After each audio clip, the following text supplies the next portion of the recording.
The Cowardly Lion of Oz by Ruth Plumly Thompson. Chapter 1. Mustapha of Mudge.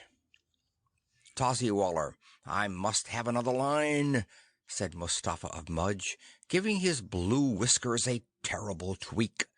"Another line, Tazzywaller, at once." "Your Highness already has 9,999 lines and a half," said Tazzywaller, bowing humbly. "Oh, that!" interrupted Mustapha impatiently. "Very careless of you, Tazzywaller, to bring me half a lion. The wrong half, too. Monstrous annoying to see the back legs and tail of a lion jumping about in the reservation. Unnatural, I call it." "But your Highness will remember that had not a fortunate blow of my scimitar cut off the right half of the lion, I would have been devoured, eaten, destroyed." Tazzywaller's eyes bulged at the unhappy recollection. "I'd have endeavored to console myself," sniffed Mustapha disagreeably, "and Panapee would make an excellent chamberlain, but this is wasting time. I must have another lion. A lion, I tell you, at once." Mustapha's voice rose to a roar. Springing from his throne, he began stamping first one foot and then the other. The round face of poor Tazzywaller grew paler at each stamp. "But there are no more lions in Mudge," he pleaded. "Your Highness knows that. The royal hunters have tracked them all down, and even if there were more, we cannot afford another single lion. I beg of your Highness to consider the 9,999 already eating us out of our sandals. The Mudges are complaining of the lion tax." "Silence!" screamed Mustapha, jumping into the air so that he could stamp both feet at the same time. "You're making most of the noise yourself," said Tazzywaller sulkily. "What is all this arguing about?" demanded a sleepy voice, and through a curtain at the back of the apartment appeared the huge turbaned head of Mixtuppa, Queen of Mudge. "Lions, your Majesty," sighed the Chief Chamberlain, looking uneasily at Mustapha's wife, who was even more unreasonable than her royal husband. "His Highness desires another lion." "Well, why don't you get him one? You know I can't stand this stamping," wheezed Mixtuppa irritably. "Neither can I," grumbled Mustapha. "It hurts my royal feet." "No one asked you to stamp. Why don't you stop it?" sniffed Tazzywaller. "Will you get me the lion?" asked Mustapha, pausing with foot upraised. "I would if there were any more, but there are no more lions in Mudge," wailed Tazzywaller. Down came Mustapha's foot with a terrible stamp. "Great gazup!" screamed the monarch of Mudge. "What kind of a chamberlain are you? I'll appoint Panapee chamberlain in your place, and you may feed the lions," he finished furiously. Mustapha clapped his hands sharply, and to the small Mudger who bounced into the room he snapped, "Tell Panapee to appear before me at once."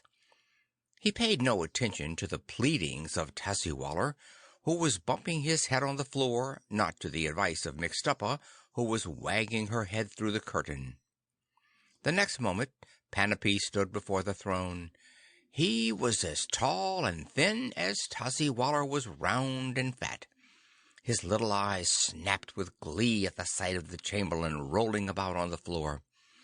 As purse-bearer, he always had to walk back of Tazzywaller in royal processions, and to see his rival in disgrace was an exquisite pleasure to the envious old Mudger. "Your Excellency sent for me?" asked Panapee, bowing deeply. "Yes," shrilled Mustapha, pushing back his turban and pointing a trembling finger at Tazzywaller. "He says there are no more lions in Mudge, and I, Mustapha, must have another lion." "Your Highness knows best," murmured Panapee, rolling up his eyes and putting his fingertips together. "You know as well as I that there are no more lions in Mudge," cried Tazzywaller, springing to his feet, shaking his fist under Panapee's nose. There are other countries beside Mudge, said Panoply loftily. Now, I presume your Highness was thinking of an odd, unusual sort of lion, something bigger and better than the kind now fighting amiably in the royal reservation? How well you understand me, sighed Mustafa, sinking back among his cushions. That's just what I do want, Panny.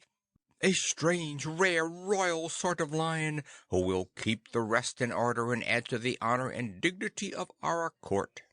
I have a book, confided Panapee, placing his finger mysteriously beside his nose. A book of lions, and if your Highness will but excuse me, I will fetch it from my tent. Are you going to get a lion out of a book? Asked Mixtuppa sleepily. How stupid of Tazzywaller not to have thought of that. Now, while Panapee goes back for his book, I must tell you that Mudge is a blue and barbarous country in the southwestern part of the Munchkin country of Oz.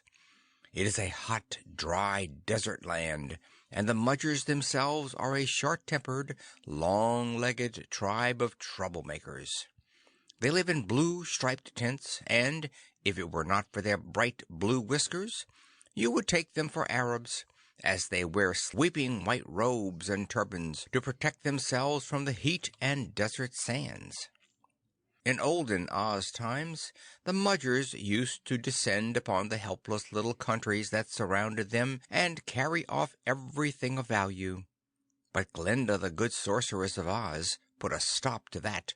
One night, flying over Mudge in her swan chariot, she had dropped a blue book, and it had fallen on the oldest Mudger in the kingdom, hitting him a terrible blow on the nose.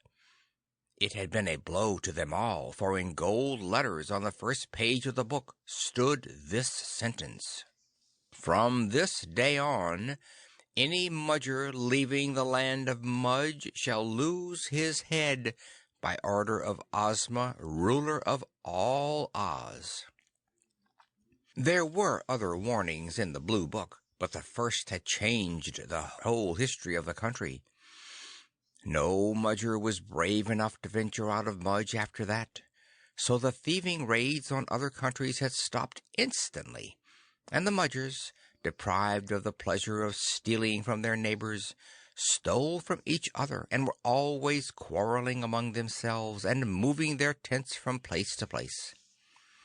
The people of the surrounding countries would come to the borders of Mudge to bargain for the dates, figs, and coconuts for which the land was famous, but Mustafa's grandfather, who was then ruler of the Desert Kingdom, disagreeably decided that since no Mudger might leave Mudge, no outsider should enter his country. Warnings were posted on all the borders of Mudge, and soon no one came near the horrid little kingdom, so that it went on growing more blue and barbarous all the time, as people are bound to do who have no friends or neighbors. When Mustafa, who really was not a bad fellow at heart, assumed the throne, he tried to divert the minds of his quarrelsome subjects by organizing hunts. There were many lions in the uninhabited parts of the desert, and for a time hunting lions kept the Mudgers out of mischief. But soon they were quarreling over even that, and the royal hunting expeditions were more in the nature of battles than pleasure excursions. Mustafa, in despair, confided to Tazzywaller that he much preferred the lions to his subjects. So Tazzywaller had mildly suggested that he keep a few for company. Mustafa, who was terribly bored with his duties as king, was delighted with the idea, and issued orders that hereafter all lions should be brought to the royal tents. At first he had kept 2 or 3 in a large enclosed cage in his garden, but as his subjects grew more unmanageable, his affection for lions increased. He insisted upon more and more lions, until, as Tazzywaller had stated, there were 9,999 and 1/2 in the royal collection. Mustafa pretended that he kept these lions to frighten away the enemies of Mudge, and for this purpose he had a large iron enclosure erected all around the kingdom, so that no one could come in or go out without passing through the Royal Lion Reservation. Indeed, when the little Munchkin boys recited their lessons, they always described Mudge as a country entirely surrounded by lions. But this was only an excuse. Mustapha knew well enough that no one dared leave Mudge, and that no one wanted to come there, but it sounded well when the people complained of the lion tax. Mustapha's lions were a terrible trial to poor Tazzywaller. To keep his position as chief chamberlain of Mudge, he must produce a lion whenever Mustapha demanded one. This was pretty often. By his orders, the whole country had been combed for lions, and only the week before word had been brought that there was not another lion left in the whole country. Then Tazzywaller himself had gone hunting, and after an exhausting trip had come upon the very last old lion of Mudge. When Tazzywaller tried to capture him, the beast had selfishly tried to devour the fat chamberlain. In protecting himself, Tazzywaller cut the old lion in two with his scimitar. Before he could remedy the disaster, the front and best part of the lion had jumped over the lion enclosure and disappeared. In the fairy kingdom of Oz, nothing can really be killed, so that both halves of the lion were quite unhurt and lively, but Mustapha had been very angry when Tazzywaller brought him the half he had managed to catch. It had almost cost him his position. "To think it was I who suggested lions in the first place," groaned poor Tazzywaller. "Lions! Bah!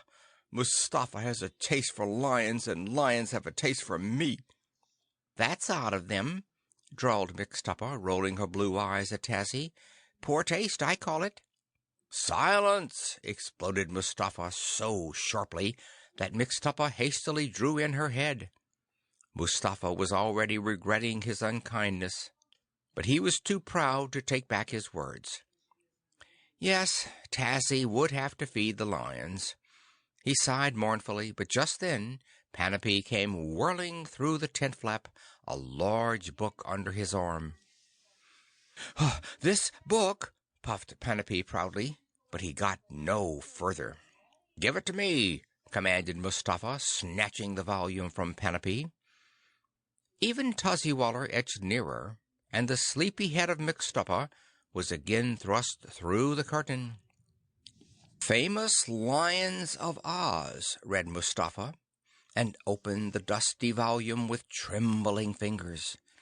But he got no further than the second page, for there was a picture of the most splendid lion he had ever seen in his whole Mudger existence, and underneath, in blue letters, stood the words, "This is the famous Cowardly Lion of Oz, king of all forest creatures."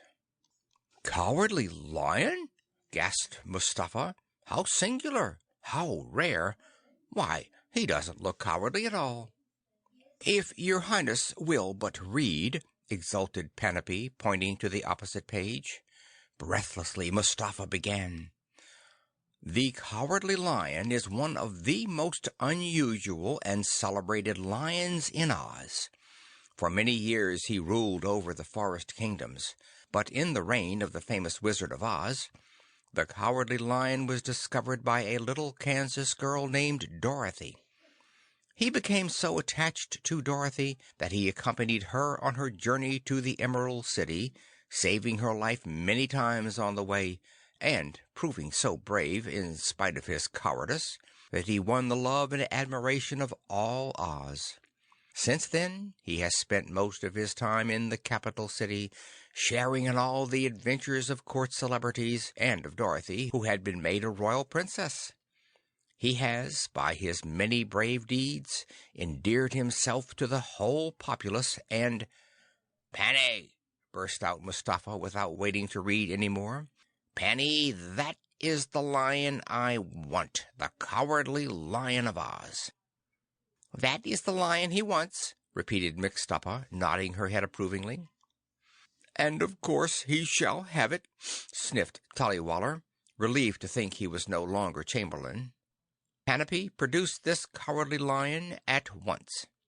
"It will take a little time," began the new Chamberlain of Mudge nervously. "Any expedition must be fitted out, and—" "How about the warning in the Book of Mudge?" asked Tazzywaller sarcastically. "Do you suppose anyone is going to risk his head just for the honor of catching this cowardly lion?" "It would be a great honor," said Panapee, looking slyly at his rival. "A very great honor. I was about to suggest that you, dear Tazzywaller, undertake this journey. Even though you were to lose your head, you could still feed the lions of Mudge." "Me!"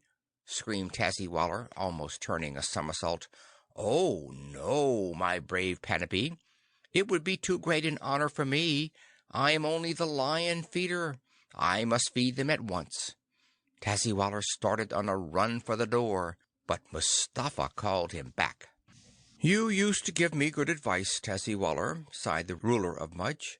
"Who do you think could catch this cowardly Lion of Oz?" "Why not Panapee?" asked the former Chamberlain wickedly. "He is a strong, brave man." "Yes, but what would your Highness do without an adviser?" quavered Panapee in a tremulous tone. "He could take my advice," drawled Mixtuppa, "and to begin with, I'd—" What Mixtuppa was about to advise will never be known, for right here 15 Mudgers burst into the royal tent. "Lion!" screamed the first. "Lion! Lion! Lion!" screamed all the others, whirling their scimitars until the confusion was terrible. "Let me catch him!" cried Tazzywaller, but Panapee clutched at his sleeve. "No, let me!" squealed Panapee, brushing past him. "I am Chief Chamberlain of Mudge." "Perhaps it is the Cowardly Lion," puffed Mustafa, springing rapturously from his throne, and next minute they had all rolled, run, or tumbled out of the tent, screaming in a way to curdle the blood of 20 lions.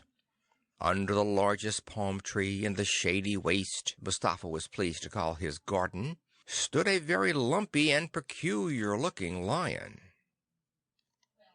End of Chapter 1.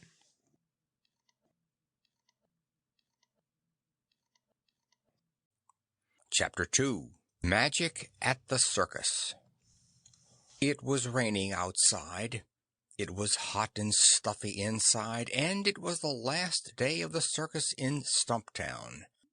All over the big tent, people moved about restlessly on the hard seats, and grumbled when sudden splashes of rain came pelting through the tent top. Mothers were thinking anxiously of the wet journey home. Young ladies were worrying about their spring bonnets, and even the boys and girls were only applauding half-heartedly as old Billy the elephant rang dinner bells in one ring, and the Glicko sisters swung dizzily from trapezes in the other. The chief clown ran distractedly around both rings. He stood on his head, he walked on his hands, he leaped over the elephant. He pretended he was a balky donkey, but no one laughed. They didn't even smile at his oldest jokes. "This is too terrible," gulped the clown, stepping behind a pillar. "Not one real laugh the whole afternoon. What's the matter with these folks, anyway?" He wiped the perspiration from his forehead, hastily powdered his nose, and dashed out again. It was beginning to thunder now, and the animals in the outside tent set up a dreadful roaring. From looking bored, the people began to look frightened. Something must be done. The worried clown rushed into the center ring and sprang to the back of the big elephant. "Ladies and gentlemen," shouted the clown, waving his arms to attract attention. "Ladies and gentlemen, I am about to perform one of the most astonishing and amazing feats ever executed. A trick that has astounded the crowned heads of Europe, Asia, and Africa. Ladies and gentlemen—" People on the back rows who were already pushing their way toward the exits, paused. A little girl in the 25-cent seats cheered faintly. Thus encouraged, the clown turned a really marvelous somersault and landed on the tip of the elephant's trunk. "Will some small boy kindly step forward?" begged the clown, glancing hurriedly along the front rows. "For this trick I need a small active boy. Ah, there he is." Urging the elephant to the very edge of the ring, the clown snatched a small red-headed boy from a group of solemn-eyed orphans who had been brought to the circus for a special treat. The crowd gasped with surprise, and the orphan tried to wriggle out of his coat, but the clown held on firmly. "One toss of this boy into the air, and he will disappear. A toss of my cap, and he will reappear. Watch!" cried the clown, putting his fingers to his lips. "What are you trying to do?" demanded the ringmaster in a hoarse whisper. "You can't really make him disappear, you know." The clown realized this, but he was going to make that crowd laugh or disappear himself. With a shrill whistle that made even the old elephant prick up his ears, he tossed the orphan to his shoulder and reeled off the first ridiculous rhyme that popped into his head. And this was it. "Udge budge, go to Mudge, Udger budger, you're a Mudger." A roar of delight went up from the crowd, and a roar of terror from the ringmaster, for the orphan had disappeared as completely as a punctured balloon. "Help!" screamed the clown, dancing frantically up and down on the elephant's head. The audience was enchanted and rocking to and fro with merriment. "That's the best trick I've ever seen," gurgled a fat man, mopping his face. "Look at him pretending to be frightened. Come on now, bring him back, you." The clown cried out another verse. "Udge budge, go to Mudge, Udger budger, you're a Mudger." There was a tearing rip and a clap of thunder. The clown stared, rubbing its eyes, and stared again. No clown, no orphan. Why, this was tremendous. They stamped with glee and shouted their approval. But the ringmaster fell breathlessly against a post, and the owner of the circus, with popping eyes, started on a run for the dressing tent. Not a bit too soon, either, for in a few seconds the crowd stopped laughing as suddenly as it had begun. Umbrellas were brandished furiously, and people shouted at the ringmaster to produce the orphan at once. The ringmaster was shaking in his shiny shoes, but he resolved to save himself if he could. Raising his whip for silence, he announced, in his most impressive voice, that the best part of the trick was to come, that the clown and the orphan were at that minute standing at the circus gate to wave goodbye to the company, one of the most distinguished and delightful companies it had ever been his pleasure to entertain. He clicked his heels together, made a deep bow, and the crowd, convinced that he was speaking the truth, began to stream out of the big tent. Without waiting another second, the ringmaster grasped old Billy by the ear and ran him toward the animal tent. In 5 minutes, the whole circus force was dashing about in the pelting rain, dragging out cages, prodding the elephants, tugging at the big horses, pulling down the tents. "Something horrible has happened. We've got to move out of here," chattered the owner of the show, rushing from group to group. By the time the indignant old gentleman who had brought the orphans to the surface had been to the gate and back, the first of the heavy circus wagons was already rattling over the hill. The few workmen, hastening the last bit of loading, shook their heads dully when he demanded the orphan, and, after threatening and stamping in vain, the distracted old gentleman ran off to fetch the police, with the other 39 orphans splashing delightedly behind him. "Police? What could police do against magic? How did the clown know that the rhyme that had popped into his head was an old Oz formula? It had carried off the orphan like a skyrocket, and when the clown had frantically repeated the magic words, he too had been snatched into the air, hurled through the tent top, and flung down beside the frightened little boy in the strangest land he had ever seen. Fortunately, they had fallen on a soft dune of sand, and around them for miles and miles stretched a flat and silvery desert. End of chapter 2.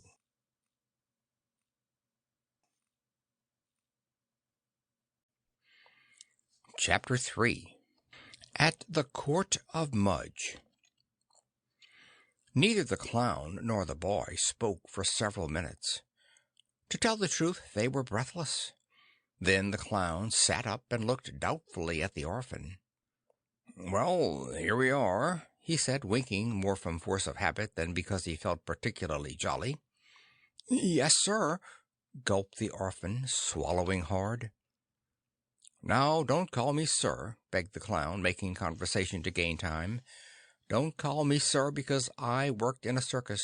My name is Notta. Not a bit more. I was the last of 12 children, and my mother and father could not agree on a name for me. Every time my mother said, 'Call him Augustus Elmer Moore,' my father said, 'Not a bit of it.' After a while, being a clown himself and a joker by trade, he began calling me Not a Bit More, and Notta I've been ever since." The clown winked again. "Call me Notta, won't you?" "Yes, sir," replied the orphan, swallowing hard and trying not to cry. Seeing this, Notta turned a double somersault and stood on his head. "And what is your name?" he asked, waving his legs cheerfully. "Bobby Downs," sniffed the orphan with another swallow. "How did you get it?" The clown dropped down beside the little boy. "I think it came with me, sir," said Bobby faintly. "Well, if you don't mind, we'll change it to Bob Up, for that's what we've done, and Bob Up sounds more lively than Bobby Downs, don't you think?" While Notta was talking, he was glancing anxiously around him. "Bob," he said finally, "I think we've fallen in with another circus. See, there are the tents, and I hear lions roaring." "So do I," said Bobby, beginning to look more interested than frightened.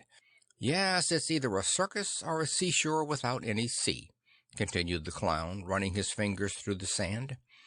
"But anyway, here I am, and here you are, and so long as you are here, we'll bob up together. Let's go on to the main tent and see the show." Bobby stood up and shook the water from his cap. They were both dripping wet from the storm they had passed through, but the sun and wind of this queer desert country soon dried them off, and, conversing almost cheerfully, they trudged through the deep sand toward a large blue striped tent. "I've done a heap of traveling in my time," confided Notta, "but never in just this way. I've run into some strange places and walked into others, but this is the first time I've ever talked myself into a country. There we were in a circus, quite and natural like, and then that rhyme pops into my head. I say it, and off we go like a couple of skyrockets. We were just talked into this country, Bob, my boy, and a mighty tricky business I call it. But never mind, we'll just follow the rules anyway." "What rules?" asked Bob, looking curiously at some tall palm trees waving in the distance. He had never supposed palm trees existed outside of geography books. "Why," explained Notta, "just 4 simple little rules I made up to use in case of danger or trouble. First," he pulled out his little finger, "first I disguise myself. If that fails, I'm extremely polite. If politeness doesn't do, I tell a joke. If the joke fails, I shout something no one can understand and run like 60. So don't you worry, Bob. Stick to me and run when I run, and everything will turn out right. Do you know what makes me so fat?" Bob shook his head. "Disguises," whispered Notta triumphantly. "I use them for padding. Mighty handy when I tumble about. Yes, sir. In here," Notta fondly patted his bulging suit, "in here I have 6 marvelous disguises ready to put on at a moment's notice.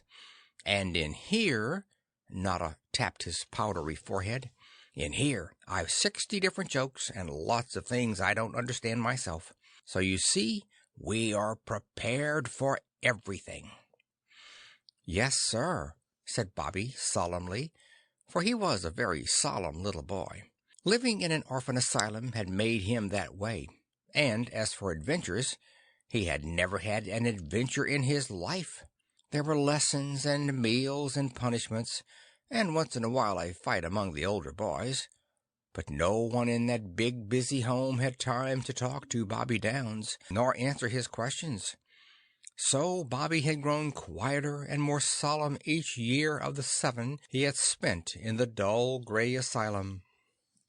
Notta looked at the little boy curiously as he trudged along beside him. The kindly clown decided that he was going to like Bob-Up, and right there he decided that Bob-Up was going to have a little fun. "I'll bet he's never laughed out loud in his whole life," thought the clown to himself, and began running over in his head the funniest jokes that he knew. He had just determined on the one about the pig and the pound of bacon, when an ear-splitting screech knocked all thought of joking out of his mind. A huge figure with bristling blue whiskers had stepped out from behind a palm tree, taken one look at the 2 strangers, and then disappeared in the direction of the blue tent, shouting at the top of his lungs. "Is it Bluebeard?" quavered Bob, clutching Notta. "Bob," said the clown, swallowing hard, "I don't know, but we'll just try Rule 1.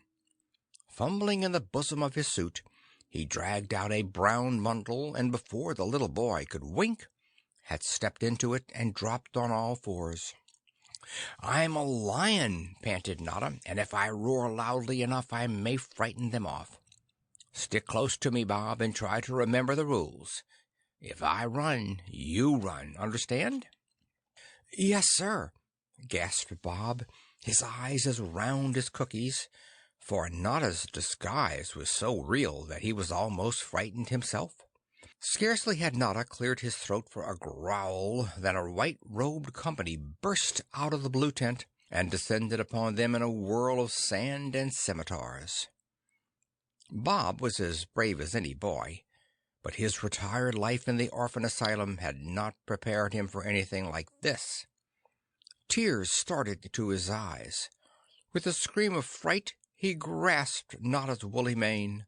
"You'd better stop crying and get ready to run," whispered the clown nervously, and finished his sentence with such a roar that Bob jumped quite 3 feet. But the wild white company kept right on coming, and before Notta could get another growl going, a net was thrown over his head, a dozen of the blue-whiskered villains were upon him, and next instant he was rolling over and over in the sandy road. Bob had shut his eyes tight, expecting to be snatched himself, but when nothing happened he opened them and saw with a little gasp that they were hustling Notta, with pricks and prods, toward the billowing blue tent. This was Bob's first adventure, and he might have run away, but something inside of him that he hadn't known about kept him there. Right in that moment, and all of a sudden, Bob discovered that he was fonder of this clown whom he had known only a few moments than of anyone he had ever known before. He felt that if something terrible was going to happen to Notta, it might as well happen to him too. Bob Up, the clown had called him. Well, Bob Up he would. With trembling legs he ran after the shouting company, and managed to squeeze into the royal tent unnoticed behind the broad back of Tazzywaller. For, as you have all guessed long before now, it was to Mudge that Notta had transported himself and the little boy.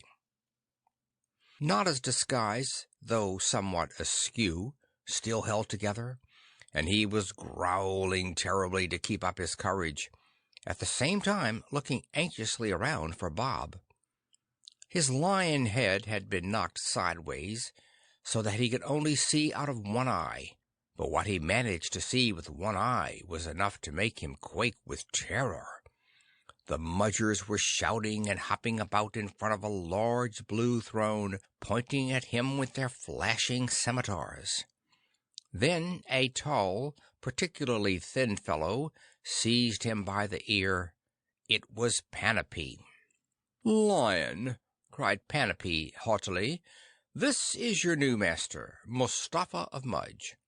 Your Highness, here is the lion you were just wishing for."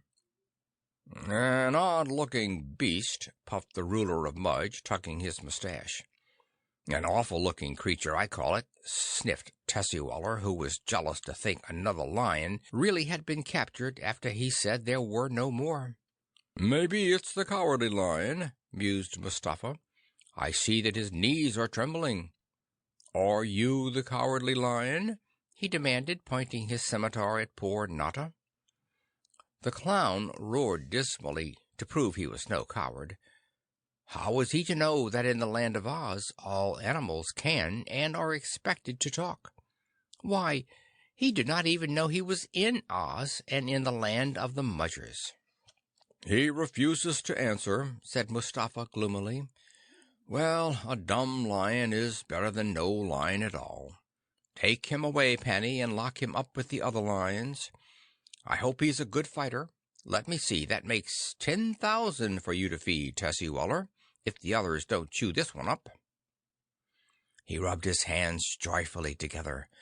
"I'll come out later on and see how they take to him. But I'm not going to be satisfied until I have the Cowardly Lion, Panny. This lion is a Cowardly Lion, but not the Cowardly Lion. Take him away."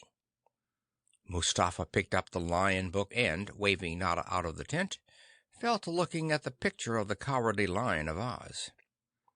All during this conversation, Notta's hair had been prickling under his mane. 10,000 lions? Sizzling sawdust! Better face these wild-looking men than that.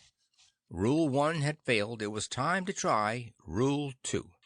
"Come on," growled the Mudger at his head, and gave the rope around his neck a sharp tug.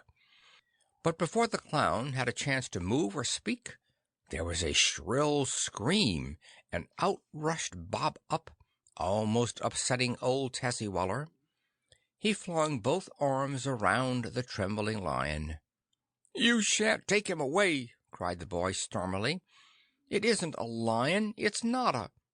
"Notta?"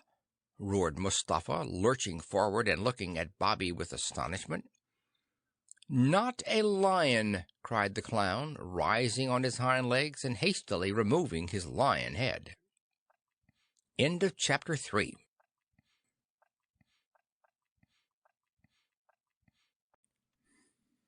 Chapter 4. Mustapha's Mandate. There was a moment of absolute silence following Notta's disclosure. With his lion body and clown head, he presented an amazing and ridiculous appearance. Nothing like this had ever been seen in Mudge, and the Mudgers simply gaped with astonishment. "Steady now, Bob," whispered the clown, putting his lion paw around the little boy. "All we have to do is to be polite. Rule 2, you know." Mustapha was the first to recover. "Not a lion?" cried the monarch of Mudge hoarsely. "How dare you disappoint me like this? Did you hear that, Tazzywaller, Panny, Mixtuppa, all of you? He says he's not a lion." A sob of rage choked Mustapha's voice. "I apologize for not being a lion," said Notta in a polite, slightly shaky voice. "10,000 pardons." "10,000 puddings!" screamed Mustafa furiously. "Puddings, by all means, if your Highness prefers them," corrected Notta hastily. "I told you there were no more lions in Mudge," wheezed Tazzywaller with a triumphant glance at Panapee. "I knew it wasn't a lion all along." "Well, what is it then?" asked Mustafa angrily. "The little fellow's a boy of some kind, but this other?" He waved scornfully at the poor clown. "A wizard, your Highness," hissed Panapee. "A wizard, that's what he is." "Now, don't call me names," begged Notta, extending the front paws of his disguise. "I'm Notta." "Not a wizard, I suppose," said Tazzywaller scornfully. "Why don't you ask him how he got here?" sighed Mixtuppa, reasonably enough. Notta stared curiously at the large head of Mixtuppa wagging through the blue curtain. Perhaps here was someone who would understand politeness. "Madam, your Highness, gracious and lovely lady," began the clown with a deep bow, "we fell into this charming country through no fault of our own." "Well, it wasn't our fault. We have no faults here," snapped Mustafa ungraciously. "How did you get past the lion enclosure?" demanded Panapee. "How do you explain this being a lion one minute and a creature of another sort the next?" "Well, there is something very queer about it," admitted Notta, rubbing his forehead in a puzzled way. "One minute Bob and I were in a circus doing a bit of a trick, and—" "I knew it was a trick!" exclaimed Panapee triumphantly. "He admits it." "Silence!" cried Mustafa, who was beginning to enjoy the recital. "You were in a circus? Tazzywaller, what is a circus?" "It's a show," explained Notta hastily, for he could tell by the puzzled faces of the Mudgers that they had never heard of such a thing. "And we were in it. I put Bob on my shoulders and shouted a silly rhyme, and in a flash he was gone. I shouted again, and I'm gone too." "Gone where?" asked Mustafa, rubbing his chin. "To here," replied Notta, gazing about him uneasily. "Funny how a little verse could carry us so far." He recited, "Udge, budge, go to Mudge, Udger budger, I'm a Mudger." No sooner had he done so than Mustafa sprang into the air, and all the Mudgers began roaring with fright and fury. "He's discovered the secret of Mudge!" shrilled Mustafa, pulling out a handful of his whiskers.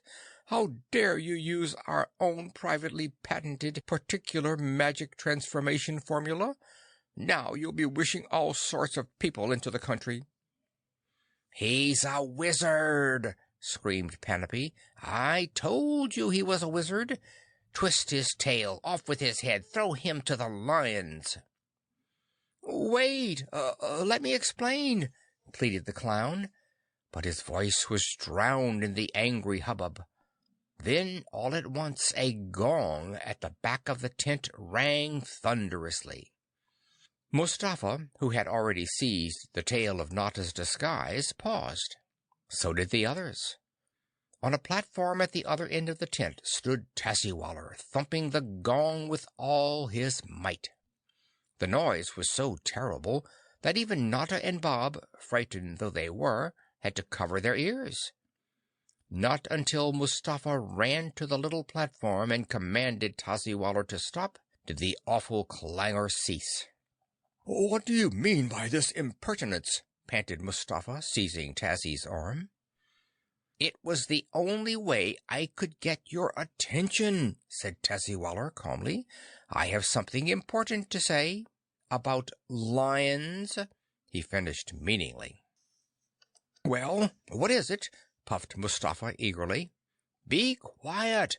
he called to the Mudgers, who were again closing in on Notta and Bob. "That person," cried Tazzywaller with a wave toward Notta, "is undoubtedly a wizard.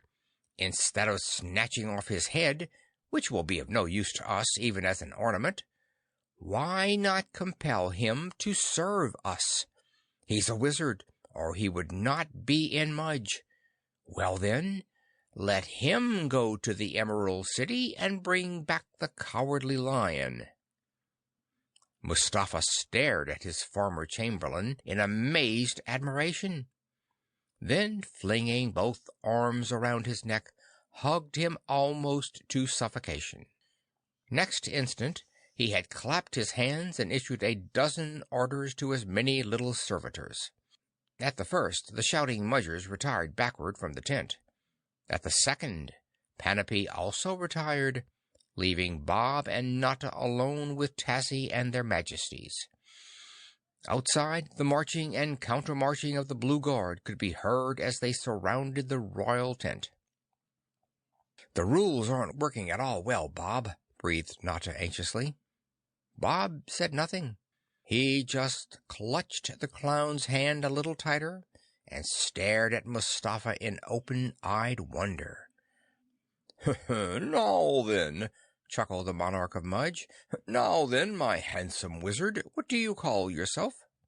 "Notta," began the clown, resolved to be polite as long as possible. "Notta Bit More." "Notta," coughed Mustapha, opening his eyes wide. "That doesn't sound like a name. It sounds like—" "A joke," put in the clown with one of his broad smiles. "A little joke on me. You see, it is meant to be funny." "Well, it doesn't amuse me at all." Mustapha stared solemnly into the clown's face. "Why are you so white? And why is his hair," Mustapha jerked his thumb at Bob, "so red?" "For the same reason that your Majesty's whiskers are blue," replied Notta promptly.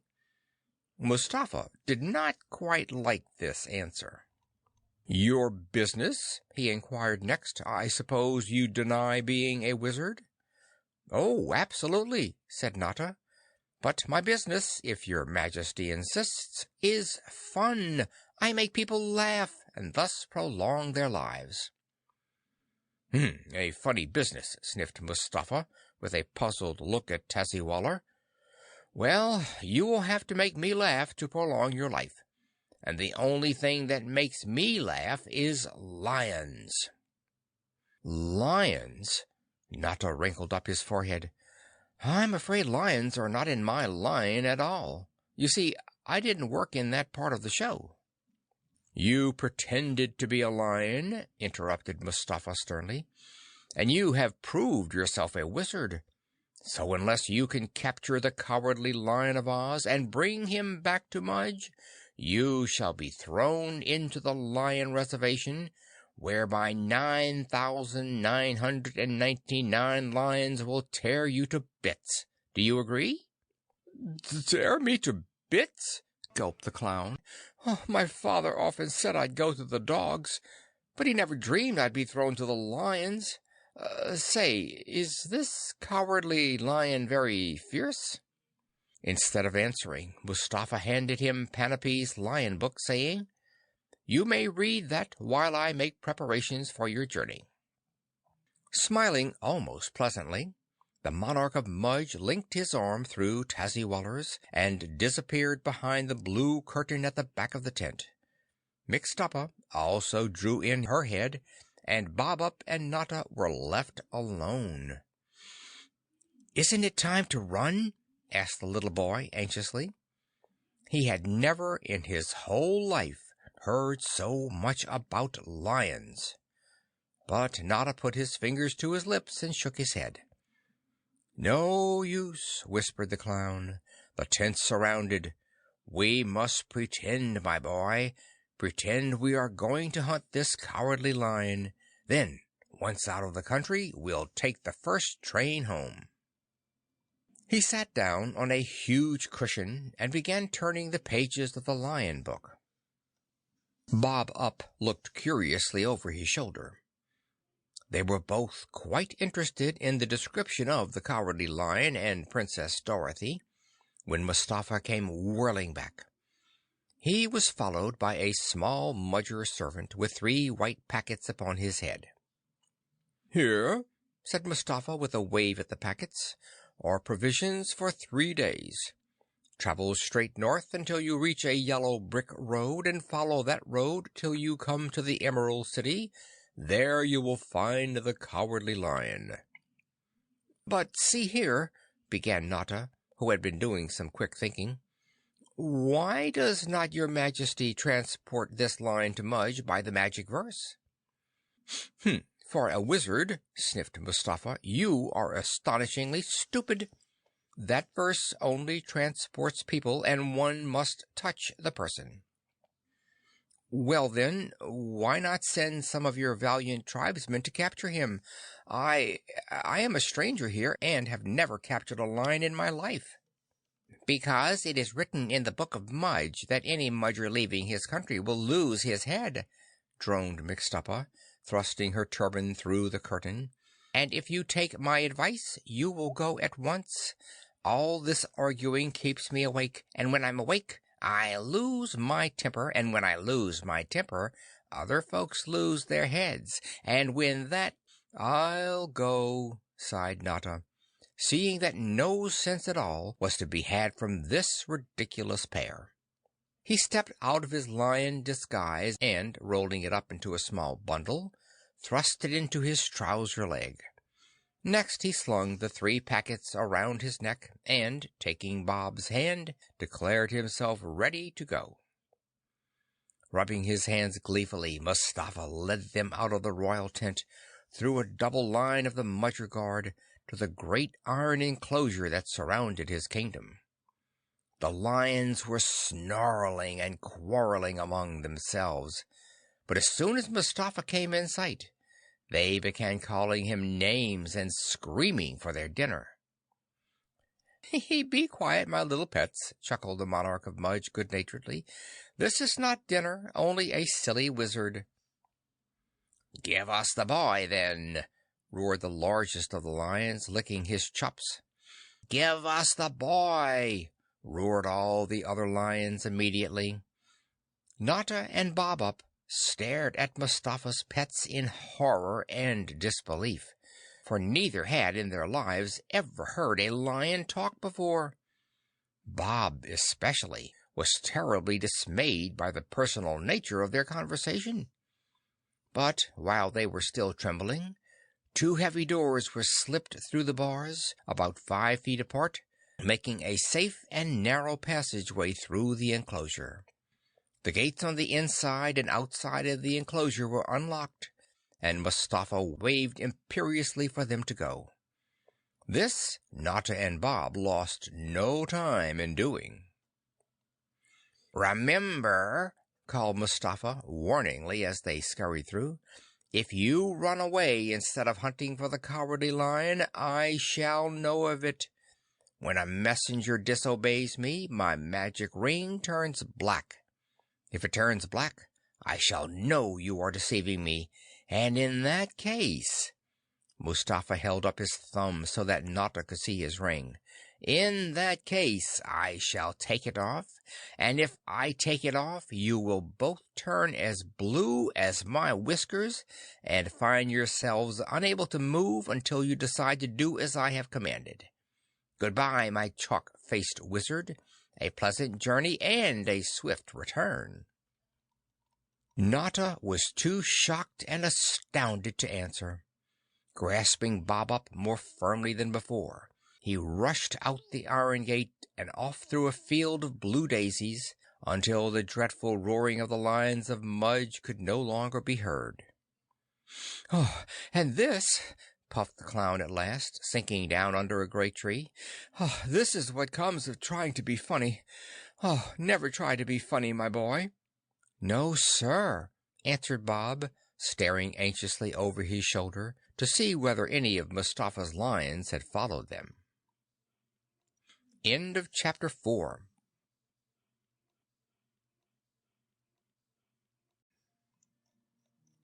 Chapter 5. 2 Cowardly Lion Hunters. For a time, Notta and Bob-Up sat quietly under the tree, each busy with his own thoughts. The clown was repeating to himself Mustafa's warning, and trying to recall some mention of such a country as Mudge in the geographies he had studied. The little boy was thinking that at this time yesterday he was calmly eating oatmeal and apple sauce, with nothing more exciting ahead than lessons and bed. Perhaps he was asleep and dreaming about lions and blue-whiskered Mudgers. He touched Notta experimentally to see if he would disappear or turn suddenly to the harsh-voiced matron of the orphan asylum, but the clown only turned a neat somersault, walked a few paces on his hands, and sat down again. "Bob," asked the clown, tilting his cap forward so he could scratch his ear, "do I look like a lion hunter?" Bob shook his head slowly and almost laughed. Something inside tickled tremendously, but he remembered just in time that laughing was against the rules of the orphan home, so he swallowed instead. "We're both lion hunters," observed the clown reflectively, "and that being the case, we had better start hunting at once, for it would never do for the lions to find us first. It's like a game of hide and seek, Bob. So long as we are hunting him, this cowardly lion is it. But if we stop hunting, then we're it. In a game of hide and seek with a lion, it's your hide or his. Being it means being et, hide and seek and all." Notta glanced slyly at Bob out of the corner of his eye to see whether he was going to smile. Bob was looking uncertainly at the forest, stretching so darkly ahead, and thinking he would just as soon not play this game of hide and seek at all. But as Notta had already started toward the forest, there was nothing for him to do but follow. The short spring afternoon was drawing to a close, and a round silver moon showed faintly over the treetops.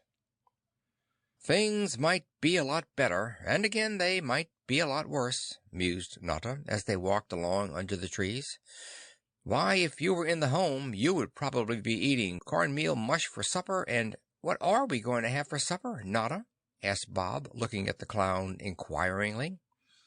"Well, hurrah!" shouted the clown, turning a rapid cartwheel. "You're getting on, my lad. Call me Notta, as natural as a brother. As to supper, that depends on Mustafa. Let's see what the old rascal has given us."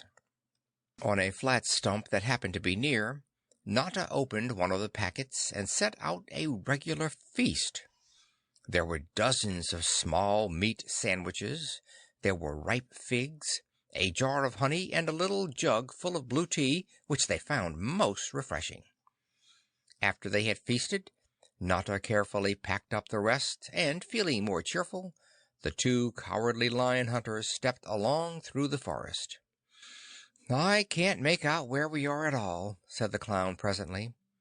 "But in a country where lions talk and verses fling one about, it's safer to obey orders, don't you think so, Bob, my boy? So long as we travel towards this Emerald City, we are obeying orders and are safe from Mustafa's ring. When we get there is time enough to worry about the cowardly lion. Now, take an Emerald City, Bob. Did you ever hear of such a place? Why, it's as strange as blue whiskers and cowardly lions. Everything's strange. In fact, I think we've fallen into one of these fairy tales. I always had a notion they were true." "But the cowardly lion liked Dorothy," burst out Bob quite unexpectedly, "so maybe he will like us." He had been turning slowly over in his mind the few facts he had managed to read in the Lion Book. "Why, bless my heart!" cried the clown, looking down at Bob admiringly. "So he did, and furthermore, didn't that book say Dorothy was from Kansas?"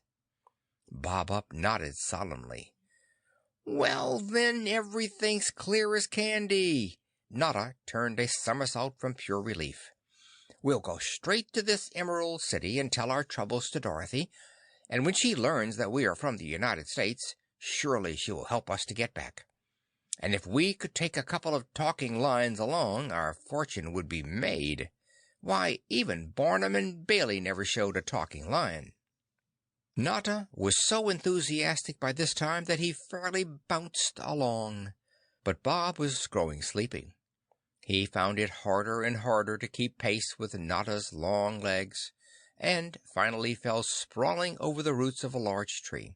Notta had him up in a minute.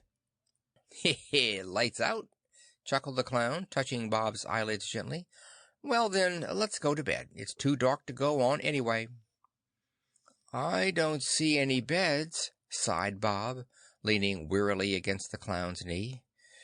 "Neither do I," admitted the clown, "but we'll just pretend we're flowers and sleep on the ground."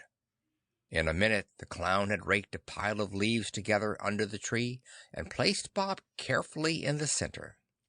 "Are there any bears in this wood?" asked Bob, looking around doubtfully.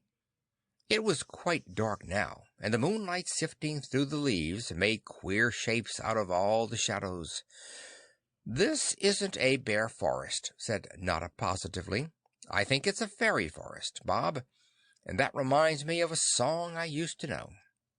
Reaching over, Notta pulled the little boy into his big comfortable lap, and with a twinkle in his eyes he put his back against the tree and began to sing: "Oh, the moon's a balloon on a silvery string, and the Sandman holds on to it tight.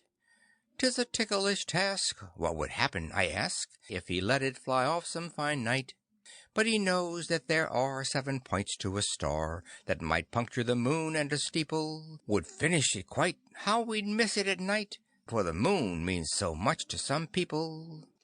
There was another verse to the song, and Bob, leaning drowsily against Notta's chest, thought he had never heard anything so perfectly beautiful. He had never sat on a real lap before, nor had a song sung especially for him. So the little boy snuggled down contentedly, his eyes straying to the moon, just visible above the treetops. Why, there was a string on it, a bright silver string, and a little old man was holding to the end, just as Notta had sung. "Fast asleep," muttered the clown, holding Bob a bit tighter. And so he was fast asleep and dreaming of the Sandman's balloon. Notta meant to keep awake, for he was not so sure there were no bears in this dark forest, but the day's experiences had so tired him that in a short time he was sound asleep himself. No sooner had Notta's eyes closed than a little bent ferryman came tiptoeing from behind the tree. He held his lantern close to Notta's face. "Such a beautiful voice," sighed the little fellow to himself. "It would be a shame to have it swallowed up by one of the forest creatures. And this must be a child." He held his lantern close to Bob's red head. He watched them for a while in silence, then, pulling his silvery beard thoughtfully, set the little red lantern beside them and pattered off into the darkness. Notta had been right. It was a fairy forest. Every forest in the wonderful land of Oz is a fairy forest, inhabited by strange creatures and peoples. But the clown's song had so pleased the old ferryman that he determined to protect the 2 strangers from all harm, and though many bears and other beasts came snuffling past, they dared not approach, for the red lantern told them plainly it was claws off. So, grumbling and growling, they went searching further for their dinners. The little lantern disappeared with the first ray of sunshine, and, quite unconscious of the dangers they had slept through, Notta and Bob awoke almost at the same minute. "Well," yawned Notta, winking the only eye he had open, "we're still here, I see." He rolled over and turned a dozen handsprings to get the kinks out of his back. "I've often wondered what made flowers so stiff, and now I know. It's sleeping on the ground. I'm glad I'm not a flower, aren't you, Bob?" Bob nodded and hopped up quite briskly. There was a fine breeze blowing, and the day was so sunny and bright that he felt ready for anything, and just to look at Notta made him feel happy. "Do you think we'll find the Emerald City today?" he asked, skipping along beside the clown, who was making for a little brook just ahead. "Well, according to Mustapha, it ought to take 3 days," answered Notta. But Mustapha was never in a circus, and anyone who has been in a circus can travel 3 times as fast as other folks, so I shouldn't be surprised at all if we were to be eating our supper in this Emerald City tonight. If I had only wished old Billy along, he could have carried us in style. "The elephant?" exclaimed Bob with round eyes. The clown nodded and, kneeling down on the edge of the brook, began to splash water on his face and hands. Bob did the same and had just taken off his shoes in order to paddle properly, when a cry from Notta made him pause. "Now I've done it!" wailed the clown dolefully, jumping up and down. "What?" asked Bob curiously. "Washed my face." Notta pointed to his face, which was quite red and shiny from the cold water. "And I haven't any powder. Have you any powder, Bob?" "Oh, my cold pie! It's hard enough to be funny with a white face, but without one I simply could not joke at all. Whatever's to become of us, I'm no clown this way." Bob was terribly distressed, for if Notta couldn't be funny, nothing would seem the same. He felt hastily in his pockets, not that he expected to find anything, but because he didn't know what else to do, and in the last one his hand closed on a bag of candy the old gentleman had bought for him at the circus. It was squashed and sticky from being slept on, but mechanically Bob handed it over. "Why, it's marshmallows!" cried Notta in delight. "Bob, you have saved the honor of my profession. We must preserve these carefully." He patted his face with a small sugary marshmallow and surveyed his reflection with pleased satisfaction. "I feel funny already," he announced cheerfully. Bob was much relieved, and Notta did look more natural with his face whitened.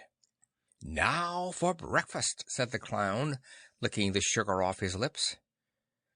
It was great fun, Bob thought, washing in a brook and having breakfast under the trees. After finishing off some more of Mustapha's sandwiches, they started quite briskly through the forest. "I think the rules are going to work better today," chuckled the clown. "I will use disguise number 3. Number 3's a bear, Bob Up. Now here's our program. First disguise, then politeness, then joke and run. We shall get along famously." Notta sprang into the air and clicked his heels together for very light-heartedness.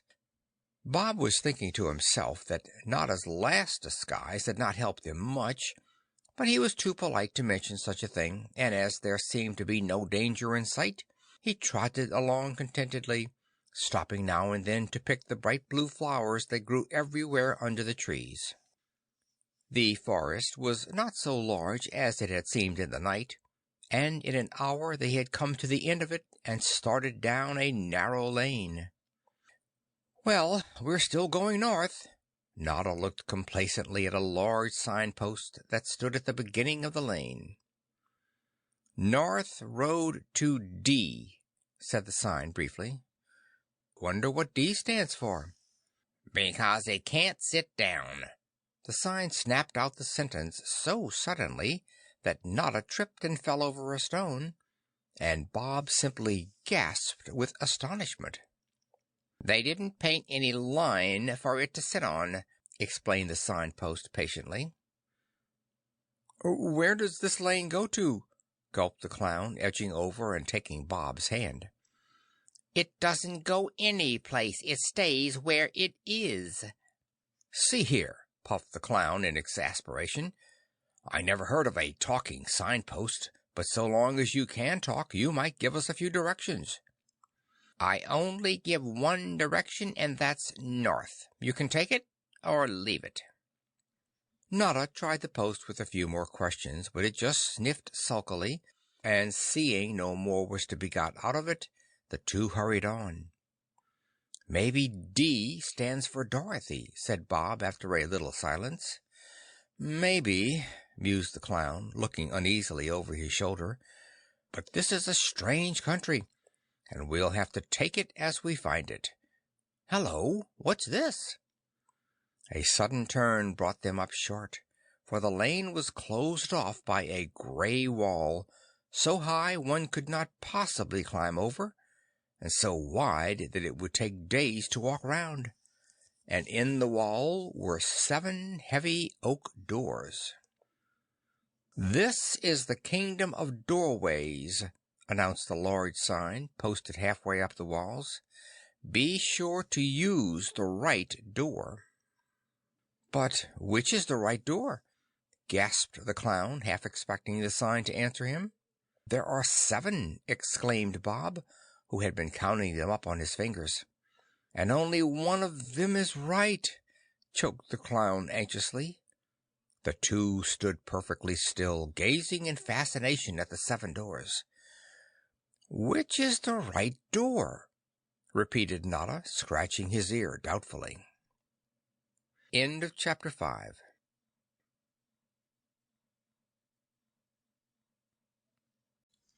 Chapter 6. The 7 Doors. As Bob and Notta came closer, they noticed that each door had a brass plate nailed on the center panel, engraved with various names and instructions. "Keep out," directed one shortly. "Well, that surely cannot be the right one," exclaimed the clown, moving hastily to the next. "Don't waken the baby," advised the second door. So Notta and Bob tiptoed carefully past.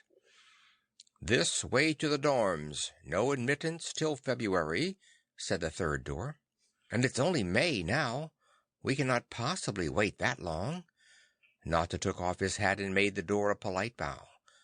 "Besides," he explained to Bob, who was slowly spelling out the words on the fourth door, "dorms stand for dormitories, and dormitories stand for sleep. Who wants to sleep?" "King Theodore the Third," said the fourth door. "Whew!" whistled Notta. "Another king! Come away, Bob-Up. I don't trust these king chaps at all." "The Queen," announced the plate on the 5th door proudly. "Adora the First. No one without a title need apply." "Well, we may not be earls, but we're early," chuckled Notta, winking at Bob. They hurried curiously to the 6th door. "Push," said the plate. "But would that be wise?" ruminated Notta, rubbing his forehead anxiously. "Let's try the last door, Bob." "Don't try me too much, or I'll fall on your head," wheezed a disagreeable voice. "Haven't you anything better to do than go trying poor hard-working doors?" After a talking sign, Notta and Bob should not have been surprised, but they were, simply astonished, and for a moment could do nothing but stare. "This door answers itself," said a plate on the 7th and strangest of all the strange doorways. "No bread, no ice, no milk, and if you're selling brushes you might as well go at once," continued the door sulkily. "We don't need any." "We're not," interrupted Notta in a slightly choked voice. "We just want to get in." "What for?" asked the door stubbornly. "Is it a door matter? Have you cards of admission?" "We're hunting Dorothy and the Cowardly Lion," volunteered Bob timidly. "A likely story," sniffed the door, looking contemptuously from one to the other. "But what could one expect of people with curly ears?" "We have not curly ears," cried Bob, stamping his foot indignantly. "Don't argue," said the door stiffly. "How's your temper, long or short?" It rolled its wooden knob eyes inquiringly at Notta.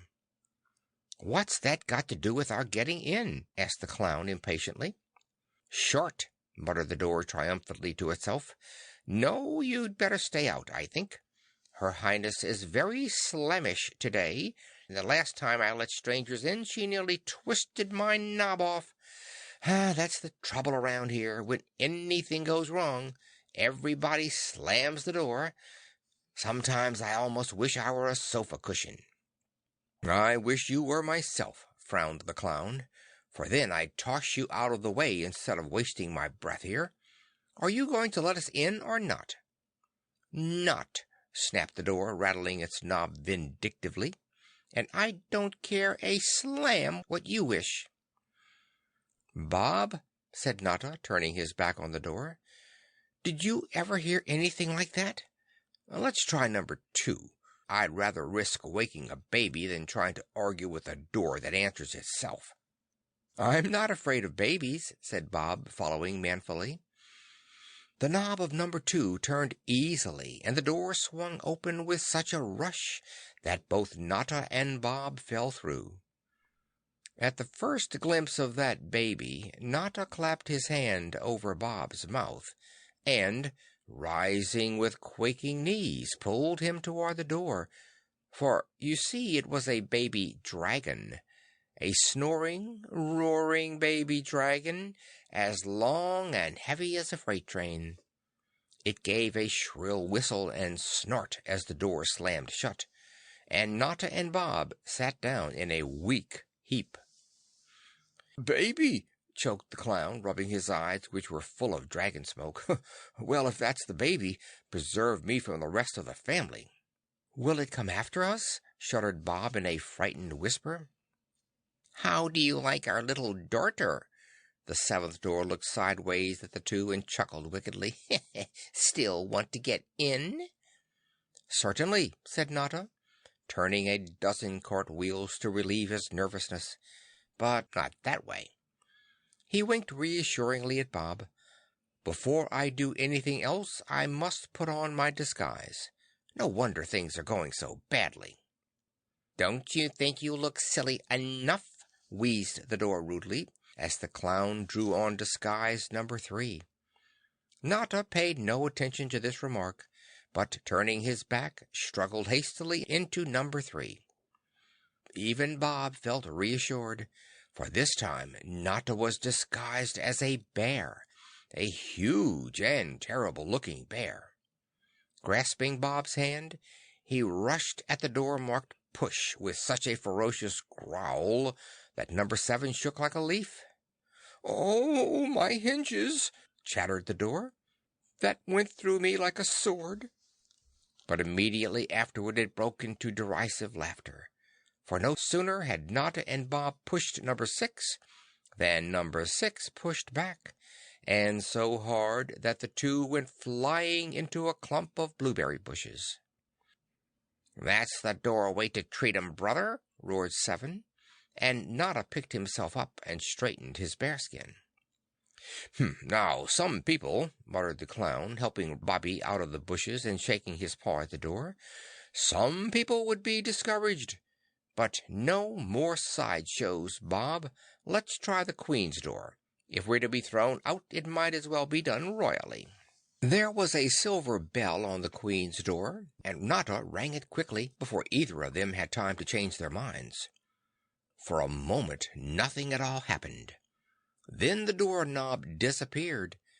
But horrors! Next instant it shot out, seizing the two in a terrible clutch, and dragged them through the keyhole. Yes, it really did. Not only had they been pulled through the keyhole, but they felt as if they had been pulled through the keyhole. Even Notta had nothing to say. He just lay on his back and panted. Whether the keyhole had stretched as they went through, or whether they had shrunk, I cannot say. I only know that they went through somehow and were on the other side of the Queen's door. "Cards, please." A doorman in a handsome blue satin uniform was leaning over them. "Are you deaf?" he asked angrily. "Are you dumb?" He thumped Notta on the head with his silver card plate. "Neither," groaned the clown. "What do you want?" "Your titles," snapped the doorman, looking nervously over his shoulder. As he did so, a vase, 3 books, and a pair of fire tongs struck the wall just above his head. "Oh, the Queen is in a fury. Whatever shall I do next?" he mumbled to himself, dropping the silver plate and then picking it up again. "Let's run," said Bob, pressing close to Notta. But the clown had already recovered his spirits and was fumbling in his pockets under his bearskin. "There you are." He calmly dropped 2 large buttons on the doorman's plate. "Just lead us to Her Majesty at once." "Someone's been at the jam again," quavered the doorman, without looking at the buttons. "Oh, the Queen's in a fury, a fury, a fury." At each fury he gave a little hop. "You said that before," observed Notta, looking around curiously. "A fury, a fury, a fury," persisted the doorman, continuing to hop, and as each hop carried him further away, he was soon out of sight. "Wait!" cried Notta, lumbering after him, for his disguise made him clumsy. "Wait!" cried Bob Up, running after Notta.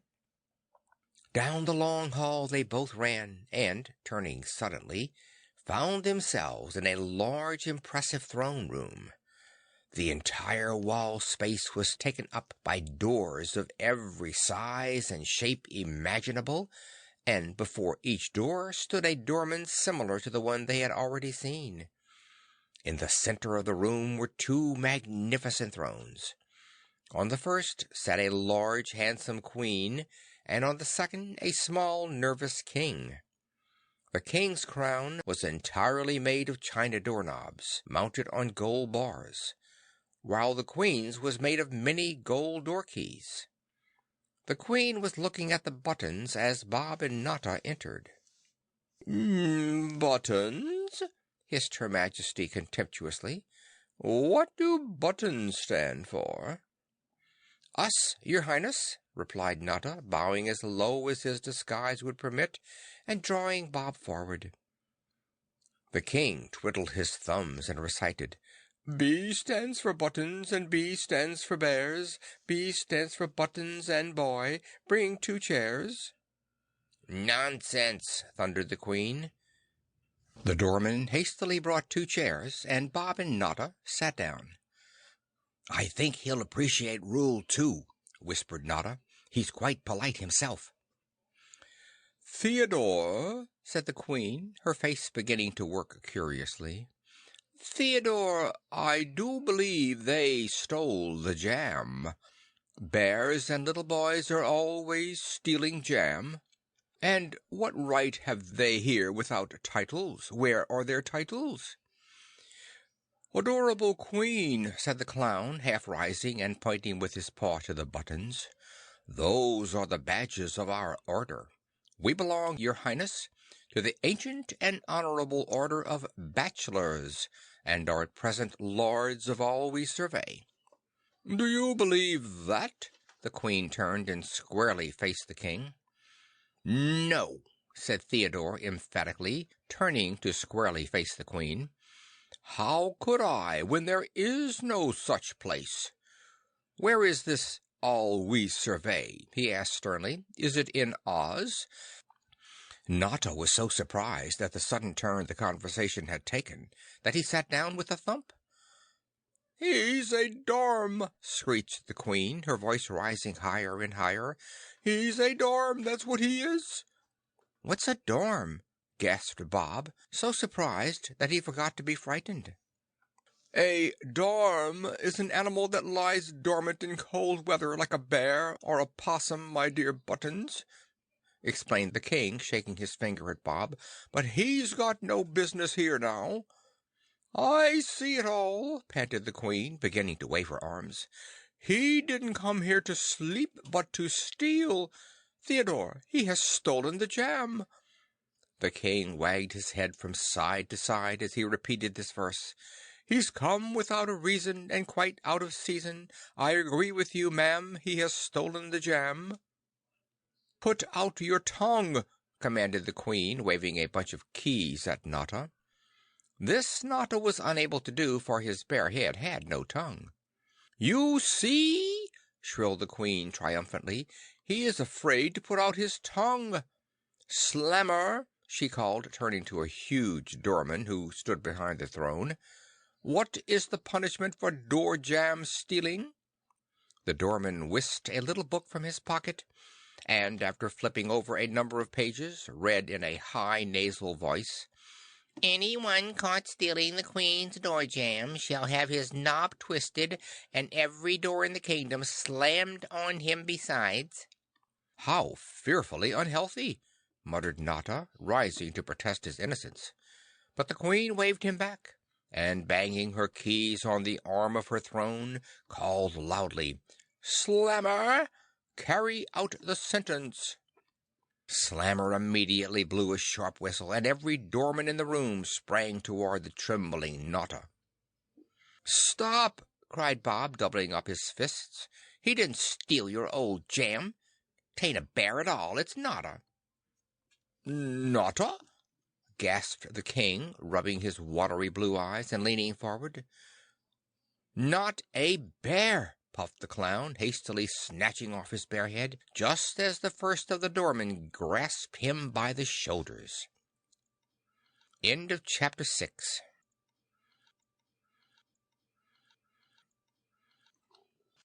Chapter 7. The Escape from Doorways. "What do you mean by standing there and telling us you're not a bear?" puffed the King as soon as he had got his breath. "It was a mistake, I see that now," said the clown, hastily stepping out of his disguise.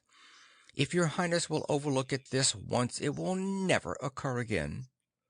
"Shall we overlook it?" asked the King, turning to squarely face the Queen. Adora was staring in amazement at the clown, and being a very curious queen, she decided not to have the intruder slammed till she found out all about him. "We will overlook it for the present," she answered haughtily, waving the doormen back to their places. The King smiled and chanted this couplet: "She'll overlook it for the present. Be seated, please, and both look pleasant." Bob sat down with a sigh of relief. What queer beings this King and Queen were! Everything was queer, but for some reason or other Bob rather enjoyed it. King Theodore was not nearly so fierce as Mustafa, and his singular habit of breaking into verse simply fascinated the little boy. "This brings us to Rule 3, confided Notta in a hoarse whisper. "Joke and run, you know." "When is a door not a door?" asked the Queen, pointing her finger suddenly at the clown. "When it's adorable, like your Majesty," replied Notta with a grin. "Or when it's a jar of door jam, like the one your Highness has just lost." Before Adora had recovered from her surprise, Notta pointed his finger at the King and shouted, "Why is a tomato like a book?" "Because it grows on a vine," answered King Theodore sulkily, "and you needn't scream at me like that." "Wrong!" said Notta triumphantly. "A tomato's like a book because it's read through." "Do you believe that?" asked the King, turning to squarely face the Queen. "No," said Her Majesty shortly, "I don't." "But a book couldn't grow on a vine," objected Bob-Up mildly. "My books do," insisted Theodore, pursing up his lips. "Where were you brought up?" asked the Queen, staring at Bob severely. "You needn't answer if you don't want to," whispered the King as Bob squirmed uneasily around in his chair. "The main thing is, what brought you up here? If it's a story, rise and speak. What do you want? Whom do you seek?" "It is a story," said Notta, springing up quickly and glad of this opportunity to tell their strange adventures and to ask a few questions about the Emerald City. "A long story, your Highness," continued Notta. In as few words as possible, he told of his former life in the circus, of their flight to Mudge, of Mustafa's determination to have them capture the Cowardly Lion. As Notta paused for breath, the King said, "Shall we let them pass through the doorways, my love?" Instead of answering, the Queen leaned over and whispered in Theodore's ear. "Her Highness wishes to be amused," announced the King, straightening up. "You said in this circus it is your business to make people laugh. Well, if you can make us laugh, you may continue your journey. You may begin now, and you may have 3 trials."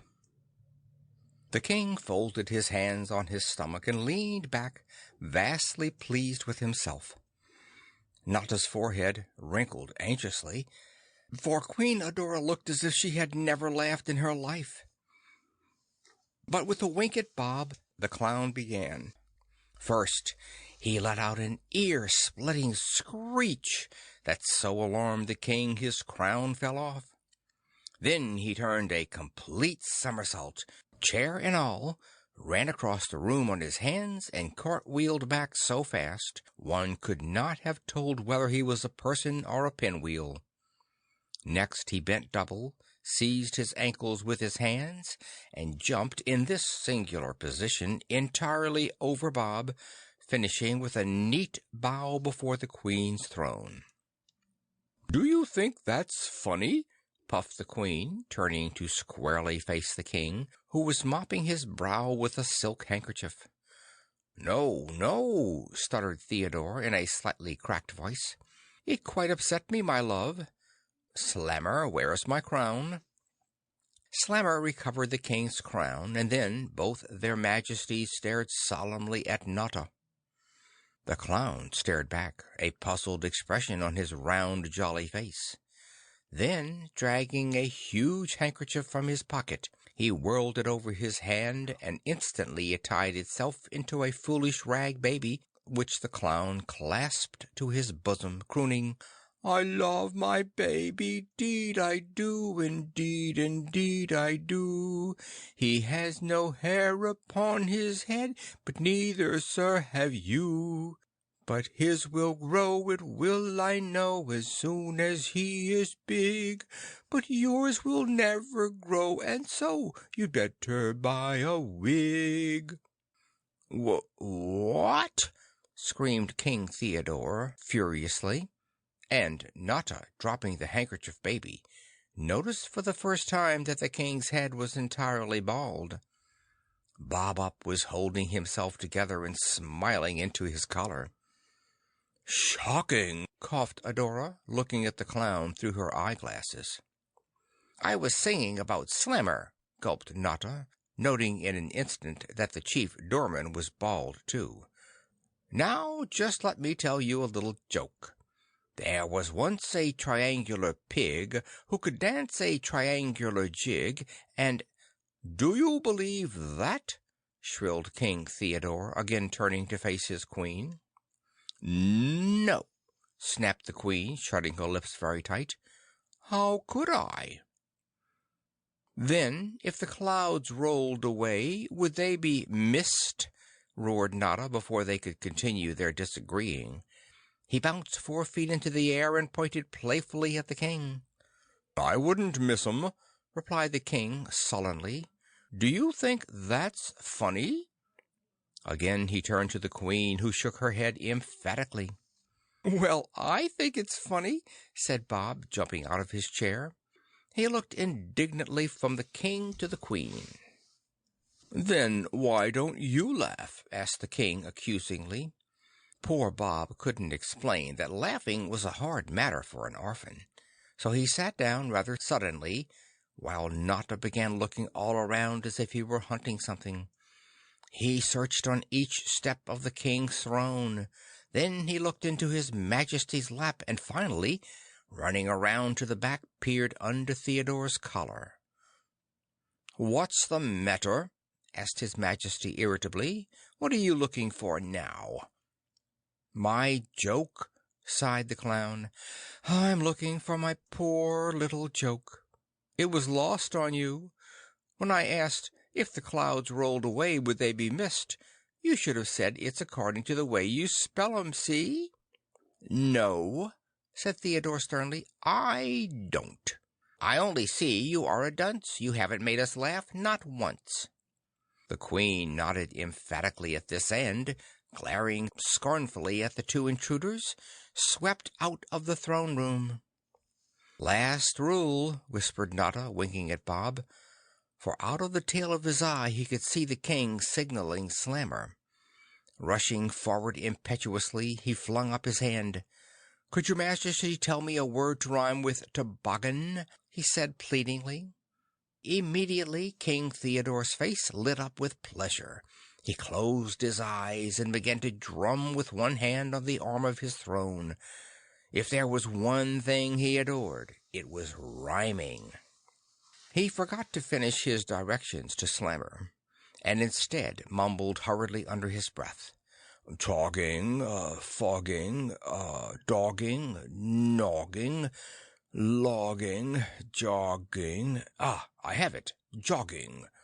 He opened his eyes and looked around triumphantly, but the clown and Bob-Up were nowhere to be seen.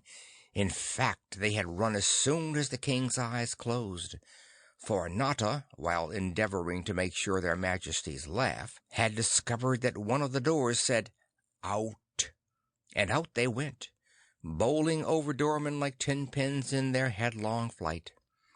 As the door slammed, they slid down a steep, dark passageway and in about 2 minutes shot out into the middle of a dusty road. Above them on a high hill rose the gray walls of the singular kingdom of doorways. "Toboggan was right," muttered the clown, rising stiffly. "This country grows odder and odder, Bob. What do they call it now? Oz? But never mind, we shall have lots to tell each other on stormy nights when we reach the States. Lots and lots." Bob did not answer. Instead, he clutched Notta's wide pantaloon and pointed toward a large clump of bushes. Looking out from the leaves was the head of a huge, shaggy lion. A shudder ran down the clown's back. He tried to remember the procedure of Bill, the old lion tamer in the circus. "Subdue the creature with your eye," Bill said. Yes, that was what he had said. Notta's knees rattled like castanets, but with a frightened gulp he stared the lion straight in the eye. For a moment nothing happened. Then, with a gusty sigh, the lion began to speak. "Oh, what have they done with the rest of me?" it roared mournfully. "Who?" stuttered Notta, getting a good hold on Bob and making ready to run at the lion's first move. "The Mudgers," wheezed the lion, 2 tears rolling down its nose. With many gulps and sighs, it told them how Tazzywaller had cut it in 2 and imprisoned its back half in the lion enclosure. "You mean to say that you were cut in half and still live to tell the tale?" gasped Notta in astonishment. "I don't know what you mean by telling the tale. How can I tell the tale anything when all my connections with it are cut off? Oh, my poor tail! How it must miss me!" moaned the half-lion. "Then you only have 2 legs," said Bob in a relieved tone, and coming out from behind Notta. The lion nodded gloomily. "If I had 4, do you think I'd be standing propped up against these bushes? I'd have eaten you long ago." "What a blessing," murmured the clown under his breath, "that it's only half a lion." "I'd like a little sympathy," continued the lion in its mournful voice. "If the little fellow would pat me on the head, I think it would ease me a bit." "Shall I?" asked Bob-Up doubtfully. "How do we know you wouldn't bite him?" asked Notta cautiously. "I haven't the courage," replied the lion dolefully. "Besides, my stomach is gone, and that rather takes the appetite away, you know. Oh, my poor little empty stomach! How dreadful it must feel! Then, to bite a person, I should have to work myself up into a rage, and that I cannot do without a tail to lash. And half my heart is missing, so I—" "Do everything half-heartedly," finished Notta with a wink at Bob. "Oh, exactly," blubbered the half-lion. 2 more tears rolled down its nose, and these so affected Bob-Up that he stepped bravely over and patted its mane. "Harder!" cried the half-lion, closing its eyes. "Harder, harder!" Notta seized a stick and fell to patting the lion's head with this, but it kept roaring harder until Bob-Up and Notta were perfectly breathless. "Sorry," puffed the clown at last, "but we'll have to say goodbye now. We're on our way to the Emerald City." "Are you?" The half-lion opened its eyes and regarded them with new interest.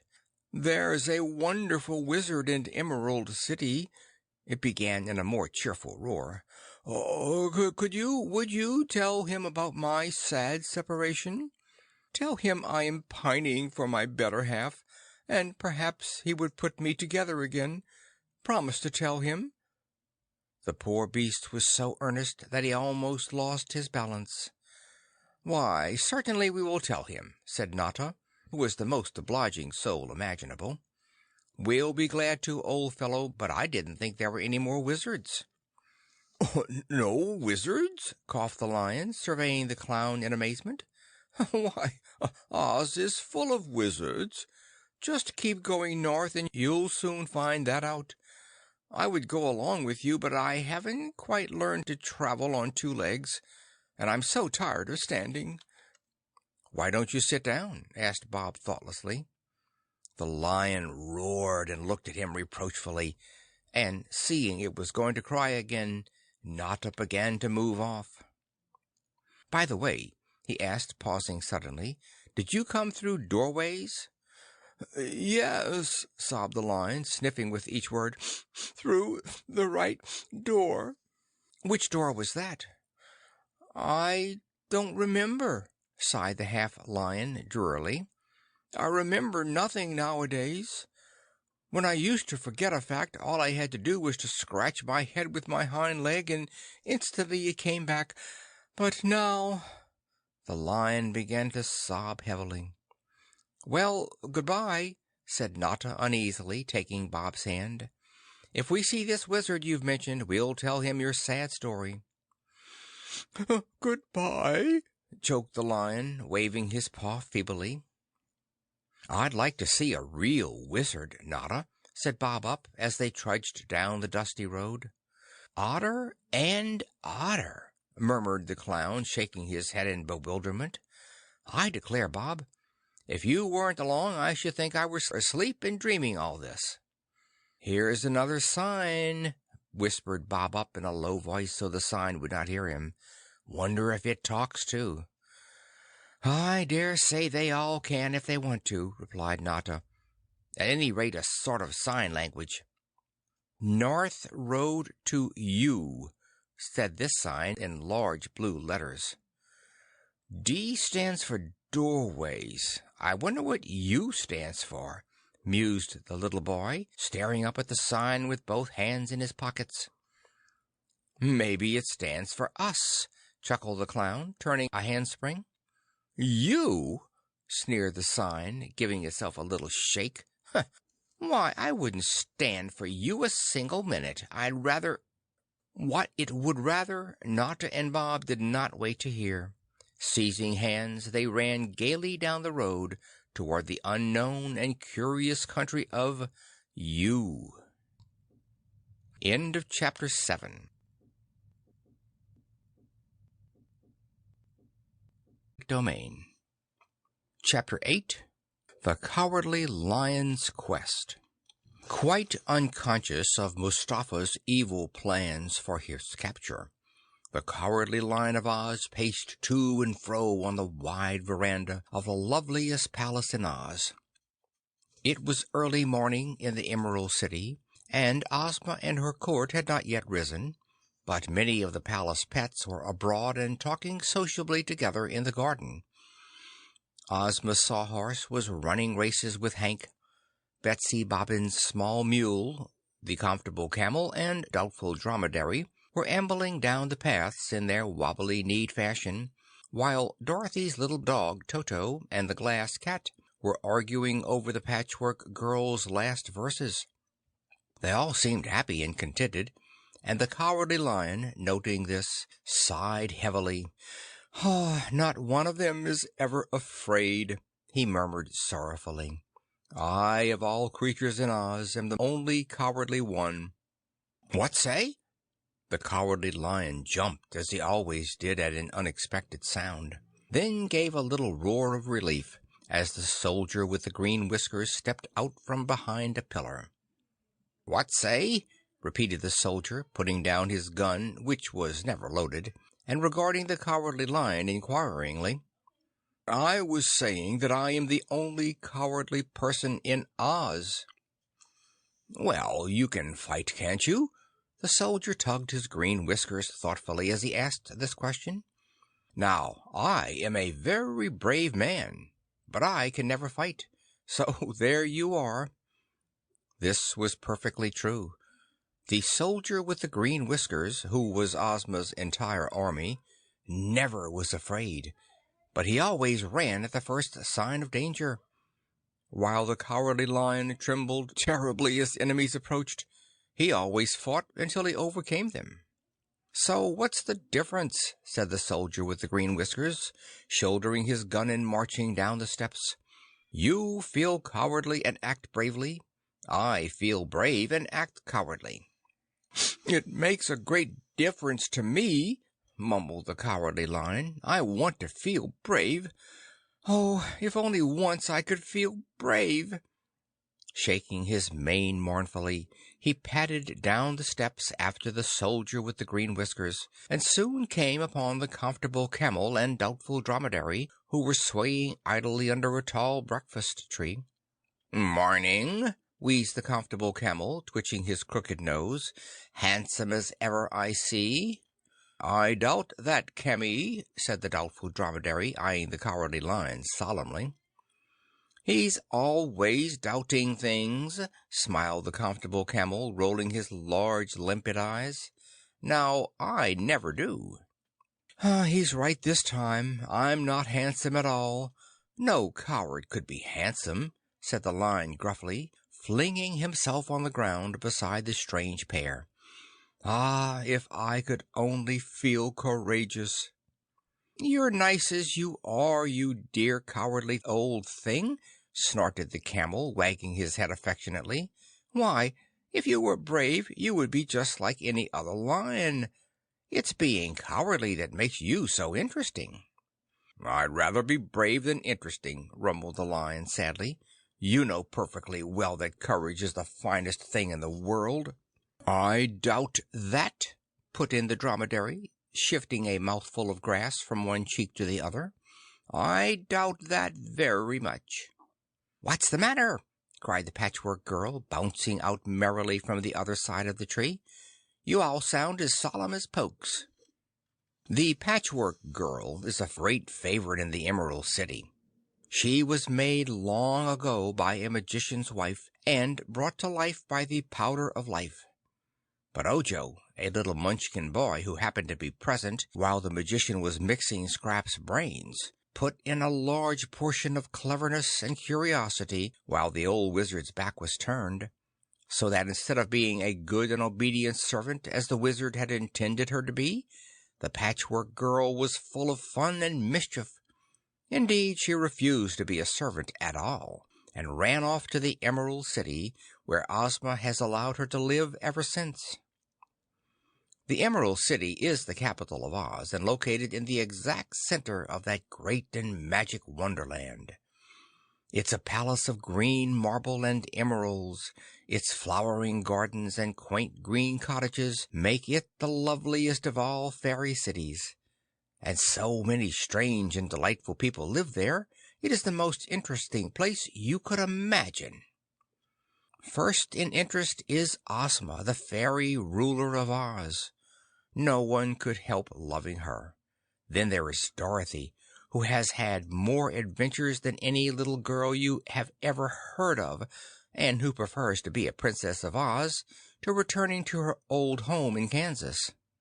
There is Tik Tok, a marvelous machine man, who is bright as the copper that he is made of, and who can think, walk, and work when properly wound.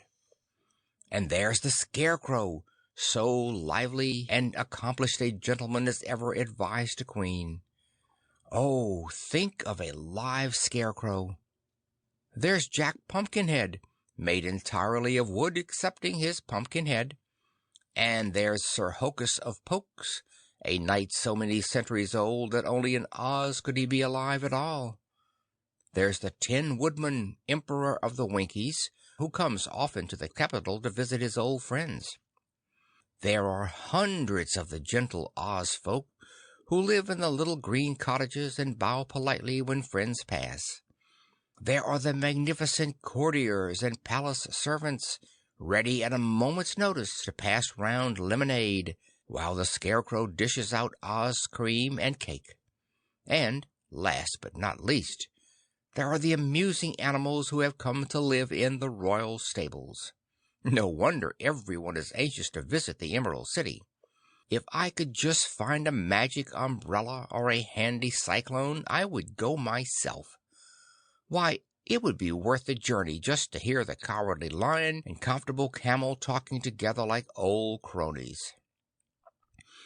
The Comfortable Camel and the Doubtful Dromedary were recently discovered by Sir Hokus of Pokes and Dorothy, and are comparatively newcomers in the Emerald City. But the Cowardly Lion was one of the very first of the Oz creatures to arrive at the capital, and is a prime favorite with everyone from Princess Dorothy to the royal cook. But all the time I've been telling you this, the conversation under the breakfast tree has been growing more interesting. I thought the Wizard of Oz gave you a large dose of courage when you first came here, drawled the Camel, looking anxiously up at the Patchwork Girl, who was swinging head down from the breakfast tree. "He did," mourned the Cowardly Lion dreamily, "but it has worn off, and though he has tried and tried, he can't seem to mix up any more." "What is courage? Does it grow like potatoes in a row? Don't ask me, for I don't know," shouted Scraps the Patchwork Girl, diving suddenly from the treetop and bouncing upon the Doubtful Dromedary. Being stuffed with cotton made Scraps very daring. "I've a hunch," began the Comfortable Camel, very much relieved that the Patchwork Girl had fallen on his friend. "Where? On your back?" screamed Scraps, flinging her arms around his neck. "I've a hunch," continued the Camel calmly, paying no attention at all to the Patchwork Girl, "that courage isn't the way you feel, but the way you act. As you always act bravely, why worry about the way you feel?" "But you never felt as frightened as I feel," objected the Cowardly Lion.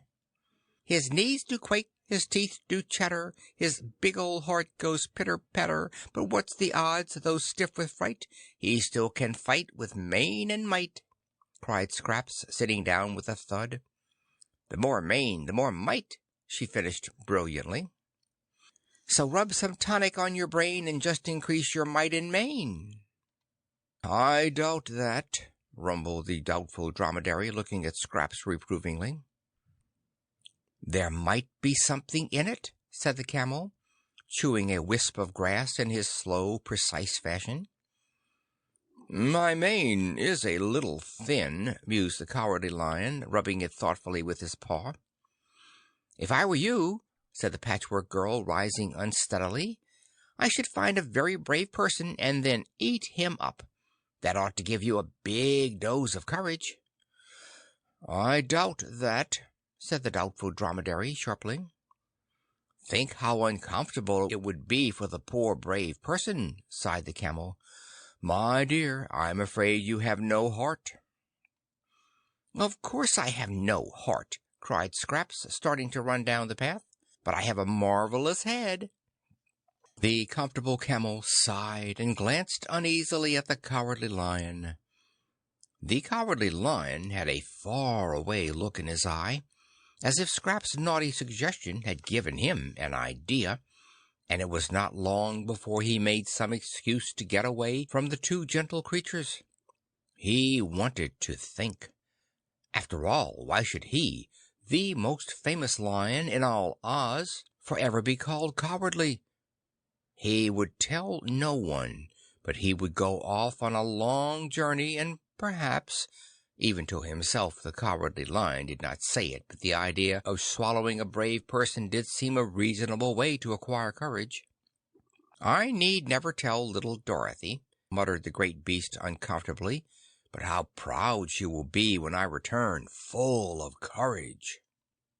He slipped noiselessly out of the quiet, lovely garden, and, avoiding the yellow brick road, struck off through a deep forest toward the Munchkin country to the south.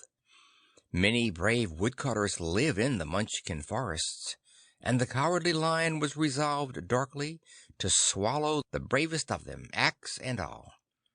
"If only my cowardly heart does not fail me at the last moment," he groaned nervously, as he went crackling through the heavy underbrush. "I could swallow one whole, and that oughtn't to hurt much." Already his kind, cowardly, comfortable old heart was beginning to quake at the thought of swallowing a woodcutter. But, arguing and rumbling to himself, he continued his race toward the south. By the time the castle clocks chimed 8, he was miles and miles away from the safe and delightful Emerald City of Oz. End of Chapter 8.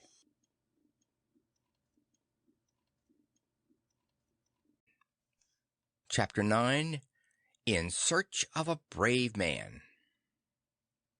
The Cowardly Lion was familiar with all the forests in Oz, and though the one through which he was passing was so dense that even in the morning only a dim light filtered through the trees, he had no difficulty finding his way. In the center of this forest lived a small colony of woodcutters, and the Cowardly Lion was heading straight for this colony, roaring and growling to keep up his courage. The more he thought about devouring a brave man, the faster he ran.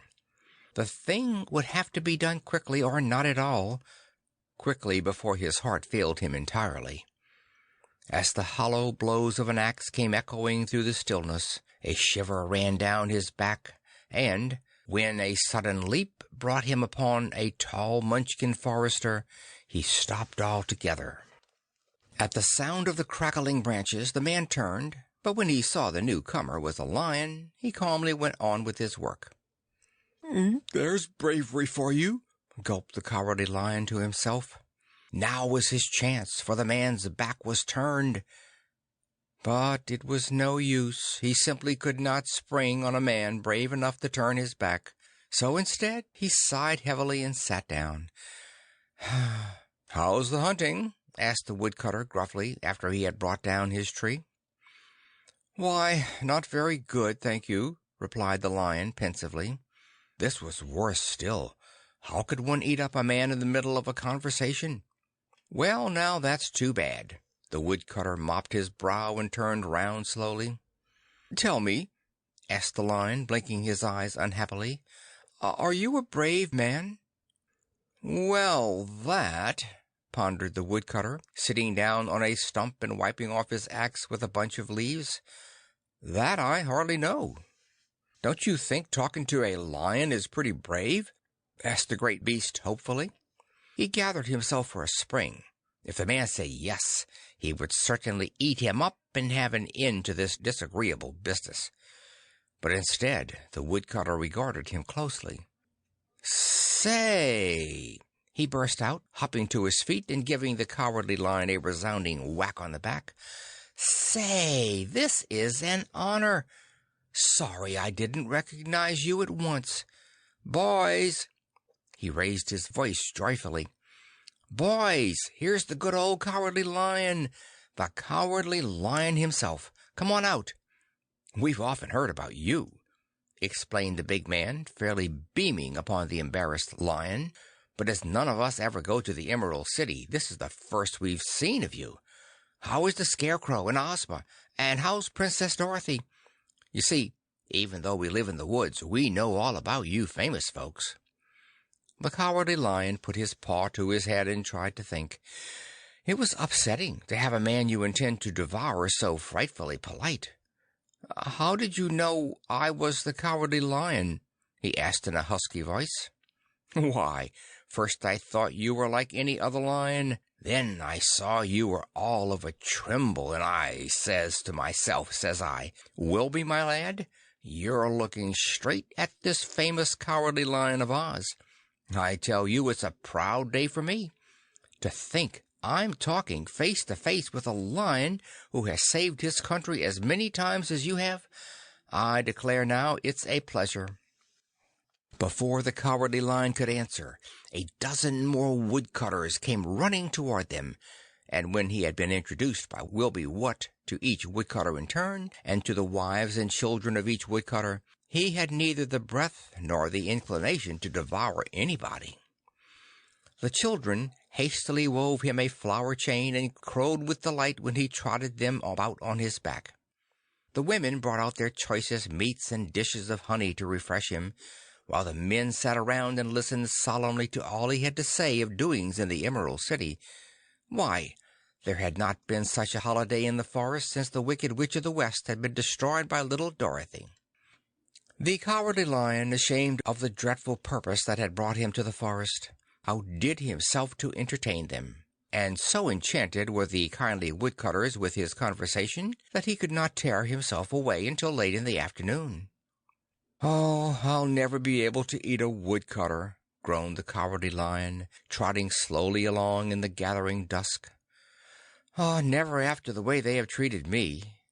I'll have to find some other sort of brave person to swallow." Scraps' advice was proving difficult right at the start, and very thoughtfully the Cowardly Lion continued his journey. It was night time when he reached the edge of the forest. Night time, and not a brave man in sight.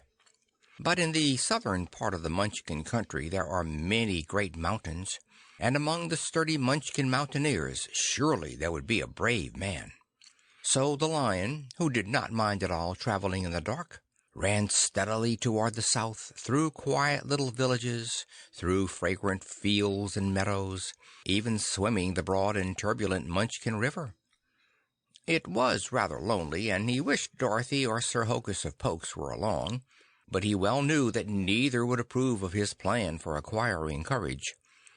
He was not sure that he approved of it himself, but he kept on arguing in his head and shuddering in his heart, and sighing because he was so great a coward. Just as the sun rose, he came upon a brave man asleep under a blue rose bush. He knew he must be brave, because he was dressed as a huntsman, and beside him lay a terrible-looking gun. The Cowardly Lion's heart began to thump like a trip-hammer, for he was much afraid of guns. But it did not seem fair at all to swallow a man in his sleep, and though he trembled so violently he could scarcely stand, he determined to waken the huntsman and to ascertain at the same time whether he were brave enough for his purpose. Gathering himself together as best he could, he sprang upon the sleeping huntsman. There was a crackle and snap as if he had stepped upon a pillow stuffed with twigs. Then an ear-splitting shriek flattened back the Cowardly Lion's ears and fairly curdled his blood. At the same time, his tail was seized from behind and twisted terrifically. "Help! Help!" screamed the huntsman, trying to rise. "Ouch! Stop!" roared the Cowardly Lion, while the person who had hold of his tail screamed in 7 different keys. The Cowardly Lion removed his paw from the huntsman's chest. "Are you a brave man?" he asked in a quavering voice. "Not very," chattered the huntsman, jumping up and backing cautiously toward a tree. "Well, you don't sound brave," continued the Lion in a relieved voice. "A brave man would not call for help. Let go of my tail, little boy. It's all a mistake. I don't want this huntsman after all." "He's not a huntsman," wailed the little boy, running over and clasping the man around the knees. "Not a huntsman?" roared the Cowardly Lion, waving his tail very fast. "Then what—" "I'm a clown, you rude monster!" spluttered the man indignantly. "A clown? Well, I should say, and none other than our old friend Not a Bit More." Snatching off his hat and false whiskers, he swung Bob up into a tree and nimbly followed himself. When they were both seated on a branch far above the ground, he looked anxiously through the trees to see what the Lion would do next. "Never saw such a country for lions," he puffed resentfully. The Lion, with one paw shading his eyes, was looking up at them. "Are you afraid?" he called pleasantly. "Are you afraid? Well, don't be, for being a coward myself makes me very sympathetic." At the word coward, Notta almost fell from the tree. "Bob!" whispered the Clown hoarsely. "It's the Cowardly Lion himself. Now we mustn't let him know we're going to capture him." "He's a very bad lion," interrupted Bob Up tearfully. "He tried to bite you." "What say?" called the Lion, who could only hear an indistinct muttering. "He says you are a very bad lion," repeated Notta, looking seriously at the great creature below. "He's right," sighed the Lion dolefully. "I am a bad lion. A good lion would have eaten you up by this time, but a bad lion often makes a good friend. Come on down. It was all a mistake." "Are you a friend of Dorothy's?" asked Bob, leaning far out over the branch. At the mention of Dorothy, the Cowardly Lion gave a guilty little jump. "Well, I should say so. Are you friends of Dorothy's?" "No, but we're from the same country," said the Clown. "And if you're quite sure you don't want to eat me up, we'd like to ask you a few questions." "I've never eaten a man in my life," roared the Cowardly Lion, rolling his eyes sadly. "Then why start on me?" asked Notta, scratching his ear and winking at Bob Up. Now that the incident was over, it struck him as terribly funny to be perched in a tree conversing with the Cowardly Lion. He wished some of his old pals in the circus could see him. He'd never expect them to believe it otherwise. So Notta and Bob climbed down, and the three regarded each other with frank interest. The Cowardly Lion had never seen a clown, and the clown had never seen a Cowardly Lion, so there was much to be explained and accounted for. First, Notta told of their sudden transportation to Mudge, of doorways, and everything else except Mustafa's determination to have them capture the Cowardly Lion himself. They were on their way, explained the clown, to the Emerald City to see whether or not Dorothy could find a way to send them back to the United States.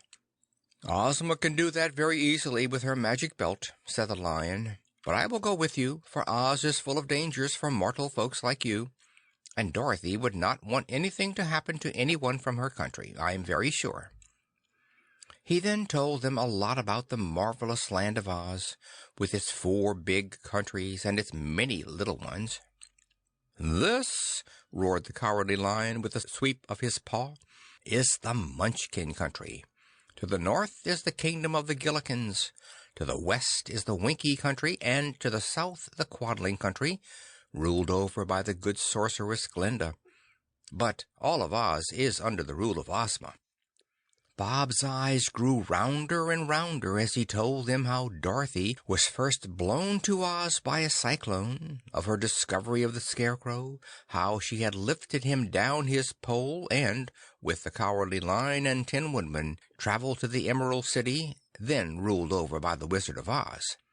Then he told how Ozma, the little fairy ruler, who was the real Queen of Oz, had been found and placed upon the throne.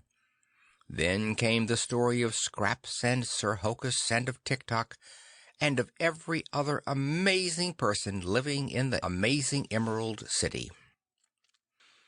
When the Cowardly Lion paused for breath, Bob was jumping up and down with excitement. "Oh, I do want to see Dorothy and the Scarecrow. Let's hurry," cried the little orphan, throwing his arms round the Cowardly Lion's neck. The kind old Cowardly Lion blinked with pleasure. "I'm glad you did that," he rumbled in a husky voice, "for now I know that you trust me and have forgotten all about that unfortunate mistake." "But why did you ask if I was brave?" mused the clown, who could scarcely believe that this merry little boy hugging the Cowardly Lion was the same Bobby Downs who had fallen into Mudge. "Because," The Lion swallowed self-consciously. Because I am looking for the bravest man in Oz." "What will you do when you find him?" asked Notta, carefully folding up his huntsman's suit and powdering his nose with another marshmallow. "Now, don't ask me that, please." The Cowardly Lion raised his paw pleadingly and looked so uncomfortable, Notta dropped the subject at once. He felt a little uncomfortable himself, for he had determined, as soon as the opportunity presented itself, to tie up the great creature and somehow or other deliver him to Mustafa. What else could he do? The clown sighed regretfully, for already he had taken a great fancy to the Cowardly Lion. But fancy or not, one could not risk turning blue, and he had Bob Up to think of. To gain the Lion's confidence, he decided to travel with him for a while toward the Emerald City, and, so long as they did that with the fixed purpose of capturing the Cowardly Lion, Mustafa's ring would not turn black. Notta said nothing of his plans to Bob, for the boy was so happy at the thought of visiting the Emerald City, and so delighted with this new and interesting friend, he hated to spoil a bit of his pleasure. So he merely opened another pack of Mustafa's sandwiches, and they all had a cheerful breakfast together. Then, with Bob proudly riding the Lion, they started off once again toward the north. "Would you mind telling me why you pretended to be a huntsman?" asked the Cowardly Lion. He had been looking sideways at Notta for some time, trying to puzzle the thing out for himself. "Not at all," chuckled the clown, chinning himself on the branch of a tree. "I disguised myself as a huntsman to frighten off any wild animals while we were asleep. I always disguise myself when there is danger in the wind, don't I, Bobby?" The little boy nodded his head solemnly. "Does it help?" asked the Cowardly Lion in an interested voice. Bob Up looked thoughtful, but as the clown nodded emphatically, he said nothing. It seemed to Bob that Notta always picked the wrong disguise, but the clown was so confident and cheerful about it, he could not bear to discourage him. So he listened politely while Notta explained his rules of disguise, politeness, joke, and run. When he had finished, the Cowardly Lion shook his head. "I suppose," said he, half closing his eyes, "that you cannot help your disguises any more than I can help my cowardice." "It isn't that I am afraid," exclaimed Notta hastily, "but I can fight better when I'm not looking like myself. When I look like myself I feel funny, and when I feel funny I can't fight." "Well, with me," said the Cowardly Lion, who, like most of us, enjoyed talking about himself, "the funnier I look, the harder I fight. So don't frighten me, I beg of you, for when I'm frightened I fight terrifically." "I'll remember what you say," said Notta, turning a somersault and wondering uneasily what the Cowardly Lion would do when he tried to capture him. But the thought of being captured never entered the Lion's head. He was rather glad to have the two strangers turn up this way. It postponed that disagreeable business of eating a brave man. Of course, if they should run across one on the journey, well enough. But first it was his plain duty to conduct this clown and little boy safely to the Emerald City. Notta was so cheerful and jolly, and made so much fun out of everything, that the Cowardly Lion felt repaid for any trouble he was taking, and Bob Up had not been so happy since they had fallen into this bewildering country. Toward noon, as the sun grew rather hot, the Cowardly Lion turned into a small, inviting wood, which he felt was a shortcut to the yellow brick road. But on the very first tree, a large sign made them pause. The sign said, "20 trees to you." "I never heard of any country called you," mumbled the Cowardly Lion, blinking up at the sign in surprise. "There was one just like this on the road we came down yesterday," said Notta. "Bob and I wondered what it stood for." "Well, I don't know," mused the Lion. "That's the queer thing about Oz. Even old residents like myself are often amazed to find new countries and peoples where we never expected to find them. According to the maps, there are only scattered farms between here and the Emerald City. But so long as we have to go through this wood, we might as well see what U stands for." Bob was the first to discover that every now and then the trees were numbered, and, following them in the order of their numbers, took them deeper and deeper into the forest. When they reached the tree numbered 19, they were alarmed to note that all the other numbers that had guided them here had disappeared. The wood had meanwhile grown so dense that they could hardly push on, and when Nada suggested that they go back, they found they had lost the way entirely. The Cowardly Lion was full of stickers and thorns, and while Bob picked them out of his woolly mane, the Clown climbed the 19th tree to make a little survey of the country. With a shout he came scrambling down. "There is a clearing just beyond, and I think I make out 20 on the tree in the center," puffed Nada. "Come on." The Clown was growing more interested in this strange country every minute. He could hardly wait to see what was going to happen next. "Let me go first. My hide doesn't tear as easily as yours," said the Cowardly Lion, and he began pushing through the heavy thicket in the direction pointed out by Nada.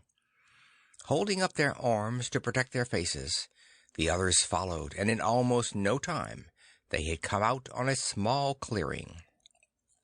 As they looked, the Clown clutched Bob, while the Cowardly Lion blinked with astonishment. The 20th tree was knitting furiously, holding in its long fingers nearly 100 gleaming needles, and bending its witchy head every once in a while to examine the great cloudy net that flowed all around it. For some moments they watched in puzzled silence. Then Bob screamed, the Cowardly Lion roared, and Nada gasped with alarm.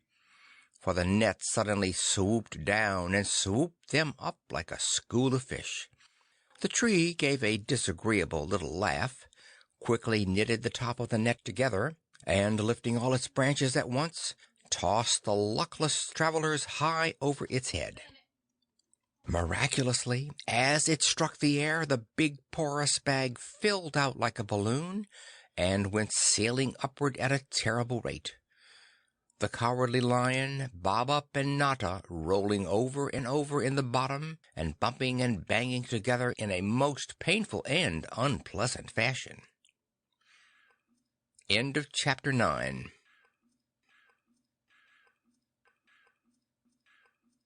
Chapter 10. On the Isle of Un. "If you could just stop trembling," puffed the Clown, trying to keep out of the Cowardly Lion's way, "I think it would help." "But how can I stop trembling when I am so frightened?" complained the Lion, clutching the swaying net with all four paws. "I'm frightened too," wailed Bob, who was rolling and bouncing first against one, then against the other. "It seems to me you're shaking about a lot yourself," said the Cowardly Lion reproachfully, as Nada dove suddenly into his ribs. "What are you trying to do?" "My disguise," panted the Clown, clutching at his chest. "If I could only put on my disguise." "Aho!" mumbled the Cowardly Lion, and stopped trembling long enough to grin.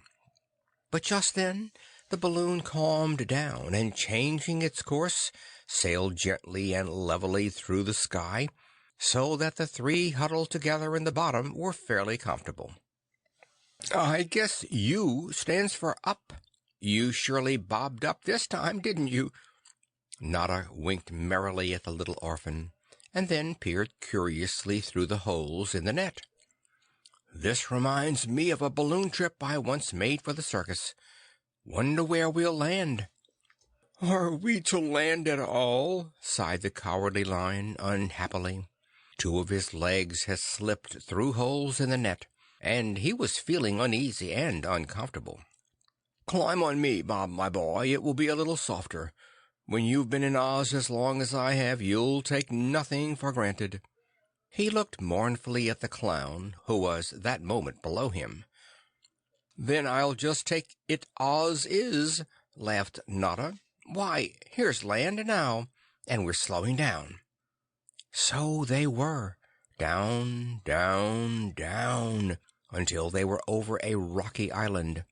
When the net was almost resting on a little green hill, it turned completely and suddenly upside down, and shook them out with such violence that they rolled all the way to the bottom.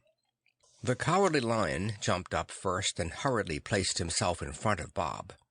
Though he was trembling more than usual, he knew that he was a better fighter than these helpless mortals, and that there would be fighting he felt reasonably sure, for a great crowd was coming noisily toward them.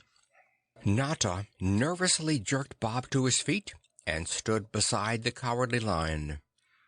There was no time for disguising. "We'll just start with Rule 2, panted the clown, running his finger hurriedly round his collar. "Let's be extremely polite. That's the way to meet strangers." "All right," agreed the Cowardly Lion in a rather choked voice. "You meet 'em with politeness, and if that fails, I'll meet 'em with something else." He gnashed his teeth to keep them from chattering. As the first of the company reached the foot of the hill, Bob gave a little scream, but Notta calmly stepped forward. "Ladies and gentlemen," began the clown in his best circus manner, "let me introduce you to the most famous lion in the world, the Cowardly Lion of Oz, as brave as he is cowardly. Allow me to present Bob Up, the brightest little boy in the United States, and myself, a harmless clown whose tricks have astonished the crowned heads of 2 continents. Ladies and gentlemen, let—" "2 creatures and a beast," called the leader of the company, interrupting Notta in the middle of a sentence. "2 creatures and a beast," repeated the others, staring dully at the newcomers. The Cowardly Lion growled threateningly at this, and Notta began running over all the jokes that he knew. As for Bob, he was too amazed to do anything but stare, for these were certainly the most curious beings he had ever seen in his life. To begin with, they had feathers instead of hair. These feathers were small and fine, and grew smoothly back from their foreheads, becoming longer at the back and curling softly behind the ears. Their eyes were perfectly round, and their noses almost like bird beaks. Otherwise, they were the same as regular folks, except in the manner of walking, for their feet turned in so much that they had to hop, putting one foot down and then hopping over it. Before Notta could start a joke, the leader of these singular creatures motioned to 2 behind him. These immediately stepped forward, unfurling as they did a large banner. "Unwelcome to Un," said the banner in crooked yellow letters. "No use being polite to them," rumbled the Cowardly Lion, and, taking matters into his own paws, he gave such a thundering roar that the very ground trembled. "Ginger, Papa!" gasped the clown, almost as frightened as the Featherheads. The effect on the crowd was simply breathtaking. Beginning at the back of their necks, their feathers slowly rose straight on end until each head looked like a huge and quivering feather duster. The Cowardly Lion tried to roar again, but the best that he could manage was a chuckle. Notta took one look, then fell up against a tree and laughed until the tears rolled down his cheeks. Even Bob giggled. "Try 'em again," wheezed the Cowardly Lion. "I think they'll listen to you now." Wiping his eyes on his sleeve, Notta stepped forward and addressed the leader. "Could you tell us a little something about this interesting country of yours, and the quickest way out of it?" he inquired politely. Slowly the feathers on the heads of the crowd began to settle. "'Tain't a country, it's a skyle," answered the Featherhead, blinking rapidly. "A skyle?" repeated the clown, glancing doubtfully at the Cowardly Lion, who appeared to be as puzzled as he was. "What is a skyle?" asked Notta curiously. "This is," snapped the leader disagreeably. "You're as ignorant as a fish, aren't you? Then, as the Cowardly Lion gave a threatening growl, he continued grudgingly, "A skyle is an isle in the sky. Anyone who has studied skyography ought to know that. I suppose you don't even know what an isle is." He looked contemptuously at the three strangers. "I do. An isle is a small body of land entirely surrounded by water," cried Bob, delighted to find that geography was of some use after all. "Well," said the Featherhead uneasily, "then I guess you'll understand when I tell you that a skyle is a small body of land entirely surrounded by air." "Air?" sputtered Notta. "I say, how does one get off a skyle?" "You'll soon find that out," muttered the Featherhead, and all the others began nodding and clucking for all the world like a company of hens. "What do you call yourselves?" asked the Cowardly Lion.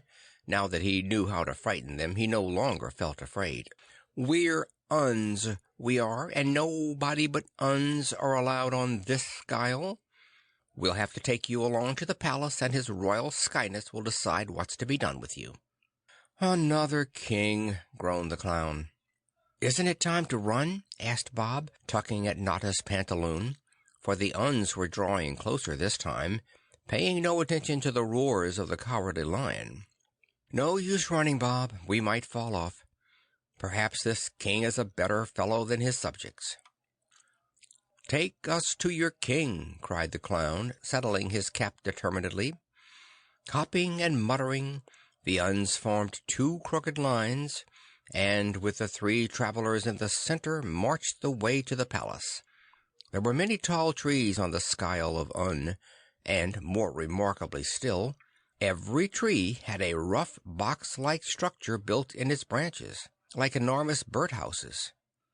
They were reached by rough ladders, and the Uns seemed to be as much home on the branches as on the ground. Some of the women standing on lower branches were hanging clothes on upper ones as calmly as ordinary folk string the washing up in the yard. But, as Notta whispered to Bob, what could one expect of Featherheads? The skyle itself was rocky and barren, and there seemed to be no farms, buildings, nor industries of any kind. "What do you do here for a living?" asked Notta, turning to the Un beside him. "Fish, mostly," said the Un. "What for?" asked the Cowardly Lion, treading on Notta's heels in his eagerness to hear. "Birds," sniffed the Un, looking over his shoulder scornfully. "What did you think we'd fish for?" "Oh, but you couldn't fish for birds," objected Bob Up, stopping short, while Notta burst into a loud roar of laughter. The Un glared at all three. "The air's full of 'em," he announced sharply, and then, as the clown continued to laugh immoderately, his feathers began to ruffle with rage. "You're idiots!" he screamed, thrusting his sharp beak almost in Notta's face. "Idiots!" echoed all the other Uns immediately. Several trod on the clown's toes, and seeing that Bob was rather pale, Notta hastily changed the subject. Not long after that they came to the palace. To Bob it looked like a huge barn stuck between four trees. It was about 10 feet from the ground, and from the top of each tree fluttered a bright yellow flag bearing the word UN. The Cowardly Lion trembled a good deal as they went up the rickety green ladder, but with a little help from Notta he managed it, and next instant they were in the presence of the king. "Two creatures and a beast, your skyness," announced the leader of the delegation. Then, stepping close to Notta, he shouted at the top of his voice, "His Majesty! I wish I was King of Un." Notta's cap fell off, and he clapped his hand to his ear. The Cowardly Lion made a little spring at the Un, and had the pleasure of seeing the king's feathers rise erect from his head and wave to and fro. "Approach, creatures and beasts," commanded I Wish I Was in a slightly shaky voice. He was sitting on a high wooden perch, swinging his feet. Grouped about him were a number of Uns in bright green uniforms that exactly matched their feather hair. Notta made a deep bow, and Bob and the Cowardly Lion moved forward together. "How did you come here?" asked I Wish I Was, adjusting a pair of huge spectacles on his terrible beak. "We didn't come at all," said Notta hastily. "We were standing under a tree watching it knit. A very strange sight, your Skyness will agree." "Why shouldn't it knit?" snapped the King impatiently. "There's no law against it, is there? In fact, if it were not for that tree, we'd be in a pretty state for fishing nets." "Well, we were caught in the tree's net. The net flung up, and here we are," finished Notta, determined not to quarrel if he could help it. "A mighty poor catch, I call you," muttered the King complainingly. He turned to his guard to see whether they agreed with him, and they all nodded so hard it made Bob dizzy. "Are you willing to become Uns?" he asked gloomily. "I'll not grow feathers for anybody," growled the Cowardly Lion, shaking his paw at I Wish I Was. "Wait till you've tried," answered the King loftily. "But what I mean is this. Each of you must do something Unish, for we are all Uns here. I'm unfair. Any Un will tell you that. Bill there," he pointed proudly to the commander of the guard. "Bill, he's ungrateful." Then he waved to the Un beside him. "And Tom's unkind. See what I mean? We're all Uns together." The King rubbed his claw-like hands gleefully. "But I never heard of such a place," gasped Notta. "Of course not. Uns positively unheard of," confided the King, smoothing back his feathers complacently. Bob's eyes grew rounder and rounder. Notta swallowed, and the Cowardly Lion tilted one ear forward to be sure he was hearing aright. "Why, you're Uns already," said I Wish I Was with a mean little chuckle. "You," he pointed his long, thin finger at Notta, "are unnatural. You," he pointed to the Cowardly Lion, "are unpleasant. And you," he wiggled his finger teasingly at Bob, "you're uninteresting." "Thanks," said the clown, taking off his cap. "And beside that," cried I Wish I Was, his voice rising to a shrill squeak, "you're all uninvited." "And bound to be unlucky," gurgled Bill of the Guard. "And terribly unhappy," squealed another, dancing up and down. "And terrifically uncomfortable," added a third. Hereupon the Uns began hopping frantically about, each shouting something Unish, till Bob covered his ears and the Cowardly Lion began to lash his tail with fury. "Stop! Stop!" shouted the clown, stamping his foot. "I believe this is the unpleasantest island I've ever been on." Loud cheers from the Unish interrupted him here. "And if you will tell us the way off, we'll go at once." I Wish I Was raised his claw for silence, pulled a pad from his pocket, a long feather quill from his head, and, dipping it in ink, wrote something in a great hurry. This he handed to the commander of the guard, and Notta, looking over his shoulder, read, "Push them off at the first opportunity." The guard, not knowing that the clown had read the message, bowed and began whispering to his comrades, while Notta scratched his ear and wondered what he should do. "Could your Skyness give us a bite to eat?" he asked presently. That, he reflected, would give him time to think. "Certainly not," answered the King, snapping his bird-like eyes. "If you're hungry, go fish the same as the rest of us do. Bill, give them some rods." He winked wickedly at the green guardsman. Notta saw him make a little push in the air. Bill, with a chuckle, winked back, then brought 3 rods and reels and handed them to the clown. "Oh!" cried Bob Up, "I love to go fishing." "Where do you fish around here?" asked Notta, wrinkling up his forehead.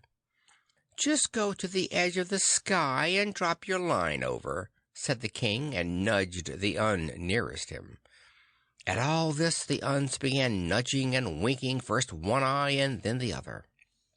"Come on," whispered Notta, and, tucking the rods under his arm, ran toward the door. The Cowardly Lion, in his haste to follow, fell all the way down the ladder, but at a quick word from Notta, jumped up, and as Bob joined them they all started on a run for a little clump of trees. "I tell you," puffed the clown, pausing at length to mop his brow, "they are bad uns, sure enough. They mean to push us off the skyle. That's why he sent us fishing." "Just let 'em try," roared the Cowardly Lion, shaking his mane. He had skinned his knees in the fall down the ladder and was feeling quite ready for a battle. "But shall we go fishing or not?" asked the clown uncertainly. Bob Up said nothing, but he looked wistfully at the fishing rods. Bob had never been fishing in his life, and even the thought of being pushed off the skyle did not seem as dreadful as being deprived of this pleasure. Notta saw the look. "I'm hungry as a lion," said the clown suddenly, "and we've lost Mustafa's packets somewhere between Oz and Un." "Well, you're not as hungry as this lion," rumbled the Cowardly Lion with a wink at Bob. "It must be long past noon. Let's risk it. You fish and I'll watch, and if any of these Uns start pushing us—" The Cowardly Lion gave a roar and shook his paws threatening at the palace of I Wish I Was. End of Chapter 10.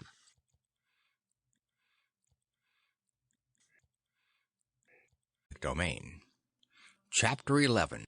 A Strange Fishing Party. To their surprise, none of the Uns followed them, and in about an hour they had come to the edge of the skyle.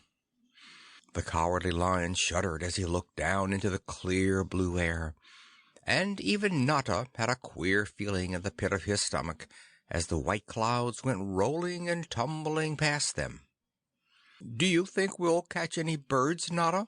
asked Bob Up, venturing so near to the edge that the Cowardly Lion gave a roar of terror. "Remember, you're not a bird," he warned.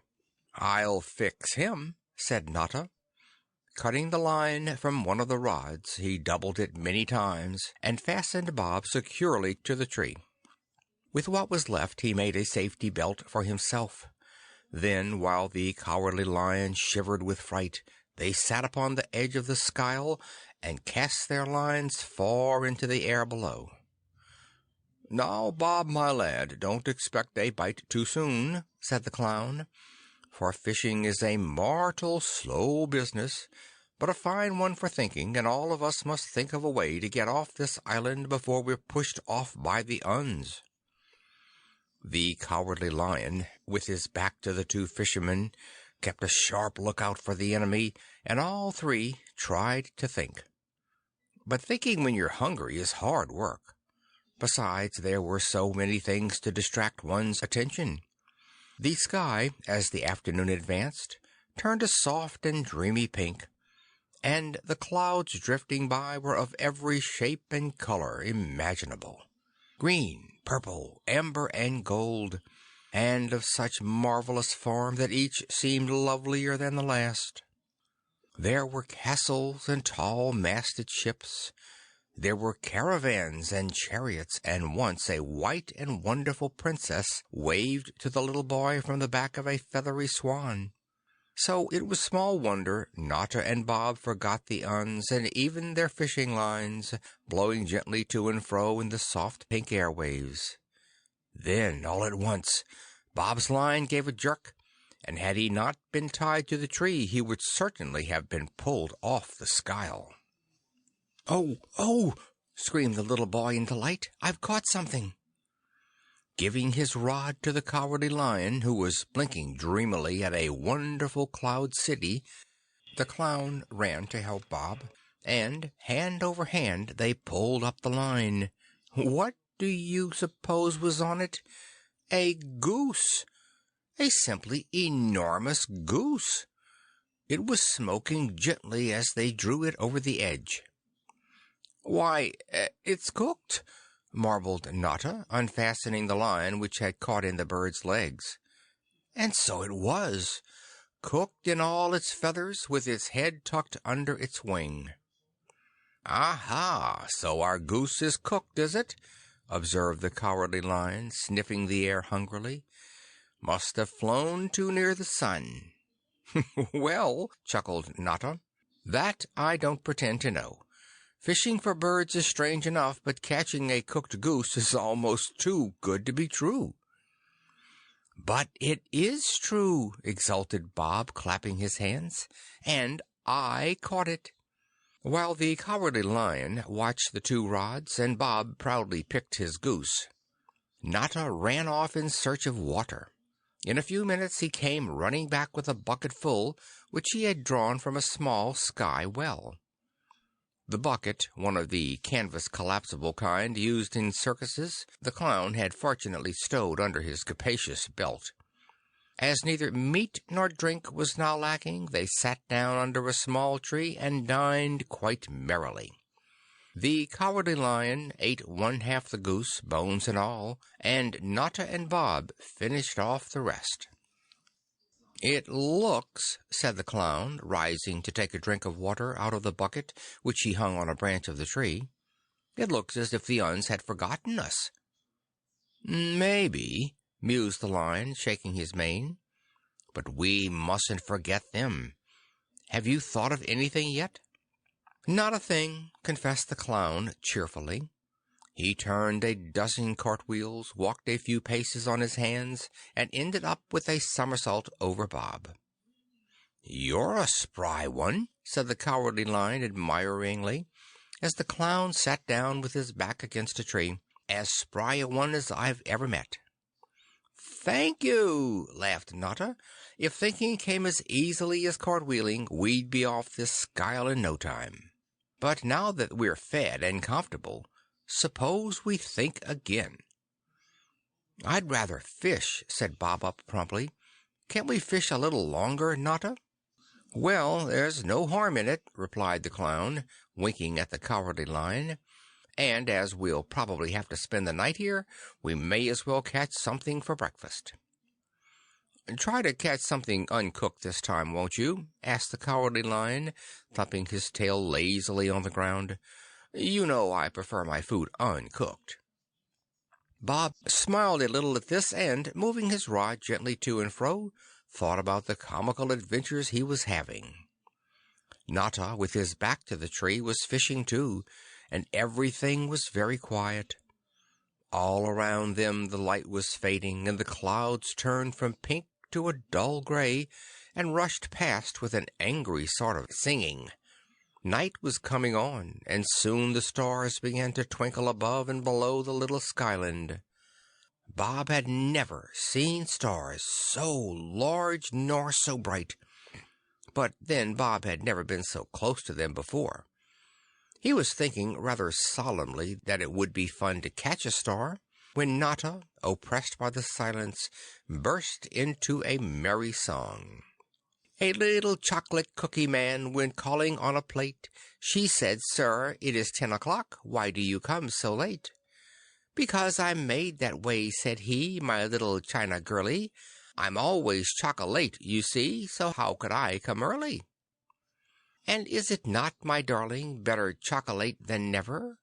The wee plate cracked a little smile. 'Oh, sir,' said C, 'you're clever. And you may call to-morrow, even though you're chocolate.' But pshaw, he never came, because that cookie man was 8. Bob laughed right out loud, and Notta, who had been trying to make Bob merry, tossed his cap triumphantly into the air. "Very good," murmured the Cowardly Lion, waving his tail gently, "except that last line, 'was 8.' Isn't that a bit ungrammatical, even for Oz?" "There you go, getting unish," teased Notta. "I guess I can be ungrammatical in un." "Notta, Notta, I've got another bite!" screamed Bob, hopping about on one foot. That finished the argument. "Hope it's a bite for me," said the Cowardly Lion. Then he gave a little roar of surprise, for over the edge of the skyle came a dog as dear and shaggy a little bow wow as had ever barked at an iceman. The hook had caught neatly in its collar, and, though it was a little out of breath, it was otherwise unhurt. "Well," rumbled the Cowardly Lion, rising on his haunches, "so this is breakfast? Bob, what do you mean by catching a dog for my breakfast?" "Oh, please," whimpered the dog, rolling its soft eyes in terror. "You mustn't eat the little fellow who was only out for a walk, would you?" He sat up and begged so prettily. Bob caught him up in his arms and hugged him. "Oh, Notta, may I keep him? I've never had a dog." "Well, now," said the clown, scratching his ear, "I don't see why not." "Don't keep me," wailed the dog piteously, "for I belong to a little boy on another star, and he would miss me very much." "What kind of a dog are you?" gasped the clown, staring at the little creature. "What do you mean by taking a walk through the sky and living on a star?" "I am a Sky Terrier," answered the little dog, looking anxiously from one to the other. "You wouldn't hurt a little fellow like me, would you?" "But how will you get home?" asked Notta. "Just throw me back into the air," barked the dog, and licked Bob on the nose so coaxingly he couldn't bear to refuse, though his heart was heavy at the thought of losing him. "I guess that other little boy would miss you," sighed Bob. So, kissing the shaggy little terrier right on the nose, he dropped him gently over the edge of the skyle, and as they watched he scampered hurriedly over a cloud and then along through the sky as easily as if he had been on land instead of air. He paused once and looked over his shoulder, then with a joyful bark and wave of his tail ran off. Notta, seeing that Bob was downhearted at losing the little fellow, suggested that they start fishing again. "Who knows what we may catch this time?" exclaimed the clown, pushing back his cap and snapping his line energetically.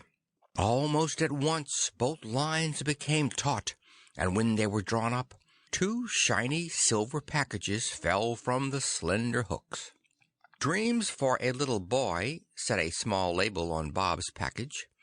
"Dreams for a big boy," said the label on Notta's package. With trembling fingers they untied the silver ribbons, and had no sooner done so than Bob drooped gently against Notta, and the clown fell back against a tree. In another second both were fast asleep, dreaming the lovely stories they had caught in the sky. It happened so quickly that the Cowardly Lion was completely taken by surprise. He sniffed the silver papers. "Dreams," read the Cowardly Lion by the light of the stars. "Well, I guess they're regular sleeping powders. It's a good thing I didn't catch a dream, for somebody must stay awake and keep guard."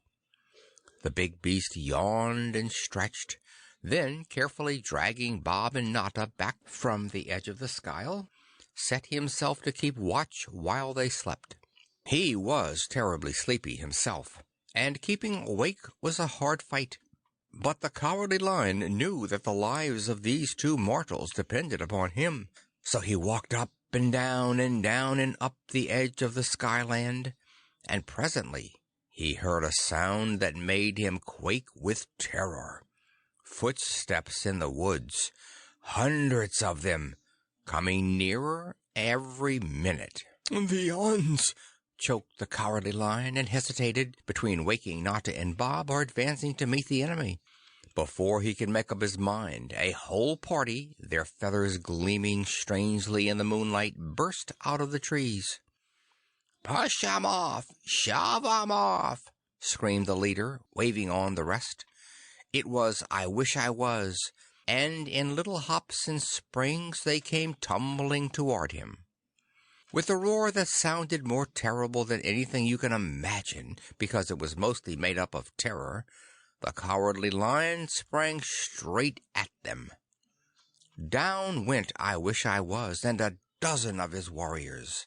Shaking and quaking with fear, the Cowardly Lion made quick springs and snatches, and when the Uns with little screams of rage drew back, his mouth was full of feathers. But they were far from giving up, and after a brief parley came on again. Once more the Cowardly Lion struck out left and right. This time 24 more were down, but the Cowardly Lion was slowly being forced toward Notta and Bob and the treacherous edge of the skyle. Armed with feathered sticks and screaming horribly, the Uns came on a third time, and, though the Cowardly Lion fought them with might, mane, claw, tooth, and nail, he was almost smothered by the attack. Something of the alarm made the clown stir in his sleep, and the triumphant shout of "I wish I was" brought him wide awake. He sat up just in time to see the Cowardly Lion go down under a perfect wave of Uns. "Help! Help!" screamed Notta, but there was no one to help them. He made a little dash to the left, but the line that tied him to the tree caught him with a jerk. He made a little dash to the right, spun around, and clasped his stomach in despair. Just then the Cowardly Lion, growling like a whole menagerie, shook off the mass of the Uns and bounded to his side. Feathers were strewn in every direction, and 100 of the Uns lay where they had fallen.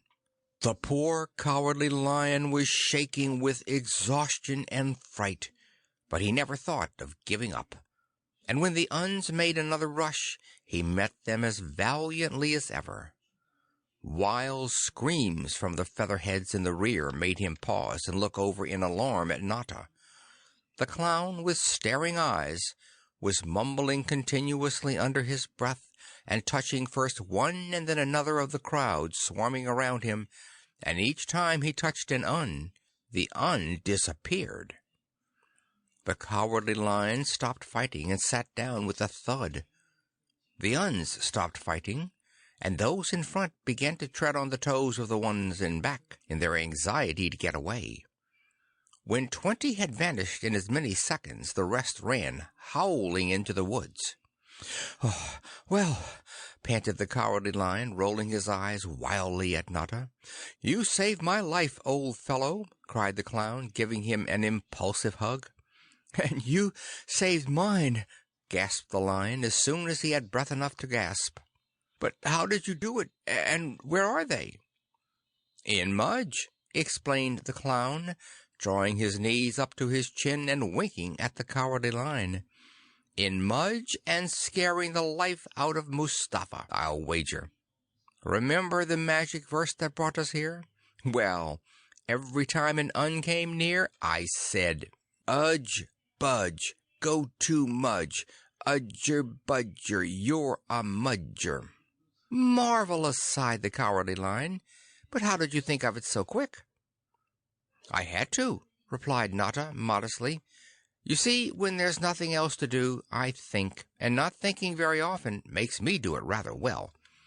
But do you suppose the other Uns will be back?"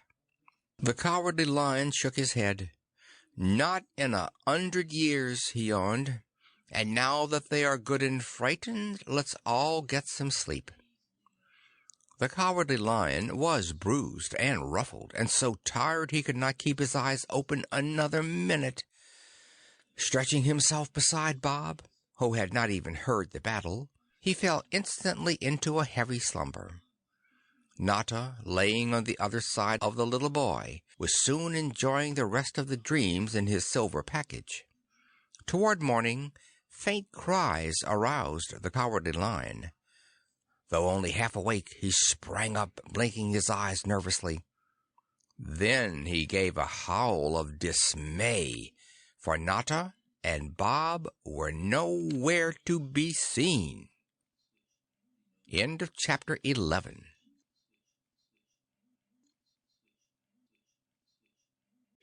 Chapter 12. Saved by a Flyaboutabus. Groaning because he had been foolish enough to trust the Uns, the Cowardly Lion ran up and down the edge of the skyle. There was no doubt about it. Bob and Notta had been pushed off while he was asleep.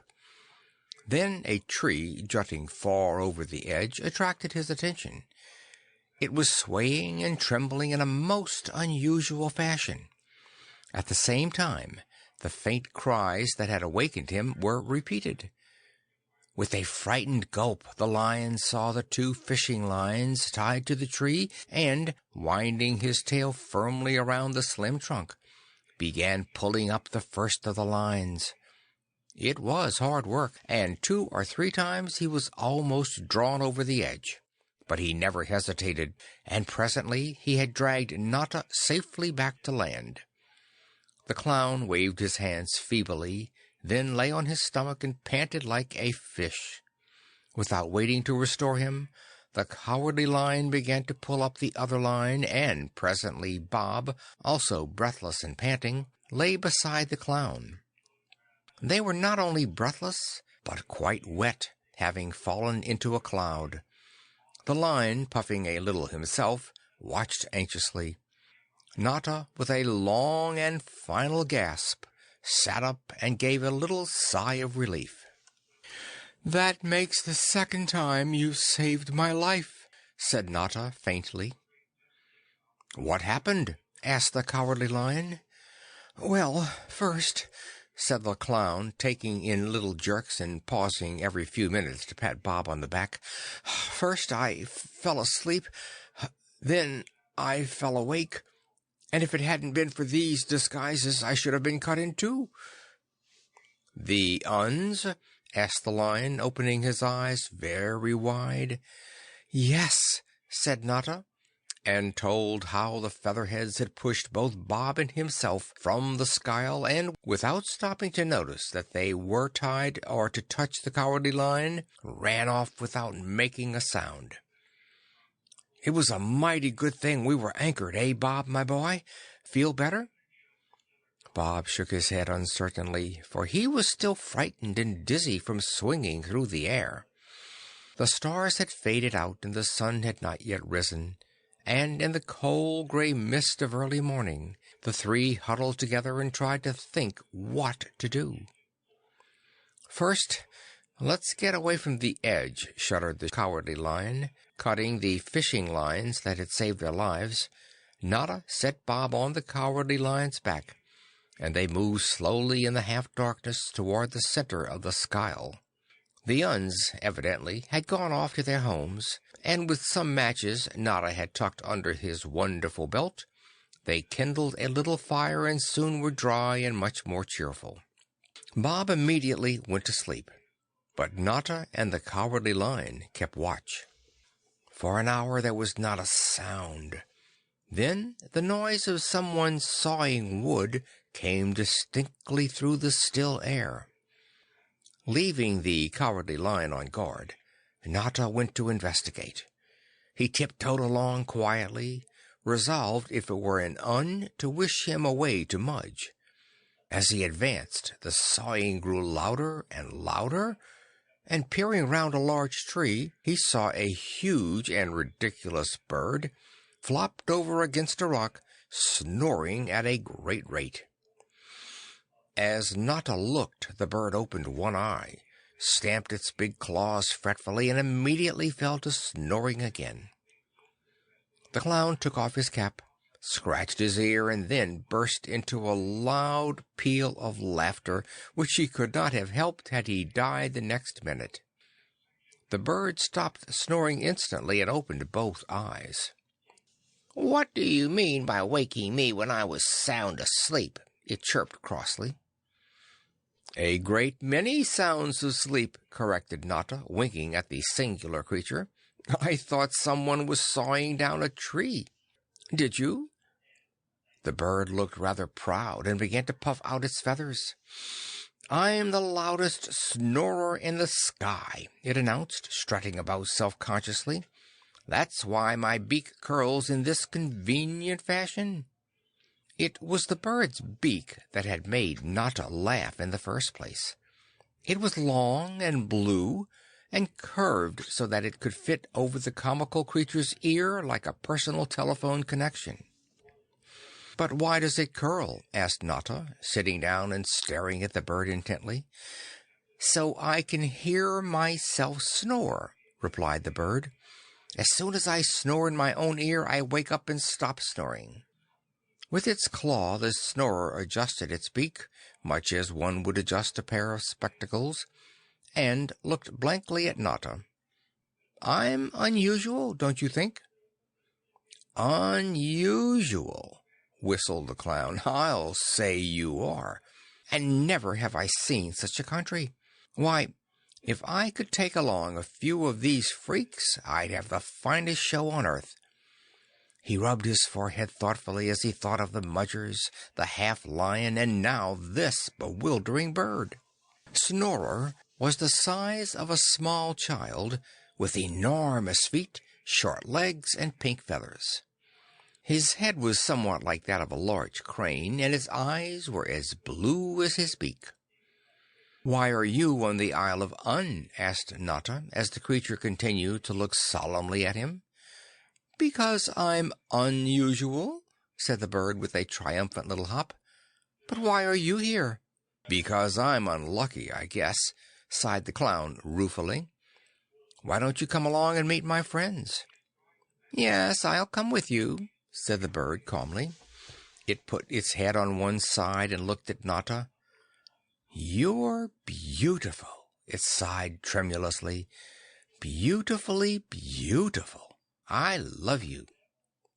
Notta had all he could do to keep from laughing, but seeing that Snorer was really in earnest, he patted it awkwardly on the head and started back, the bird hopping happily beside him.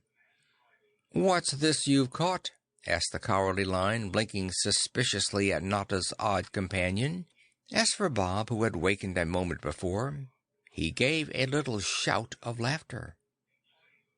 "It's because I'm so unusual," whispered Snorer, putting up a claw and winking at Notta. "Tell them my name's Nickadoodle."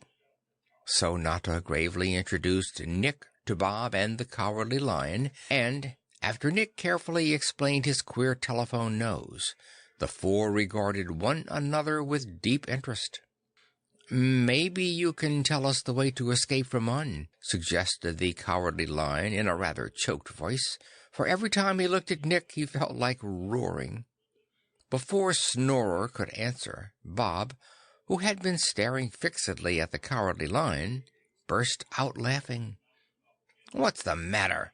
demanded the Cowardly Lion gruffly. "What's the matter?" asked Notta. Then he, too, clapped his hand to his mouth and began to rock backward and forward. "Feathers!" gasped the clown. "You've a big bunch of blue feathers in your mane." "What?" roared the Cowardly Lion, angrily putting his paw to his head. "Oh, everyone grows feathers in Un," chirped Nick cheerily, hopping toward Bob. "Take off your cap and see." Snatching off his hat, Bob ran his fingers hastily through his hair. Horrors! Right at the crown of his head were at least 10 stiff red feathers. Notta had as many green ones, but his hung down over his right eye when he took off his cap. The desire to laugh at Snorer suddenly left them. To laugh at someone who was funny was one thing, but to be funny yourself, well, that was different. "You'll soon have as many feathers as I have," chuckled Nick, regarding them with his head on one side. "I think they're quite becoming." "Becoming!" screamed the Cowardly Lion. "Well, they'll be coming out by the roots. It's bad enough to be chicken-hearted, but being feather-headed I simply will not stand." He gave the bunch of feathers a furious tweak, but he might as well have tried to pull off his ears. "We've got to get off this skyland," blustered the poor lion, stamping around in a fury. "I'll jump off before I grow another feather." Bob was thinking that his would come in mighty handy for playing Indian. "I suppose we'll soon grow enough to fly off," said Notta, blowing the green feathers out of his eye and pushing them back under his cap. "I say, Nickadoodle, can't you tell us a way out of this?" "I'll tell you one thing," murmured the great bird, nestling close to Notta. "You're beautiful. Beautiful." He rolled his eyes rapturously. "Well, if you don't want my beauty broken to pieces, tell us a way to escape," begged the clown, looking nervously toward the edge of the Skyland. "There's only one way for you to leave," said Snorer, "and that is in the Royal Flyaboutabus." "What is it?" choked Notta. "Where is it?" roared the Cowardly Lion. "Tied to a tree near the palace. But we'll have to wait till the Uns go to wish," replied Nick, rubbing his head against Notta's knee.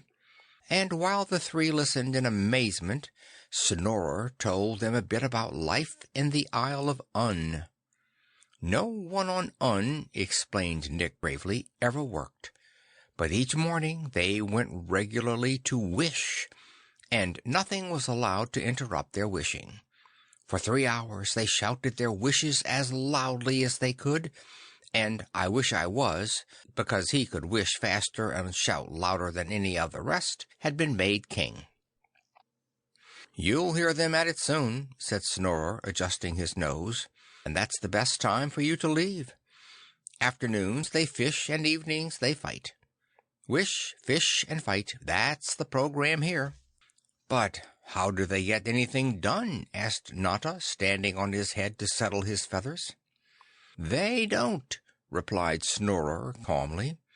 "Everything is undone, and about your feathers," he pointed his claw at the Cowardly Lion's mane, "every time anything unish happens to you, you'll grow another. First you were unwise to come here. That accounts for one. Then you were uncomfortable and unsafe." "Unlucky, unhappy, and unfed," sputtered the clown, turning a somersault with each word. "Lead us to the Flyaboutabus, old fellow, or we'll soon be as feathered as geese." "All right," chirped Nickadoodle obligingly, "but step softly and do just as I tell you." "Aren't there any good Uns?" asked Bob with a little sigh. "Well, there was one." Nick paused to adjust his nose, which was continually falling off its hook. "But I've forgotten his name, and the others treated him so unkindly that he's hidden himself in a cave somewhere on the Skyle. But they do say if he ever becomes king, the Uns will all have to reform."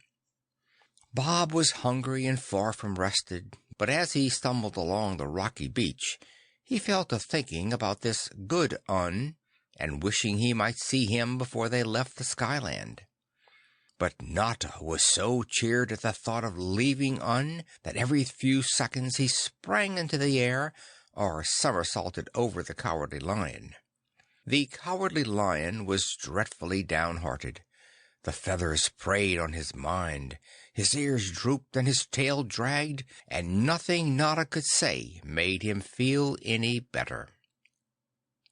"It's all very well for you and Bob. You can wear hats and hide your feathers, but a lion in a hat would look as ridiculous as a lion with feathers.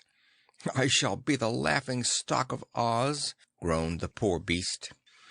"Well, it's not so bad to make people laugh," comforted Notta. "That is my business, and I know. Come with me to America and your fortune will be made."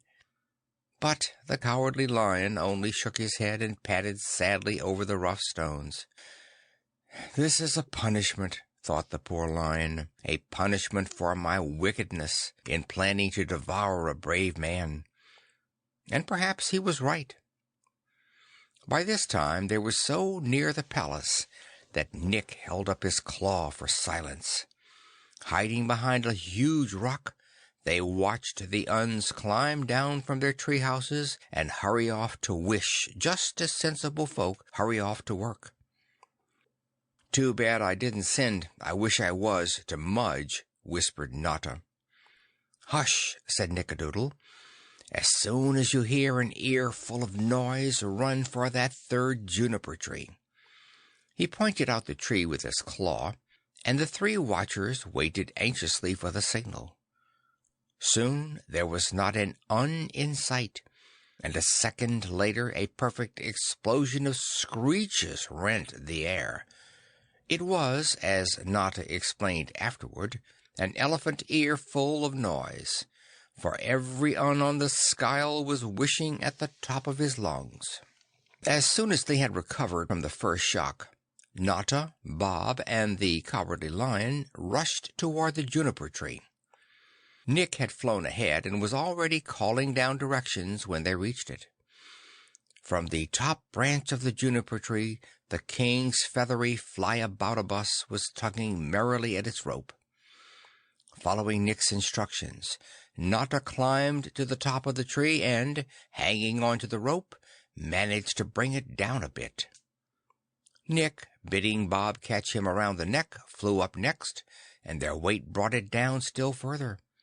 It was still terribly high for the Cowardly Lion, who could not very well climb the tree. "Hurry, hurry!" croaked Nick, flapping his wings warningly. "There's an Un!" And sure enough, a tardy Featherhead was staring at them in astonishment from the door of his treehouse. With an ear-splitting squall, he fell down the ladder and rushed off to the wishing place to tell the others. Prickling with terror, the Cowardly Lion made spring after spring, but each time he just missed the fly-about-a-bus. And every time he made an unsuccessful leap, another feather sprouted gaily in his mane. "Better cut loose and leave him," whispered Nick anxiously. But Notta and Bob hushed him up indignantly, and by jumping tried to bring the bus lower. "Go and save yourselves," coughed the Lion after the 10th attempt. He mopped his forehead dejectedly with his tail, and growled terribly as each feather prickled through. A shout from the clown made him turn.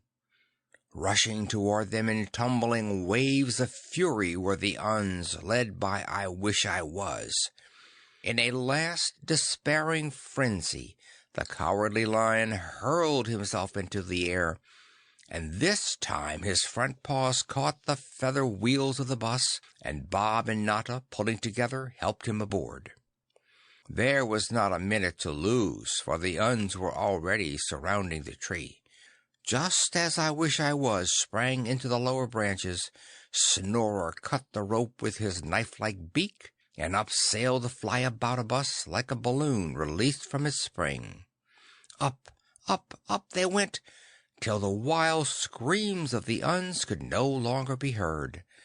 Up, and round, plunging now this way and now that, till Notta, Bob, and the Cowardly Lion were too shaken and dizzy to know or care what was happening. But Snorer, more used to flying than the others, kept his head, and waiting his opportunity, seized a long lever that swung loosely to and fro in the front of the bus.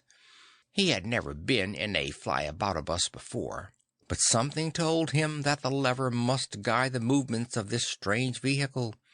Sure enough, as soon as he took hold of it, the darting about stopped, and it flew quite steadily. "Are we still going up?" quavered Notta, without opening his eyes. The clown lay flat on his back in the bottom of the bus, with Bob sprawled on top of him. The Cowardly Lion had become wedged under a seat, and was heaving and puffing unhappily. "Yes, but there's some way to bring it down," chirped Nick. "Come have a look. I know how to fly myself, but I don't know how to fly a fly-about-a-bus." End of Chapter 12.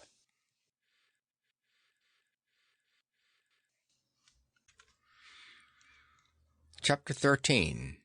Mustafa's Blue Magic. Notta rose unsteadily and lifted Bob into one of the side seats. Then he staggered over to the front of the bus and, holding his head with one hand, peered down at the gear and machinery. There was a row of buttons under the steering wheel, and the first button said "Slower." Notta hastily pushed this one, and the great feather wheels on each side immediately slackened their frantic whirling. And while Nick held the lever, Notta investigated their strange flying machine still further. It was shaped like an immense hollowed-out goose, with seats on each side and a high seat near the head. The head turned with the steering wheel and honked loudly when you pushed the button marked blow. The tail of the goose moved from side to side, and the 4 powerful wheels whirled around continuously, so that the noise, when the bus flew swiftly, was terrific. Now, however, it was running more quietly, and Bob, no longer feeling giddy, began to look around with keen interest. Notta had pressed another button marked middle air down, and they were slanting gently toward the earth, floating almost without movement of the great feather wheels. "Isn't this fun?" cried Bob, giving the clown a little hug as he sat down in the seat ahead. "Well," chuckled Notta, "I don't usually fly before breakfast, but I'd fly from any time." Snorer, who still held the lever, beamed over his shoulder at the clown. "Didn't I manage well?" he chirped happily. "I say, when anything's to be done, just leave it to old Nickadoodle." "We can never thank you enough," declared Notta. "But how will you get back? Will you fly?" "I'm not going back," exulted Snorer, flapping his wings. "I'd be unusual anywhere, and I am never going to leave you, you beautiful creature." "Then our fortune is made," said the clown with a wink at Bob. "For in a circus you'd be more than half the show." "I'll show them how to snore," chuckled Nick. "I do that better than anything else. But I'd do anything for you, for I love you with all my heart," continued Snorer calmly. "And the boy, too. And I love—" "Don't you dare love me," rumbled the Cowardly Lion, wrathfully jerking his head from under the seat. "I won't allow it." "All right," sighed Nick, adjusting his nose. "I'll try not to love you, but it's going to be hard work. You're so handsome." "There, there," interrupted the Cowardly Lion gruffly, but he couldn't help looking pleased. "You may like me if you wish," he added mildly. "Any land in sight?" Notta leaned far over the edge of the bus. "I think I see a village of some kind far down below. Here, Bob, you come help steer." So while Nick grasped the lever to hold the bus steady, Bob sat in the high seat and turned the great goose head as Notta directed, now to the left and now to the right, and in less than an hour they were floating slowly over a quaint blue city. "We are still in the Munchkin country," rumbled the Cowardly Lion, standing on his hind legs and looking over the side. "Well, we'll just fly over this town and land in one of those fields," puffed Notta uneasily.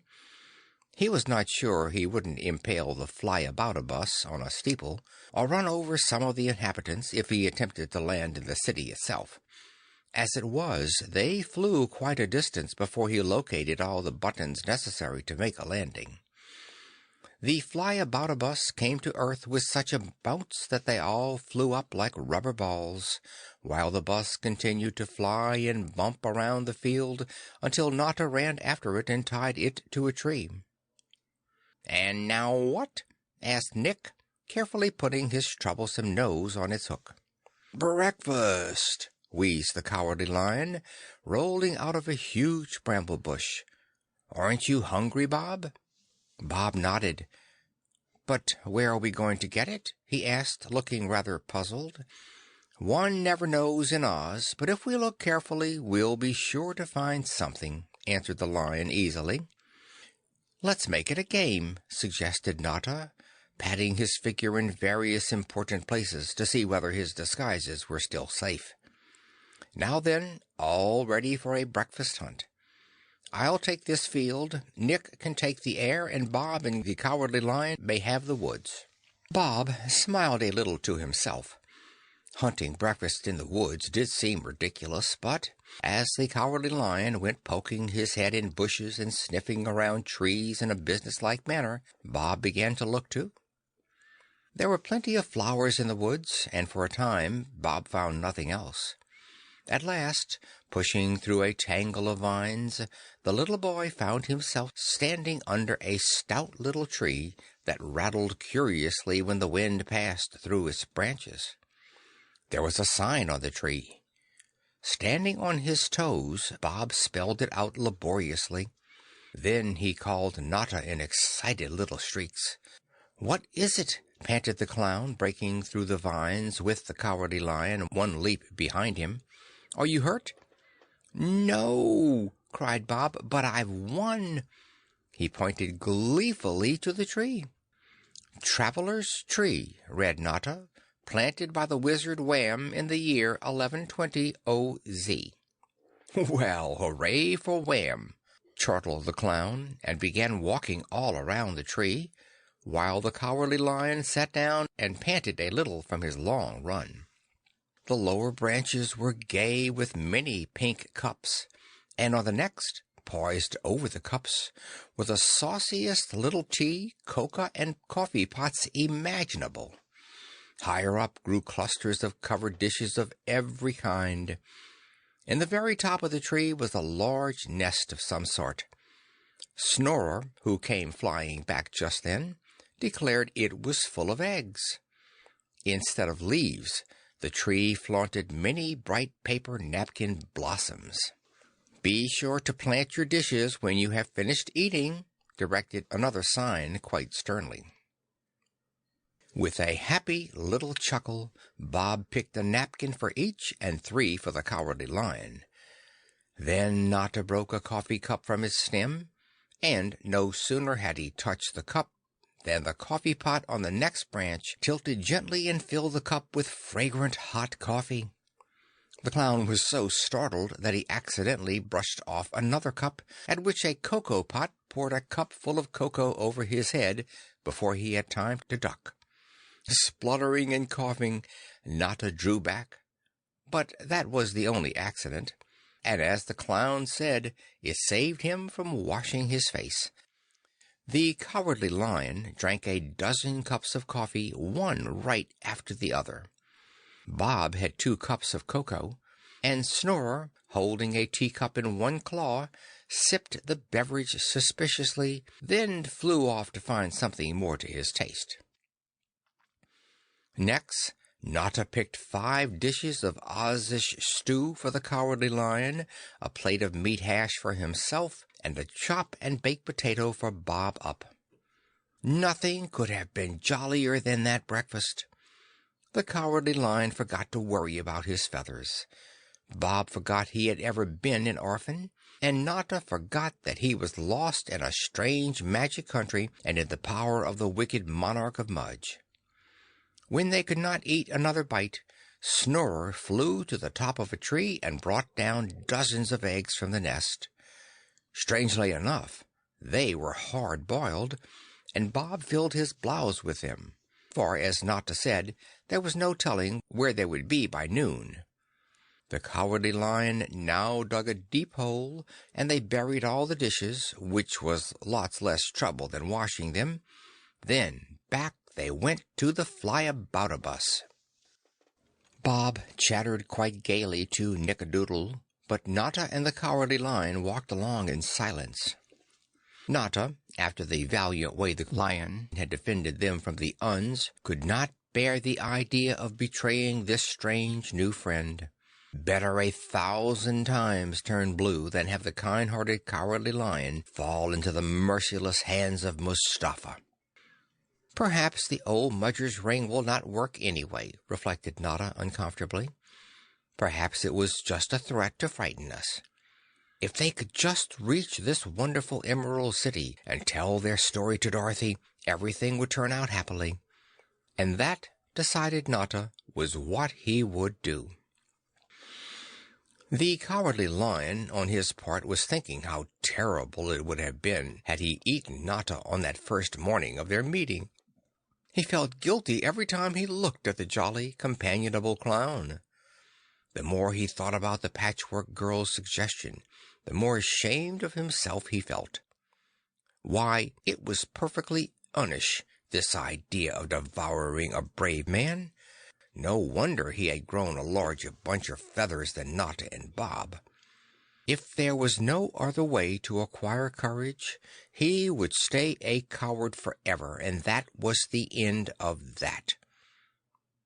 No sooner had the Cowardly Lion reached this conclusion than he, too, felt light-hearted and happy again, and began to roar with appreciation at Notta's funny antics and jokes. When they reached the fly-about-a-bus, it was jerking at its rope as if it was anxious to be off, and so were they all, for that matter. "Which way to the Emerald City from here?" asked Notta, turning to the Cowardly Lion. "I've lost my bearings." The Cowardly Lion looked first north, then south. He knew they were in the Munchkin country, but their flight to Un had confused him terribly. "I think it's straight ahead," he roared uncertainly. "Let's run along the ground for a while till we're sure."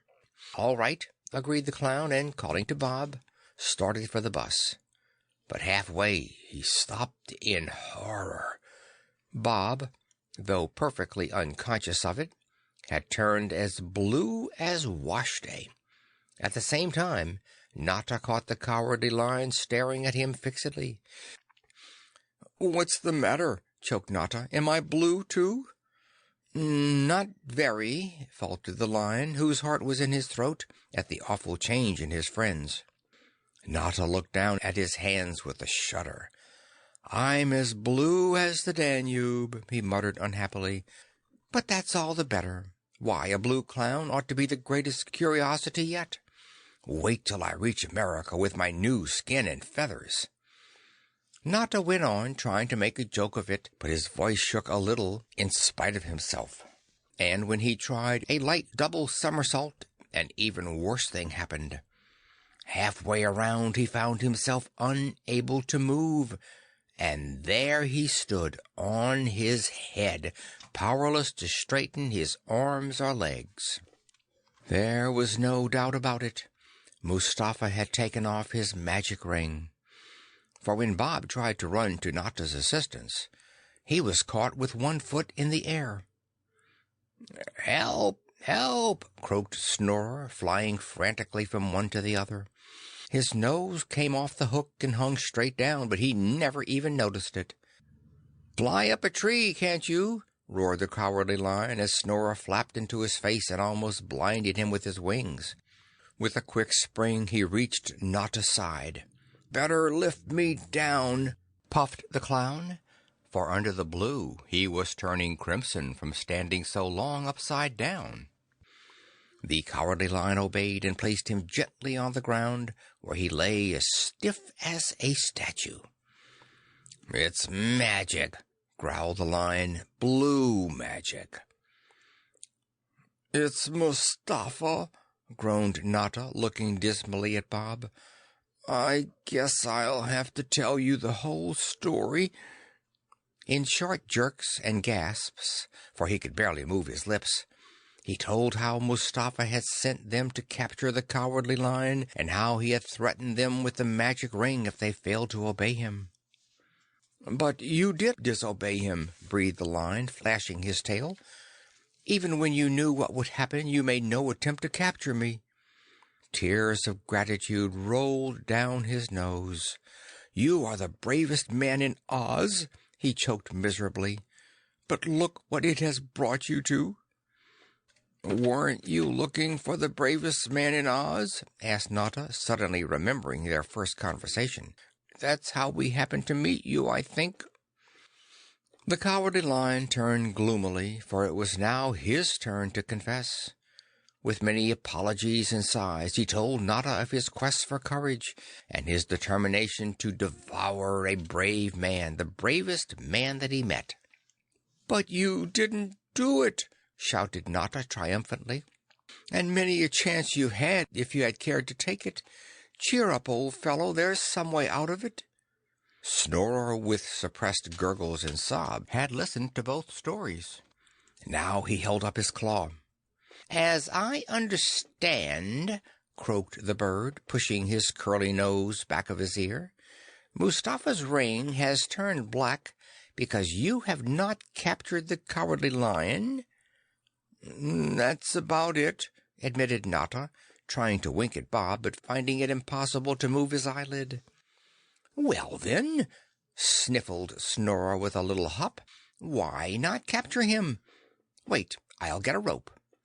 He flew off to the flyaboutibus, first stopping to comfort Bob up. "Let us meet magic with strategy," cawed Nick, flying back with a long piece of rope in his bill.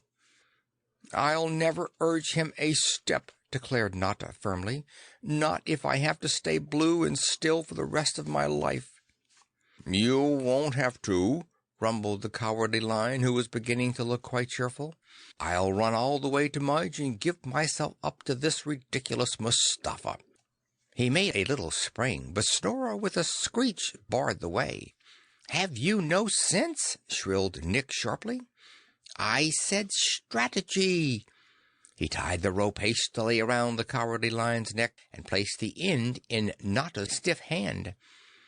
And no sooner had he done so than Bob, with a little shout, ran over to Notta, and the clown also found himself able to move about once more. While Nick and the Cowardly Lion watched anxiously, the offensive blue faded out, leaving Notta's face white and powdery and Bob's rosy and freckled. "So long as you keep hold of the rope, everything will be all right," chuckled Snorer, strutting proudly up and down. "For while you have the rope, the Cowardly Lion is captured." "Then we'll just run double harness until we think of something else," said the Cowardly Lion. "Tie the rope round your waist, Notta, old boy. Then you'll be sure not to lose me." Rather thoughtfully, Notta obeyed, but he could not help thinking that being tied to a Cowardly Lion might prove awfully awkward at times. The Cowardly Lion, however, was in fine spirits, so Notta, swallowing his misgivings, stepped with the others into the flyaboutibus. "And now that I'm captured," chuckled the Cowardly Lion mischievously, "what next?" "Oh, let someone else decide that," yawned Snorer. Flopping down in the last seat of the bus, he was soon sound asleep and snoring loudly. End of chapter 13.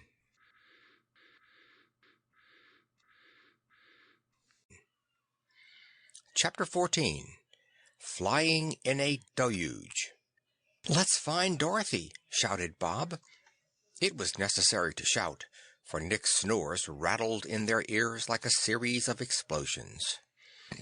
The Cowardly Lion and Notta looked doubtfully at each other.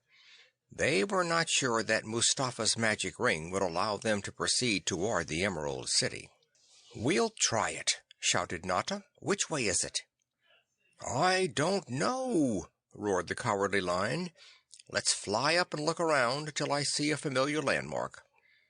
So Notta pressed all the buttons necessary to start the bus, and up they went with such a rush that Bob almost lost his cap, and the Cowardly Lion's mane waved like a flag.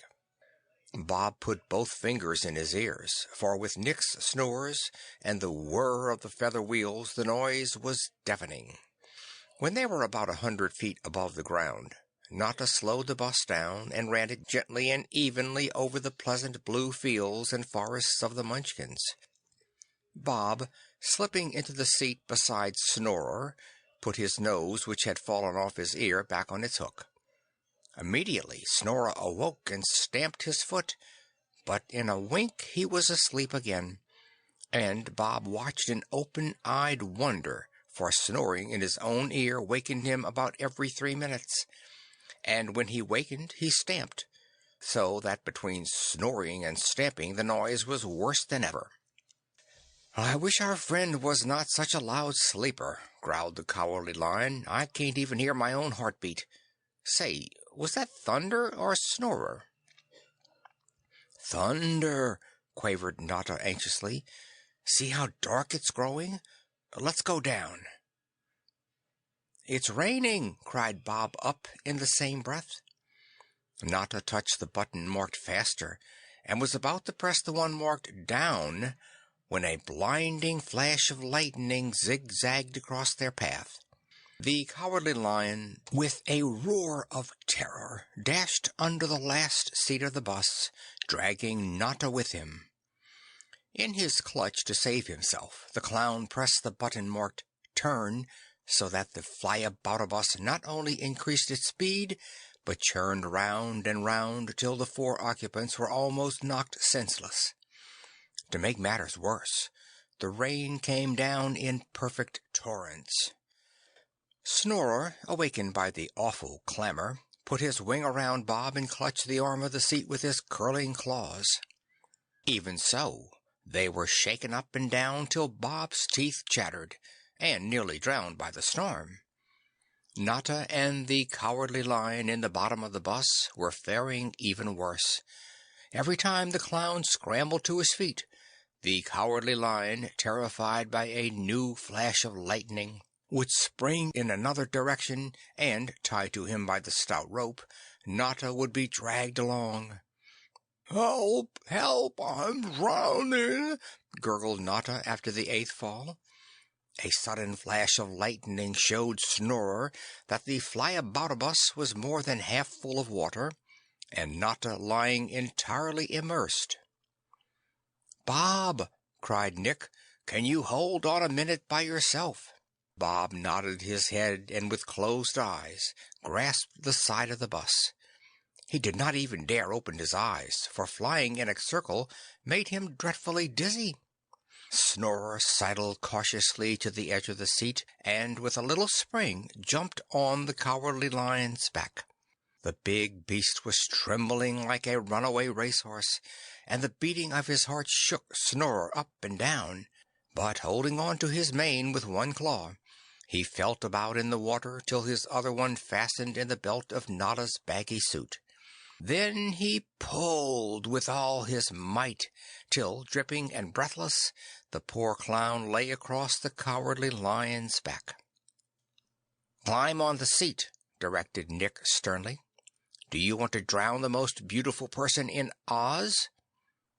With shaking legs, the Cowardly Lion obeyed, Nick holding Notta safely in place, and when they were both on the seat, he begged the lion, with tears in his eyes, to control himself. The Cowardly Lion, catching a glimpse of poor Notta and realizing for the first time what he had done, wept with embarrassment. "Oh, this is what comes of being tied to a coward," he roared dismally. "But someone clapped me on the back." "It was a thunderclap," chattered Snorer. "Just close your eyes and hang together, and Bob and I will do the same." Hastily he flew back to the little boy, who was rolling and slipping around on the wet seat. Notta, wise from past experiences, fastened his arms tightly around the Cowardly Lion's neck. "Divided we fall, together we stand," he panted weakly. "If you're going to jump, give me a signal, won't you?" The Cowardly Lion made no answer, but just dug his claws into the seat and closed his eyes tighter. The wind whistled shrilly in their ears, the rain pelted mercilessly upon their heads, and the bus tumbled and tossed through the air like a rudderless ship. Suddenly Snorer, who was less affected by the motion of the bus than the others, felt water on his feet. "Somebody bail out the bus!" he shrieked in real terror. "It's sinking!" And so it was. The feather wheels, wet and draggled by the rain, moved slower and slower, and the bus was now so full of water that every time it lurched sideways the luckless voyagers were submerged. It was like flying in a very deep and dangerous tub. "I never expected to be drowned in the air," screamed Notta. "Shall we jump overboard?" "Do you want to be dashed to pieces?" shouted Nick in reply. "Hold on to the sides." He called more directions, but the fury of the storm drowned even his shrill voice, and each found he had enough to do to keep from being washed over the edge. The water rose higher and higher, and the bus sank lower and lower. With eyes closed and only their heads above water, the four clung grimly to the feathered edges. When the bus finally struck the ground, it did so with such force that they all let go and fell back into the water. The Cowardly Lion sprang out first, pulling Notta along with him. Then, realizing Bob was still struggling in the water, he impulsively sprang back, seizing the little boy in his teeth, and jumped out again. A shout from Snorer made him pause. Notta was bumping along on the end of the rope like a big bag of clothes. "You've killed him!" wailed Nick angrily. But just then, with a watery sigh, the clown opened his eyes. Immediately he began fumbling in his chest pocket. "What are you trying to do?" screamed Snorer. "My disguise," choked the clown. I must put on my disguise. First disguise, then joke, and run, you know." "You don't need any disguise," wailed the Cowardly Lion remorsefully. "You'll look like almost anyone." "I feel the same way," coughed the clown. "Am I dashed or drowned, or both?" "Neither," croaked Snorer sorrowfully. "Only tied to a very forgetful friend." The disguises, concealed in various parts of Notta's apparel, were dragged down in disfiguring lumps about his knees. There were 4 bumps on his forehead, and one was coming on the back of his head. Bob, though shivering and wet, was otherwise unhurt, so he and Nick helped Notta to the Cowardly Lion's back, and, dripping and shaken, the air-wrecked party started toward a little hut near which they had fallen. "Where's the Falabatabus?" muttered Notta thickly, as the Cowardly Lion stumbled over the sill. "I don't care where it is," groaned the lion. "I hope it's busted. I'm against flying in all its branches." He dropped panting on the hearth, and Notta did not even move from his back. The hut evidently belonged to some thrifty woodcutter. It was quite neat and comfortable, and there was a fire all ready to light. Bob, feeling very important, started a cheerful blaze, and though the rain still rattled on the roof, inside it was quite cozy and comfortable. Notta, with Bob's help, took out all of his disguises, and the 3 that had already been used he hung out in full view. But the clown was so downhearted when Bob started to shake out the others, and seemed to attach so much importance to keeping them secret, that Snorer, without unrolling them, carried them into the next room and hung them on hooks to dry. Notta was quite thin and fallen without them, but when his suit had dried and he had powdered his nose with some of the woodcutter's flour, he felt quite restored, and it was not until then that he discovered his feathers were gone. With a little shout he looked at the Cowardly Lion and Bob.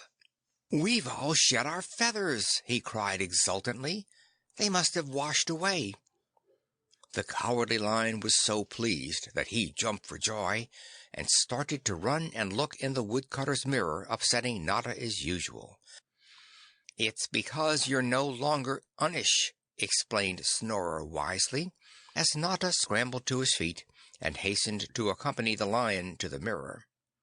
"When you both stopped planning unwise and unfair things, the feathers just naturally dropped out, and Bob's followed suit, for there isn't an unish bone in that boy's body," continued Snorer, rolling his eyes knowingly.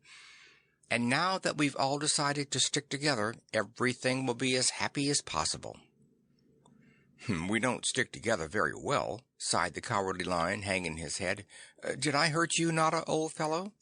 "Not much," said the clown, "but I'll have to use more padding if you are going to be so impetuous." Being tied to a Cowardly Lion was proving even worse than he had expected. The Cowardly Lion himself felt uncomfortable and ill at ease. "See here," he rumbled as they gathered round the fire again, "I think we had better separate. I'll go on to Mudge, and you 3 go to the Emerald City for help." "No," objected Notta, wrinkling his poor bumped forehead. "Let's stick together a bit longer, for I don't know the way to the Emerald City, and the 9,999 lines might tear you to pieces before we got back. Traveling in this country is dreadfully uncertain. Why, we don't even know where we are now." "But the sun's out," cried Bob, running to the window. Let's see if the Flyaboutabus is still around." The Cowardly Lion started at once to run toward the door, but Notta, with a flying leap, jumped on his back and thus avoided another fall. The bus was full of water, but the feather wheels, already somewhat drier, were slowly revolving. As they drew nearer, the bus began to run round in circles, spraying water in every direction. "I'll stop it," volunteered Snorer, and, swooping down over the wheel, quickly pushed the button marked "Stop." Then Notta and the Cowardly Lion, shoving with all their strength, turned the huge bus over on its side so the water could run out. After this they went back to the hut to fetch the clown's disguises, and then they all sat down under a tree and waited for the bus to dry. Just beyond a little fringe of trees they could see the roofs of a small city, and Snorer, sensibly enough, proposed that they run the bus into the city and inquire of its inhabitants just where they were. "Though as far as I can make out," finished Nick, "if we move toward Mudge all will be well. But if we take any other direction, this beautiful person," he pointed his claw at Notta, "will turn blue. Regular signals, aren't we, Bob?" The clown thoughtlessly turned a handspring, but the short rope spoiled it, and the Cowardly Lion was quite choked. "We don't twin very well, old fellow, do we?" sighed Notta. "But let's see which is the way to Mudge, for it seems that to Mudge we must trudge." Hopping on the Cowardly Lion's back, he waved him to the left, but at the first step both Notta and Bob turned quite blue. "Try the right," suggested the clown, pulling the lion's right ear. So the Cowardly Lion pranced to the right, but had not gone a dozen steps before Bob and Notta were bluer than ever. "Back!" directed Notta, swinging around and seizing the lion's tail. But their blueness only increased. "Straight ahead, then!" cried Notta, standing up and waving his arms. So the Cowardly Lion obligingly trotted a few paces straight ahead, and as Bob and the clown promptly turned back to their natural complexions, they concluded that straight ahead was the road to Mudge. Bob could hardly help feeling pleased that it also led toward the strange city, for Bob was very curious about Oz and its singular peoples, and the little fellow was enjoying every minute of his adventures. Even the wreck and the thunderstorm had given him a new kind of thrill. "We must all think of a way to outwit Mustafa," said Notta, as they took their places in the Flyaboutabus. "But until we do, I shall simply follow my usual rules." So saying, he untied for a moment the rope that bound him to the Cowardly Lion and stepped into another of his disguises. This was almost the strangest of the lot. It covered him all but the feet, and in place of their jolly companion stood a huge goggle-eyed fish. The fish skin buttoned down the front, and Notta's arms protruded under the fins, but he was unable to sit down. This, however, he bore quite cheerfully, and, standing up very straight and stiff, seized the wheel of the Flyaboutabus, pressed the button marked "Go," and away they did go in a series of bumps and bounces, for the feathery vehicle could not seem to keep its wheels off the ground.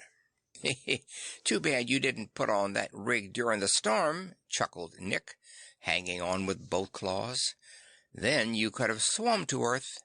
But what good is it now?" "Just you wait," promised Notta confidently. "When these people, whoever they are, see a fish walking about on dry land, they will do just as I ask them to. You see." Nick looked rather nervous as he adjusted his nose, and the Cowardly Lion shook his head doubtfully. "But he cannot help his disguises any more than Nick can help his snoring or I my cowardice," whispered the big beast huskily to Bob. Bob said nothing, but he always felt uncomfortable when Notta put on one of his queer costumes. The bus was bouncing and jerking so crazily that conversation was now impossible. As they came nearer and nearer to the strange city, it became at once apparent that it was unlike any city or town any of them had ever seen or visited. Even the Cowardly Lion, old Oz adventurer that he was, and accustomed to unusual sights and places, gave a snort of surprise as the Flyaboutibus rushed through the glittering glass gates. End of chapter 14.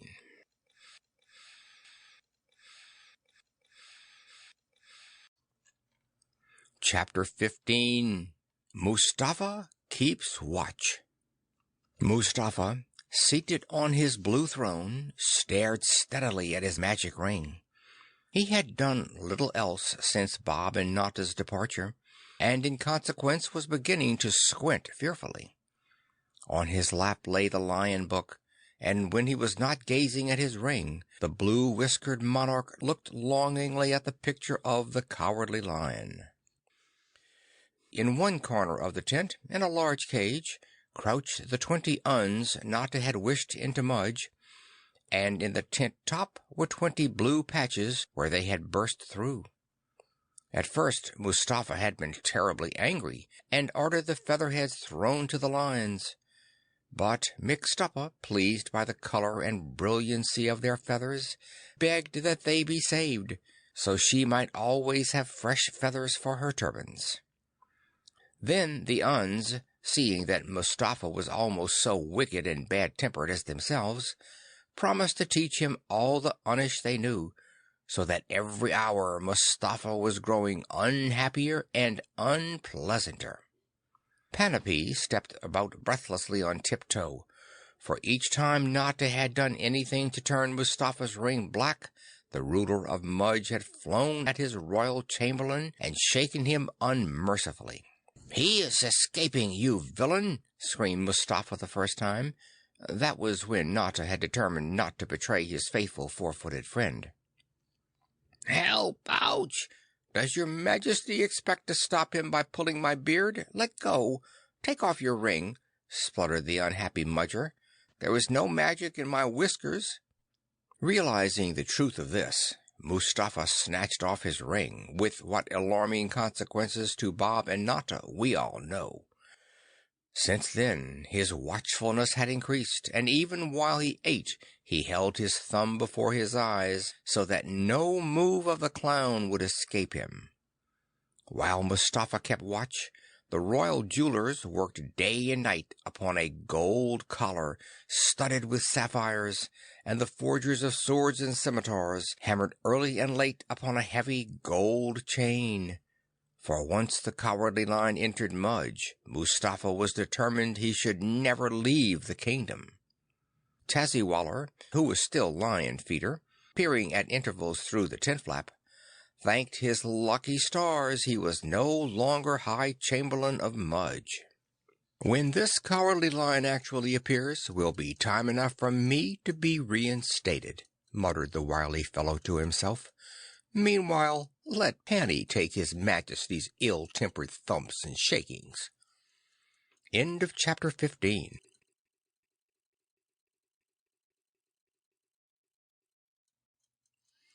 Chapter 16.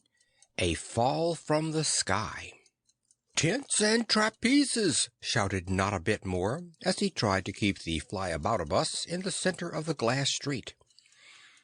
"I think we had better run straight through," roared the Cowardly Lion, beginning to tremble slightly. "I don't like the look of this at all."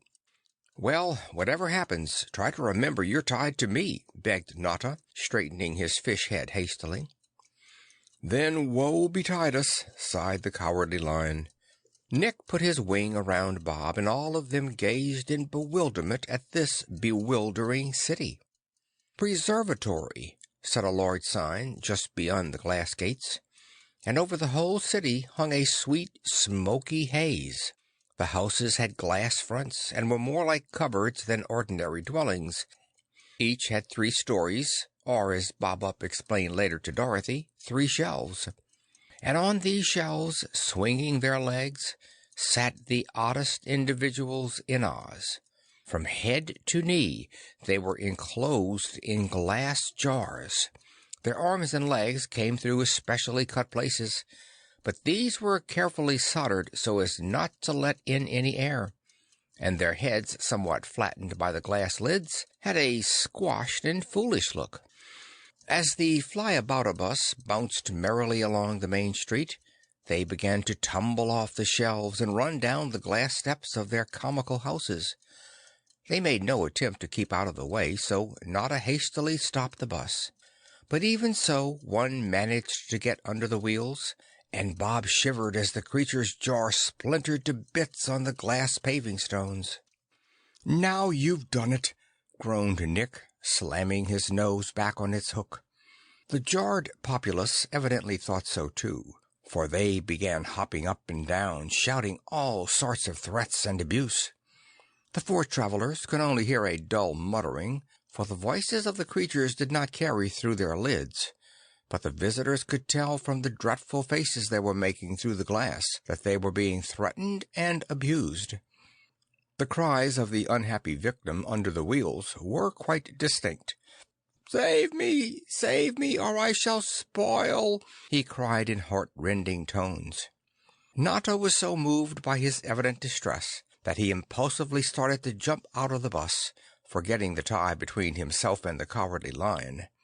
He therefore got a terrible wrench that twisted his fish head sideways so he could not see at all. While Bob was straightening this out, the jarmen dragged their companion from beneath the feather wheels, and a simply enormous fellow came running down the street. In one hand he had a pad, and in the other a pencil. "Looks like the Prime Pickle," chattered Snorer as the jarman began scribbling on his pad.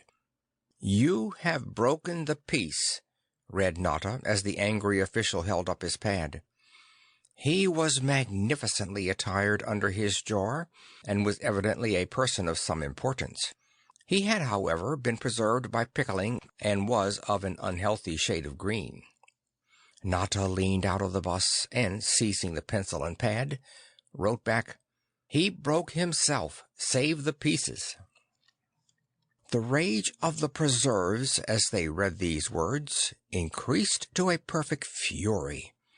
One, evidently a relation of the broken man, snatched off his lid and cried shrilly, "You'll be minced for this!"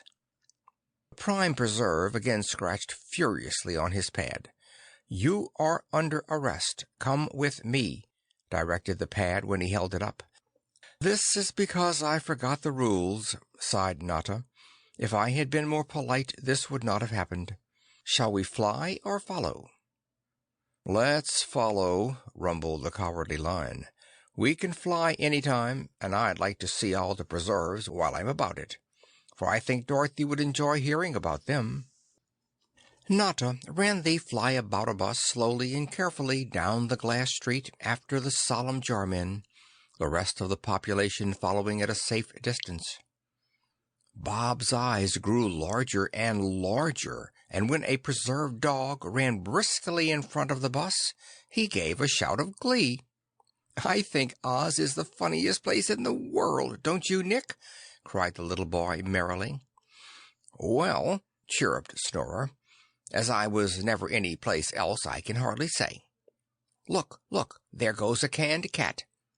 And so it was, as canned a cat as you'll ever want to see. But right here their guide turned the corner, and they found themselves in the presence of another queen. They knew she was a queen, for on the pad held up for their inspection the guide had written, "Preserva the Great." Notta stopped the bus before the low glass throne, and they stared in wonder at Her Majesty. Preserva seemed as much surprised as they. "Well, I'll be jellied," wheezed the Queen, taking off her lid and thrusting out a moist head. Bob thought she need not have said this, for she was jellied already, her face and royal robes being a quivery and delicious pink. The Prime Preserve seemed very much alarmed at the Queen's action, and quickly wrote on his pad, "Shut your lid." Bob considered this dreadfully disrespectful, and Snorer began to chuckle with enjoyment. Preserva quite meekly obeyed, but her eyes behind the thick glass of the jar grew larger and larger, and finally, snatching the pad from the prime preserve, she dashed off in great excitement these words: "A tomato can would be about right for him." Holding up the pad, she pointed joyfully at Notta. "Serves you right for coming as a fish," chortled the Cowardly Lion. "So we'll have to take you back in a can. Well, well." Then he craned his neck to see what else the Queen had written. A rapid conversation was going on between Preserva and their guide. One would write a message and pass it to the other would snatch the page and dash off an answer, and so quickly was it done, the four in the bus had all they could do to keep up with the conversation. "Pickle the boy, can the fish, mince the line, and pot the fowl," commanded the Queen. "Now that's what I'd call taking pot luck," chirped Nick, balancing himself on the edge of the bus, but the Prime Preserve replied, "Why not preserve them whole for the Royal Museum?" While the Queen was considering this suggestion, Notta began feeling in the pockets under his disguise for a paper and pencil, so that he could get into the conversation, but without result. "No use being polite. Let's joke and run," puffed the clown after an unsuccessful search. Leaning over the edge of the bus, he tapped the Queen sharply on the jar. Preserva dropped her pad and pencil and almost rolled from the throne. Inside the jar they could see her jellied figure bubbling with fright and indignation. The Prime Preserve also trembled in his jar. Then, leaning down to read the last command of Her Majesty, he ran off as fast as his crooked green legs would carry him. "Fetch the Imperial Squamos," read the Cowardly Lion with an amused twinkle in his yellow eyes as Notta tore off the page. "If we stay here, it is plain we shall be pickled to death," scrawled the clown. "So we bid you a fond but final farewell." The Queen leaned forward the better to read Notta's message, and while Nick, Bob, and the Cowardly Lion fairly rocked with merriment at her discomfited expression, she suddenly unscrewed her lid. "Help!" screamed Preserva loudly, sticking her head out of the jar. "Help! Help!" Then back went her head, and down went the lid, only to have the whole performance repeated the next second. This she kept up at regular intervals until the whole party were simply convulsed. But it would have been wiser had they, instead of laughing, looked behind them, for presently a terrible thump on the back seat sent all the scales on Notta's disguise to trembling. It was the Imperial Squamos, followed by all the preserves in the city. While a dozen ran to calm the agitated Queen, who was still quivering in her jar, the rest surrounded the Flyaboutabus. Most alarming of all, the Imperial Squamos was not in a jar. She was, in fact, a huge and towering cookie witch, with a passion for preserving. And a cookie witch, I don't mind telling you, is next in wizardry to a sorceress. She had put up the inhabitants of the entire city, and was the real ruler of the preserve. "A fish!" shrilled the cookie witch, prodding Notta with a fork as long as an umbrella. "Ah, what an extreme pleasure! I have canned cats, dogs, and people, but never a fish. And a boy!" She chucked Bob familiarly under the chin. "Spare the jar and spoil the child," she quoted with a dreadful wink that sent Snore circling into the air, where he flew uneasily over the heads of his luckless companions. "Off to the preserving kettles with you!" shrilled the Squamos, and Notta, in real alarm, made a dash toward the buttons to start the bus. But the Cookie Witch brought down a heavy iron spoon that she carried in one hand and crushed the entire steering gear. The clown, seeing that escape for the time being was impossible, decided to go back to Rule 2 and gain a little time by politeness. "Imperial and Imperious Squamos," began Notta, speaking somewhat stuffily through the fish head, Why are you so determined to preserve us against our wills? And why have you preserved these others?" The Squamos immediately put down her fork, for she was terribly fond of conversation, and she could not very well converse with the preserves, whose language at best was an indistinct jargon. "Strangers," wheezed the Squamos, "since I am to have the pleasure of putting you up, I don't mind explaining my little system. In a jar, barring breaks, you will last for years, and needing neither food nor drink will find it quite unnecessary to work. So you see, we put ourselves up here for the same reason most housewives preserve their fruit, to keep from working." "Put yourselves up to keep from working?" gasped Notta. "But I love my work." "Then you are very different from most people," observed the Squamos, looking at the Cowardly Lion with great interest. "But never mind, you will soon be a perfect preserve. And this lion, he will look perfectly handsome in a jar. Let me see, shall I put him up in vinegar or preserve him in spices?"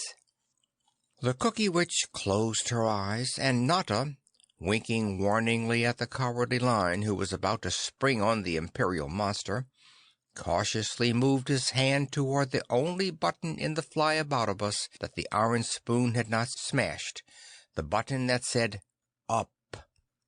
The Prime Preserve saw him and made indistinct gurgles of protest under his lid, but before he could warn the Cookie Witch or the Prime Preserver, Notta had pressed the button, and the Flyaboutabus, with a jerk that sent hundreds of the jar men crashing to the glass pavement and knocked Squamos head over heels, rose into the air.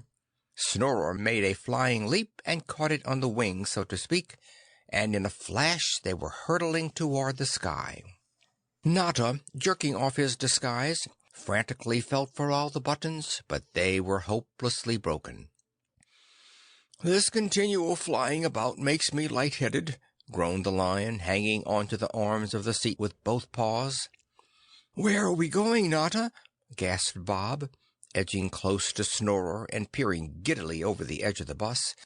"Up as far as it takes us, and then—" Notta shuddered and clung dizzily to the wheel. And up they did go, faster and faster, until they lost all track of time and place and had not even breath enough to talk. Then, with a terrific crash, the Flyaboutabus ran into a small Daystar, turned completely over, and spilled out the whole company.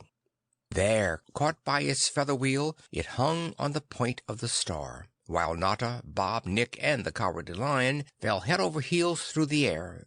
Nick caught himself first, and, flying after Bob, edged himself around until the little boy was on his back. Notta and the Cowardly Lion were falling together, first one and then the other on top, and Nick had to fly rapidly to keep pace with their falling. "Oh, my quills and feathers!" spluttered the faithful bird. "They'll be shattered to bits. Oh, my tail and topknot! What shall I do? Bob I can save, but that beautiful clown will be broken to pieces." Though falling, as Notta explained afterward, did give one a sinking sensation, it was not nearly so unpleasant as he had expected, and when he looked up and saw Bob safely on Snorer's back, he fell more calmly, trying now and then to do the side stroke and calling encouragement to the Cowardly Lion. Earth as it came in view was not very encouraging, and Snorer screamed with fright when he saw the rocky nature of the country into which his friends were tumbling. "Goodbye!" roared the Cowardly Lion, looking up mournfully at the clown, who was at that minute a little above him. "I'll never forget you, for you are a brave man, in spite of your disguises." The clown was too affected by this speech to answer, and when he glimpsed the jagged rocks below, he decided that soon he would be disguised as a pancake. So he merely waved to the others and closed his eyes. Like a flash, Nick darted down and set Bob on a huge boulder. Then, with wings spread, he flew up and down, intending, if possible, to break Notta's fall with his own feathery body. But Notta and the Cowardly Lion never did finish their fall, For as they whizzed past a tall, craggy rock jutting out from the side of a mountain, a stone arm reached out and miraculously caught the rope that held them together. "Scrags and scrivets, what kind of birds are these?" cried a grating voice, and down from the ledge stepped a roughly hewn man of stone. Swinging Notta and the Cowardly Lion easily in one hand, he came crunching toward Nick and Bob. End of Chapter 16.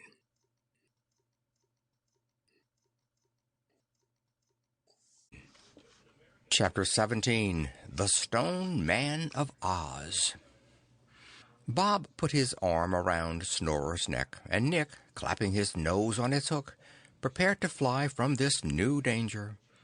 Dangling from his end of the rope, Notta sighed mournfully to think he had not disguised himself, and the Cowardly Lion, after one look at the stone hand that held them, closed his eyes and began to tremble violently. The stone man was about 3 times the size of an ordinary man, and carved out of a huge block of granite. His features, though rough-hewn, were not unpleasant, and Notta, after a few false starts, ventured a remark. It was very kind of you to catch us," faltered the clown. "It wasn't kindness, it was curiosity," rasped the stone man frankly. "I've been watching you fall for some time, and I must say you're the oddest-looking creatures I've seen in a stone age." As he said this, the stone man placed them on a flat rock that was on a level with his nose, and as he could not sit down, he leaned up against another rock and regarded them inquisitively. "Come on up here," he called gruffly to Snorer, "and bring that little fellow with you." Rather reluctantly, Nick flew up with Bob, and the 4 fallers tried to compose themselves and catch a bit of the breath they had lost on the trip down. The stone eyes of the stone man rested longest on the Cowardly Lion. "I like you best," he remarked presently. "You're better made than these others, and not so likely to crumble. They look too soft to last long." He poked his stone finger experimentally into Notta's ribs, and only the clown's disguises saved him from serious injury. "Don't do that," growled the Cowardly Lion sharply. "What a lovely voice," mused the stone man, almost to himself. "Tell me, what are you?" "I'm a Cowardly Lion," roared the big beast huskily, "so don't frighten me, for if you do, I'll pound you to pebbles." "I don't believe he could do it," creaked the stone man, turning to Notta. "Do you?" "Well, he's a terrible fighter," admitted the clown with a reassuring wink at Bob. "But let's not talk of such disagreeable things. Since you were kind enough to catch us, perhaps you will tell us who you are." "Crunch is my name," answered the stone man, picking up a rock and crumbling it to powder in his hand. "I think we'd better be going," quavered Snorer tremulously. "We're late as it is." Nick had no desire to fall into the stone man's clutches. "Don't go," begged Crunch. "I haven't talked to anyone since I was excavated." "How long ago was that?" asked Notta, scratching his ear. "Oh, several ages ago," replied the stone man carelessly. "But I'm much older than that, for I was hacked out by a primitive Ozman to decorate his cave. But a landslide caved in the cave, and I was buried for several centuries." "Who dug you up?" roared the Cowardly Lion. "And how is it you are alive?" "A wizard named Wham dug me up," explained Crunch in his scratchy voice, "and brought me to life with a shaker of magic powder. I tried to thank him, but he ran away before I could catch him. So I've stood around ever since, trying to find out what one does with a life." "Great grandfathers!" choked the clown. "Fancy being alive for centuries and not knowing what to do. Why, there are hundreds of things to interest you, especially in a magic country like Oz. You could travel and help other folks not so strong as yourself. You could offer your services to the Queen, or even build a city." "Could I?" gasped Crunch. He stared off into space as if he saw himself doing all these things, and the idea was almost too amazing to believe. Then, bringing his stone heels together with a click, he announced determinedly, "I'll do it. I'll travel. I'll help people. I'll see the Queen and build a city." "Hurrah!" cried Notta. "That's the way to talk. And since we're traveling, why not join us?" Crunch, he decided, might prove useful in a battle. "Can I walk beside him?" asked the Stone Man, pointing to the Cowardly Lion. "If you're steady on your pins," rumbled the Cowardly Lion, "and promise not to fall on me." "Where does the Queen of this country live?" asked Crunch, after he had promised not to fall on the Cowardly Lion. "In Emerald City," piped up Bob, who had been listening to the Stone Man's conversation with deep interest. "Oh, that must be over there," said Crunch, waving toward the east. "For often at night, when I've climbed Stone Mountain, I've seen bright green lights twinkling in the darkness." "Why, of course it is!" roared the Cowardly Lion in great excitement. "Though why have you never gone over to find out, I cannot imagine." "That's because you were never a stone man," sighed Crunch solemnly. "Then we'll soon see Dorothy and the Scarecrow!" cried Bob, clapping his hands. "Come on, let's go to Emerald City right away." Nick flew off to the top of the mountain to investigate for himself.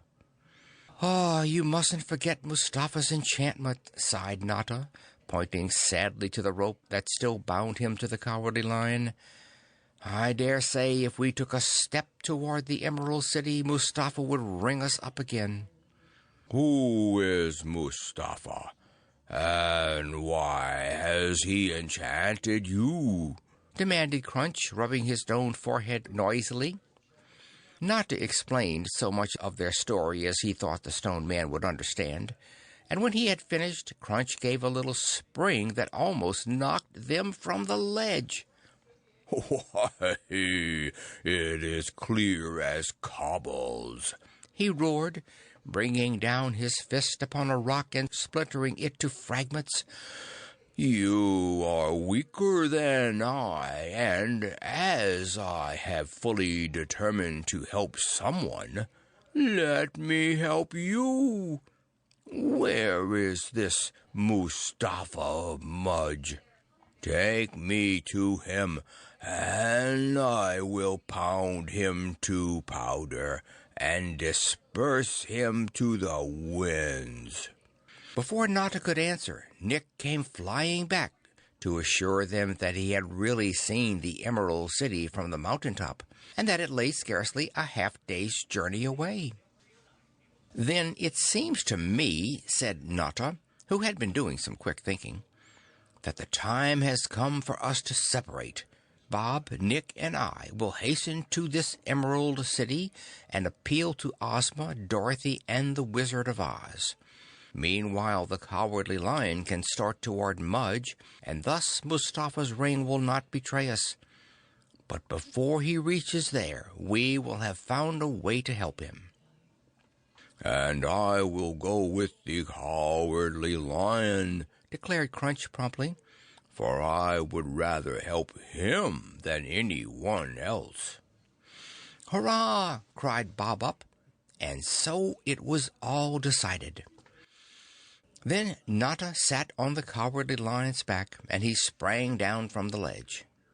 Next, Snorer flew down with Bob, and the clown untied the rope that tied him to the lion. Immediately he and Bob turned blue, but when the Cowardly Lion took a few steps south, the blue quickly faded out. Notta was so relieved to be free that he turned 6 somersaults, stood on his head, and ran several paces on his hands, while Bob and Nick shouted with glee. "Crush and crumble me," rasped the Stone Man, eyeing the clown in alarm.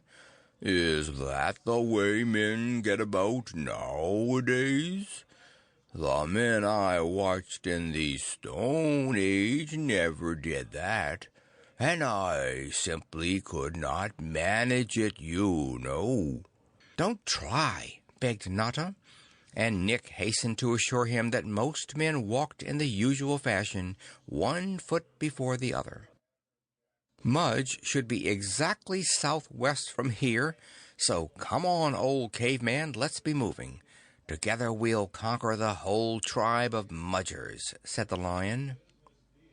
"You won't have to," cried Notta, giving the Cowardly Lion an affectionate hug, "if this Wizard of Oz is as clever as he's said to be." Crunch waited impatiently while Nick and Bob bade the Cowardly Lion goodbye. Having stood around for 7 centuries, he could not bear to waste another second, and when the Cowardly Lion at last declared himself ready to go, he tramped off joyfully, each step shaking the ground like a small earthquake and enveloping the poor lion in a cloud of dust. "Goodbye!" called Bob Up shrilly as they turned into a narrow rocky path and disappeared behind a small mountain. "Goodbye!" roared the Cowardly Lion, bravely waving his tail in farewell. So much had happened since their flight from Un that Notta had forgotten all about the time of day, and when he started up the mountain he grew so faint he had to sit down on a rock. Bob, too, looked pale and weary, and every few hops Nick would close his eyes and indulge in a tremulous snore. "Oh, great elephants!" puffed Notta at last, squinting up at the sun. "It must be nearly 5 o'clock, and we've had nothing to eat since morning. Have you still got those eggs, Bob Up?" Bob felt hurriedly in his blouse, and with a triumphant smile produced the egg they had picked from the traveler's tree. They were somewhat squashed, but when the shells had been removed, they tasted delicious to the famished travelers. Washed down with some water from a little spring, the food renewed their strength and courage for the journey ahead. "I hope nothing happens to the Cowardly Lion," said Bob, as they started up the mountain again, "for I love him." "So do I," croaked the Snorer, who was flying a little ahead, "and I shall miss him very much when we go to America to make our fortune. But of course I could not leave that beautiful person." He rolled his eyes proudly at Notta, and the clown, quite unconsciously, sighed. Life in a circus would seem terribly tame after this marvelous trip through Oz. "We ought to be home tomorrow if everything works out," he remarked soberly, with an anxious glance at Bob. At the word home, the little boy shivered slightly, for home to him meant a great dreary institution where little boys whom nobody wanted were grudgingly sheltered and eternally shaken. In his heart he hoped the magic of this Wizard of Oz would not be strong enough to send them back. Notta was wondering to himself whether the managers of the home would trust a little boy's future to a clown, and resolving darkly that if they wouldn't, he'd take him anyhow. But he said nothing of this to Bob Up, and presently broke into such a comical song Bob forgot all about going back. This was the song. A goblin's ears are very long, a goblin's nose does wobble, but what I'd really like to know is what makes goblins gobble. Perhaps they gobble 'cause they're imps and dreadfully impolite.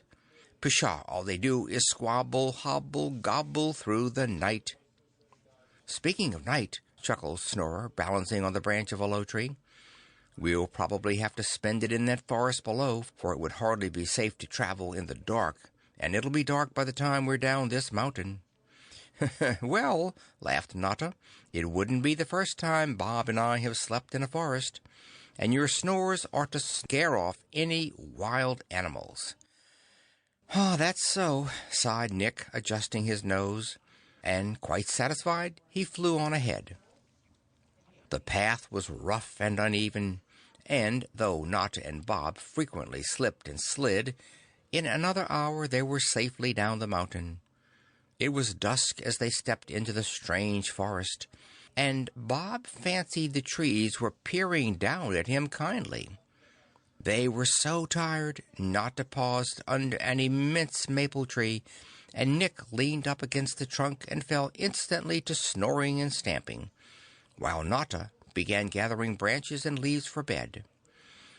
The clown spread his old lion disguise over Bob's pile, and the little boy, stretching out comfortably, gazed up at the first star twinkling merrily in the evening sky, and thought how strange his narrow bed at home would seem after this.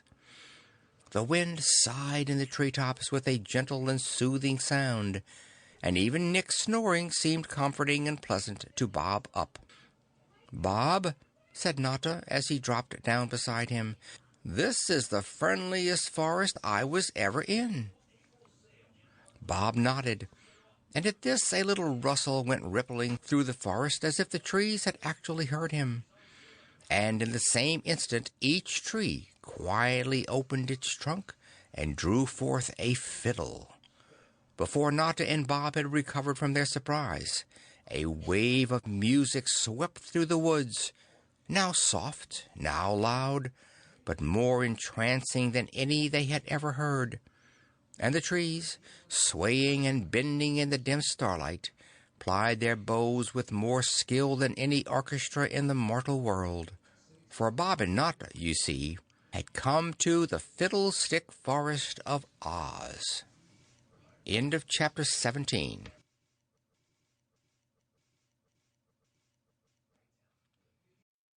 Chapter 18. Notta's Last Disguise.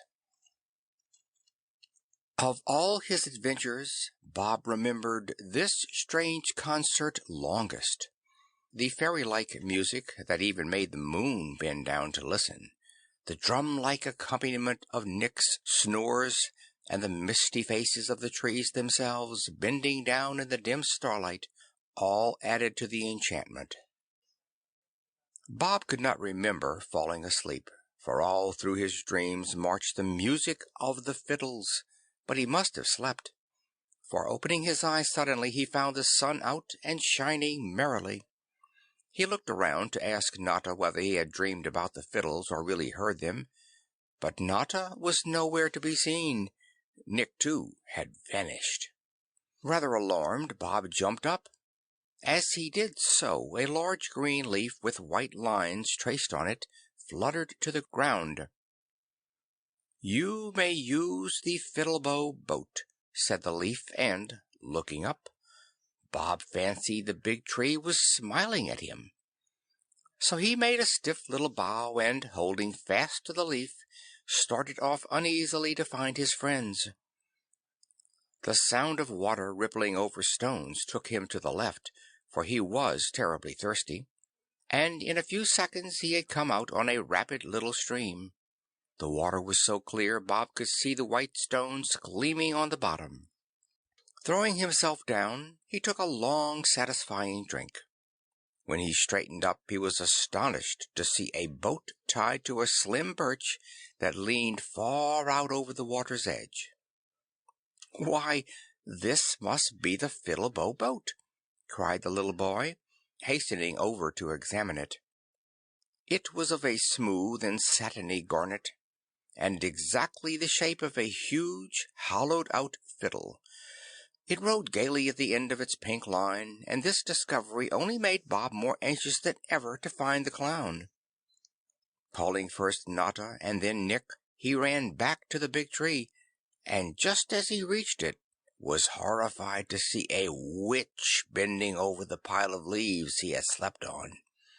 With a shrill scream, Bob turned to flee, but the witch came bounding and hobbling after, calling to him in pleading tones not to run away.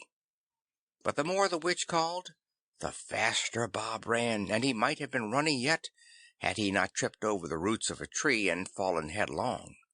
In an instant, the black hands of his pursuer jerked him to his feet. "Bob! Bob!" cried the witch remorsefully. "Don't you know me, Bob? It's Notta, only old Notta." "Notta?" gasped Bob, for he was entirely out of breath and trembling like a leaf.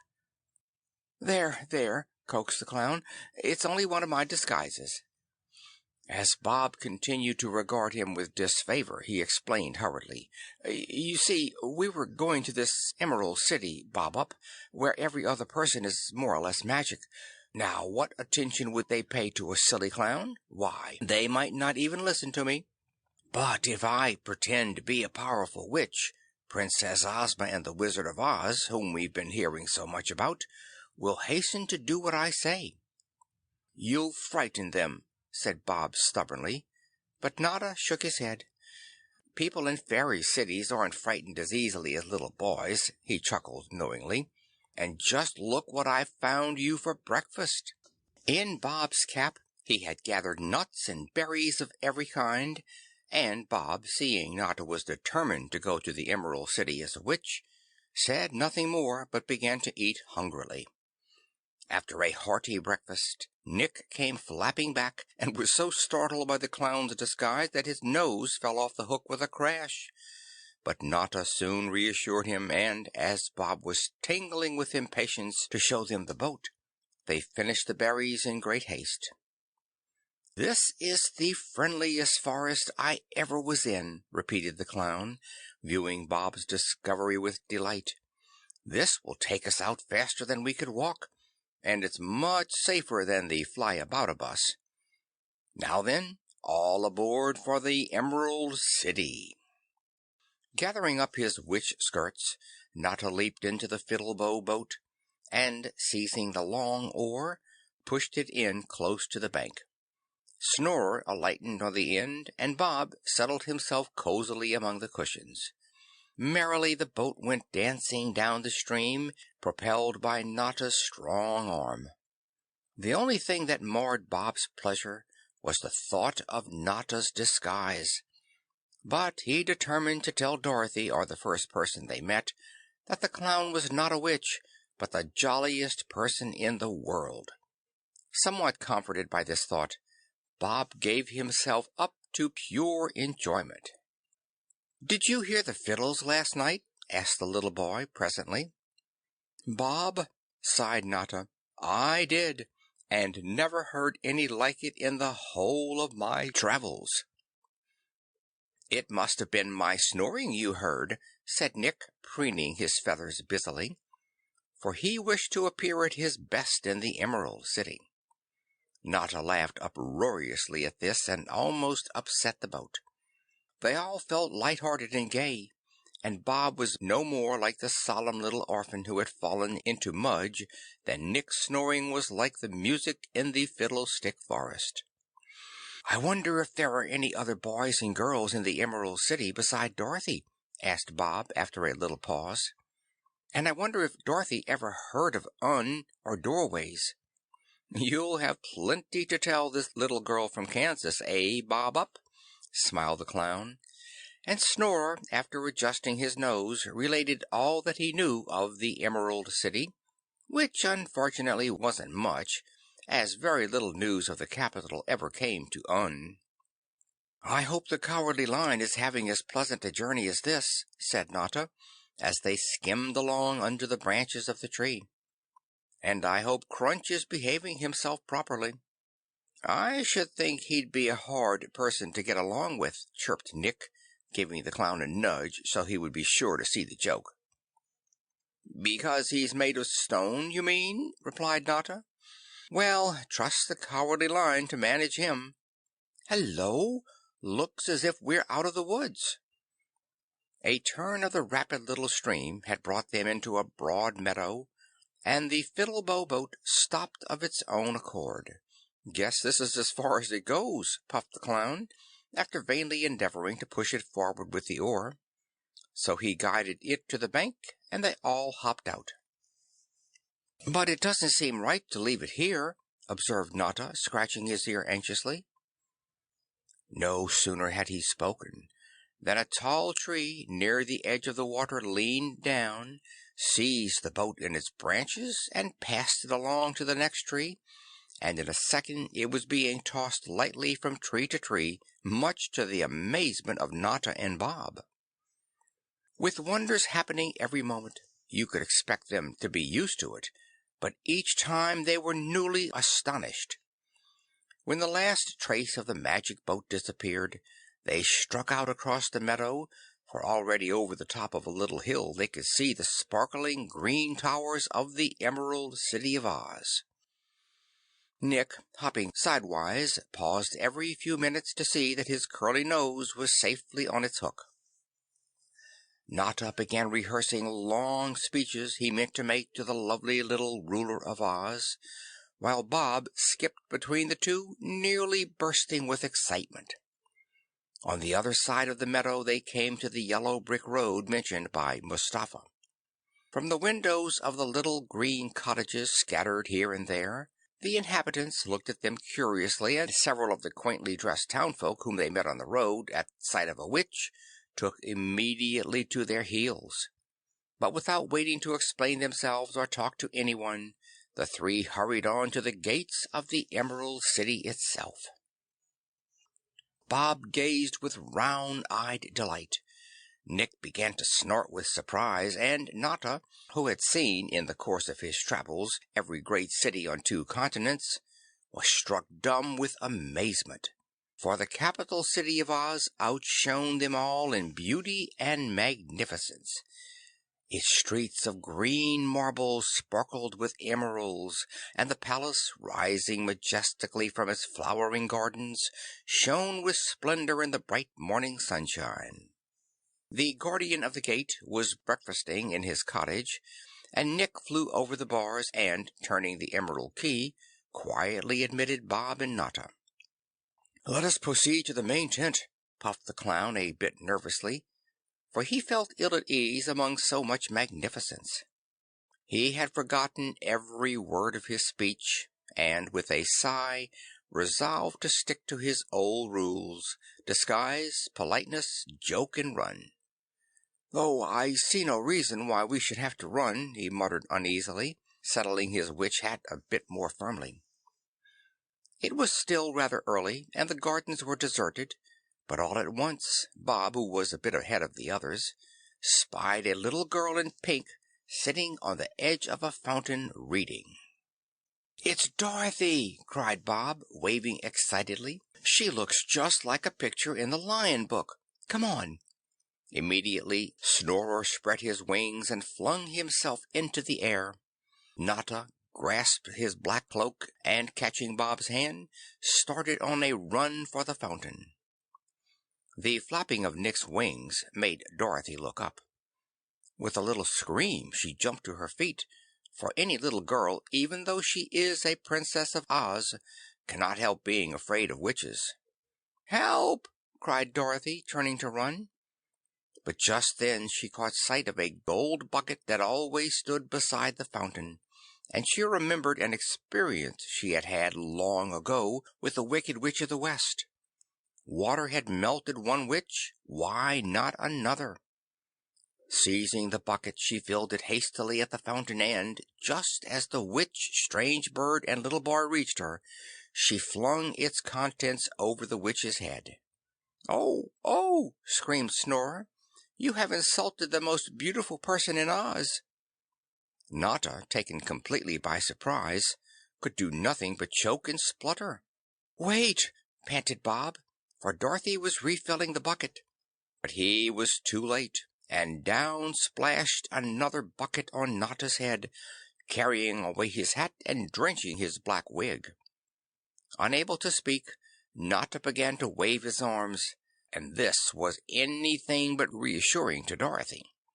Snatching a little silver whistle that hung on a ribbon on her neck, she blew on it shrilly. The next instant running feet could be heard on all the garden paths, and in a twinkling Bob and Notta were surrounded. "What is it?" boomed Sir Hokus of Pokes, Dorothy's knight-errant. He brought his mailed fist heavily down on Notta's witch shoulder. The soldier with the green whiskers, not to be outdone, grasped Bob up, and Tik-Tok leaned over stiffly and seized Snorer by the neck. More and more people kept arriving, and though Bob tried his best to make himself heard, in the general confusion his voice was drowned out, and in disgrace they were marched to the palace. Ozma was having a quiet game of checkers with the Scarecrow, and looked up in amazement as the company burst into the throne room. "A witch!" shrilled the Patchwork Girl, dancing madly at the head of the procession. A witch as black as pitch, has come to steal your throne and sitch." If they would only stop screaming, thought poor Bob, looking anxiously at the lovely little figure of Ozma of Oz. Just then they did, for Ozma, glancing in surprise and displeasure at the witch, raised her scepter for silence. End of chapter 18.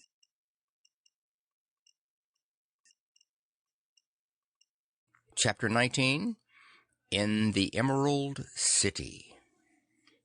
"Who found this witch?" asked Ozma anxiously, for witches of any sort distressed the kind little fairy ruler. "Who found which?" repeated Scraps, waving her cotton arms wildly, but at a reproving nod from the Scarecrow she subsided. Before Dorothy could answer, Tik-Tok's machinery ran down, and his iron hold on Nick's neck relaxed, much to his relief. "Villains!" squalled Snorer, flapping into the air. "This is a fine way to receive friends. I've a mind to pull out your beard," he screamed angrily, beating his wings in the face of the soldier with the green whiskers.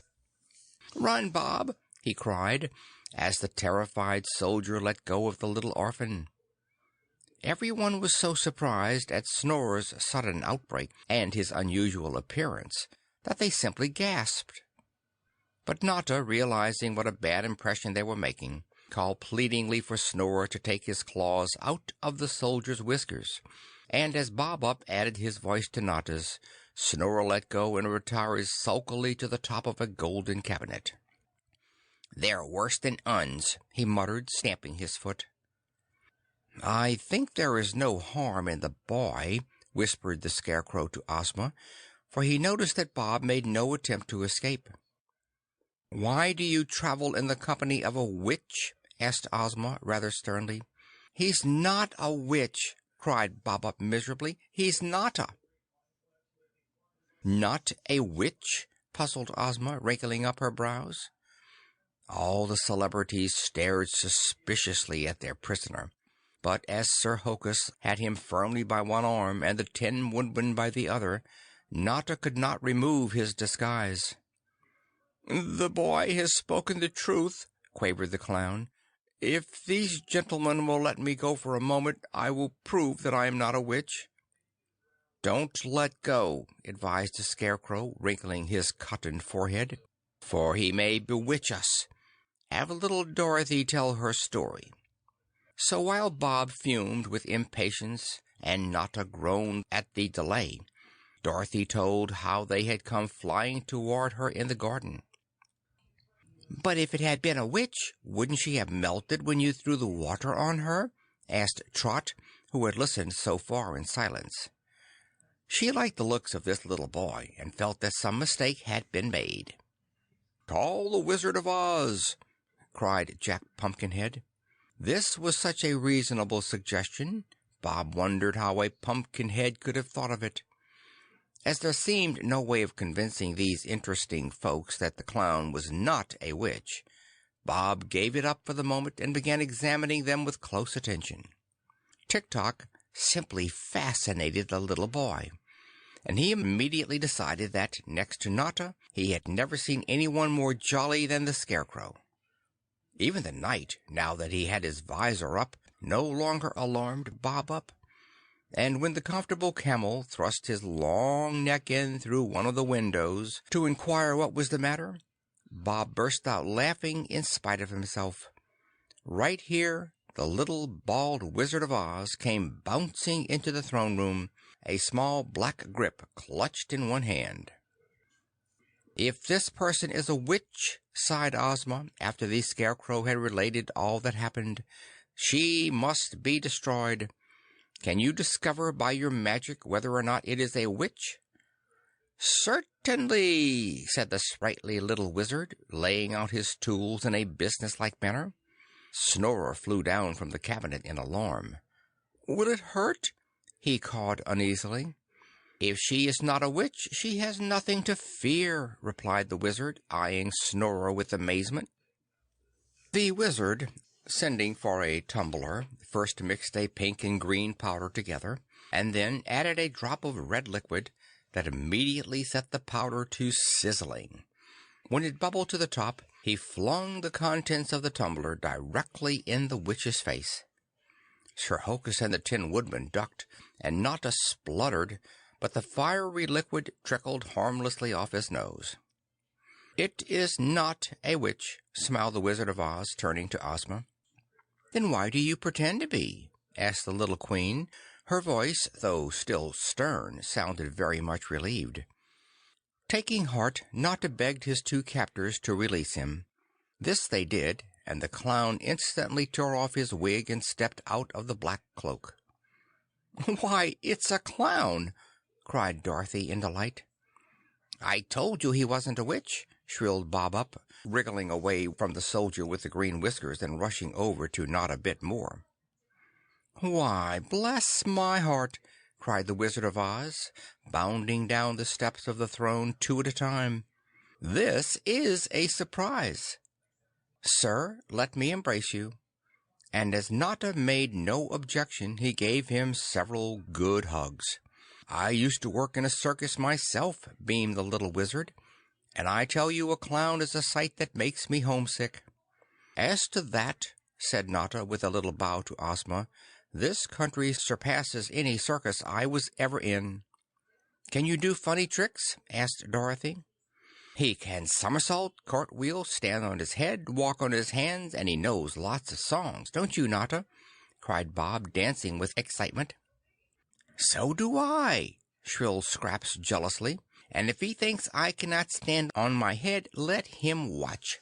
Sir Hokus of Pokes restrained the reckless girl, and Ozma, tapping on the arm of her throne for order, begged Notta to explain his presence in the Emerald City and his reason for coming as a witch. "We are sorry to have treated you so rudely," said Ozma gravely, "but we must blame your costume for that." "Certainly," said Scraps, shaking her cotton fingers at Notta. "If you come as a witch, you must expect to be treated every which way." Notta looked rather embarrassed as he explained his rules of disguise, politeness, joke, and run. "I always seem to choose the wrong disguise," sighed the clown. "Don't you think it better to be natural?" asked the Scarecrow in his jolly voice. "Especially when you are naturally so nice." Notta was quite flustered at this charming speech. "First be nice and then be natural. How's that for a rule?" cried Scraps brilliantly. And they were all so relieved that the clown had turned out so well, they laughed heartily. "Very good," ticked Tik-Tok, whom somebody had wound up. "I am naturally bright because I am naturally copper." "Well, after this," said Notta, when the merriment had subsided, "after this I will be myself, for I guess it is better to be yourself, even if you are a clown." "But how did you reach Oz? Who is that little boy? and do introduce us to your feathered friend," begged the Scarecrow, who had been glancing curiously from one to the other. "This," said Notta, drawing Bob close to him, "is Bob Up, an orphan from Philadelphia, and the bravest and best little boy in America." "Hello, orphan!" cried Scraps genially. "Orphan, orphan, how do you do? You love me and I'll love you. First you're here, then gone again. Do come, orphan, on again." A stern hush from the night silenced her, and Notta introduced Nickadoodle from Un. Nick immediately took the floor and carefully demonstrated his telephone nose, which he explained had been invented by Uncle Billy. So everyone, including the Scarecrow, came down and shook him gravely by the claw. Then, as they were all anxious to hear what had brought the three travelers to the Emerald City, they grouped themselves about the throne, and Notta started to tell the story of his amazing 3 days in Oz. But just as he was explaining in a spirited manner their flight to Mudge, a bustle in the great hall without interrupted the story, and a breathless footman came rushing in to announce the arrival of Glinda, the good sorceress who ruled over the Quadling Country of Oz. "Something must have happened," cried Ozma, jumping up in distress. "Don't be so previous, my dear," begged the Scarecrow, himself falling down the steps of the throne to show how collected he was. But at that instant Glinda herself swept into the throne room. 12 little maidens in lovely red dresses held up her long train, and Bob Up, looking at Glinda's beautiful face and lovely flame-colored robes, thought he had never seen a more radiant fairy. The courtiers and celebrities hastily made way for Glinda. Hurrying up to Ozma, the sorceress asked anxiously, "Where is the Cowardly Lion?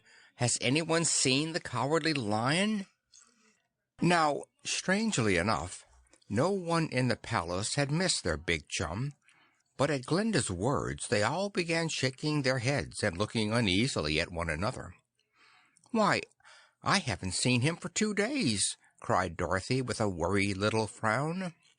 "We have," cried Bob Up, forgetting for a moment he was in the presence of royalty. "We saw him yesterday." "What's happened?" cried Notta. "I see now we never should have left him." "Why, do you know the Cowardly Lion?"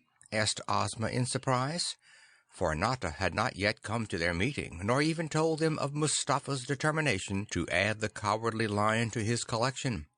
So, as quickly as he could, and without stopping to describe doorways or the clown told his story. "Ah," sighed Glinda as he finished, "that explains the entry in the magic record book. Hurry up, my friends. Some of us must go instantly to Mudge."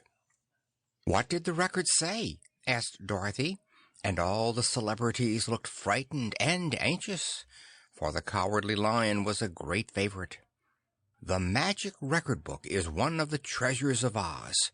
It tells, just as they happen, all the events in that marvelous country and in every other country. "It said," began Glinda in her soft voice, "that the Cowardly Lion was in grave danger, and unless help comes before noon, he will be destroyed." "What?" shrilled Notta in horrified tones, while Sir Hokus of Pokes began sharpening his dagger on his leg, and the Scarecrow fell on his nose from the very shock of the thing. "Where's my magic belt?" cried Ozma, clapping her small hands frantically. "Jellia, fetch my magic belt." Ozma, with this belt, meant to transport as many of the company as possible to Mudge. But before the little serving maid returned, Notta himself had accomplished that very thing. Glancing around hurriedly, he began touching everyone who looked as if he might prove useful in a battle. Sir Hokus vanished first, for Notta was very much impressed by the knight's warlike appearance. Then the Tin Woodman, because his axe looked so sharp. Then Tik-Tok, because he was so solid and dependable. then Glinda because she was a sorceress, and the Wizard because he was also versed in magic. Then Dorothy because she was crying, and Bob because Notta could not bear to leave him behind, and then Snorer because he had proven himself so faithful. Ozma, who had forgotten about the magic verse, was startled almost out of her senses by these sudden disappearances. She put up her scepter to object, but Notta ran forward and touched her too, and she was gone with the others. "Help!" wailed Scraps, tumbling out of the window, and the rest of the company began backing into corners. But the clown, now satisfied with his army of invasion, seized the yellow hand of the Scarecrow and repeated his verse for the last time. "Udge, budge, come to Mudge, Udgers, budgers, we are Mudgers." In a flash they were in Mudge, every single person the clown had touched, and the sight that met their eyes was simply terrifying. End of chapter 19.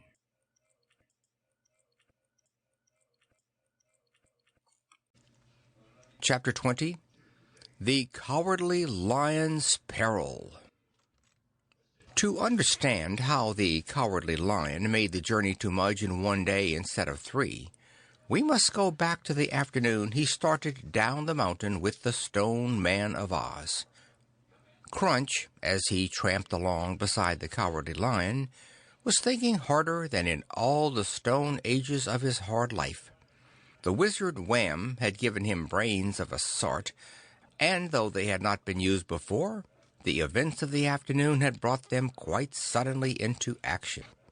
The mountain where Crunch had stood for so many centuries, while quite near the Emerald City, was never visited by anyone, so that the Stone Man knew very little of life as it was lived in Oz.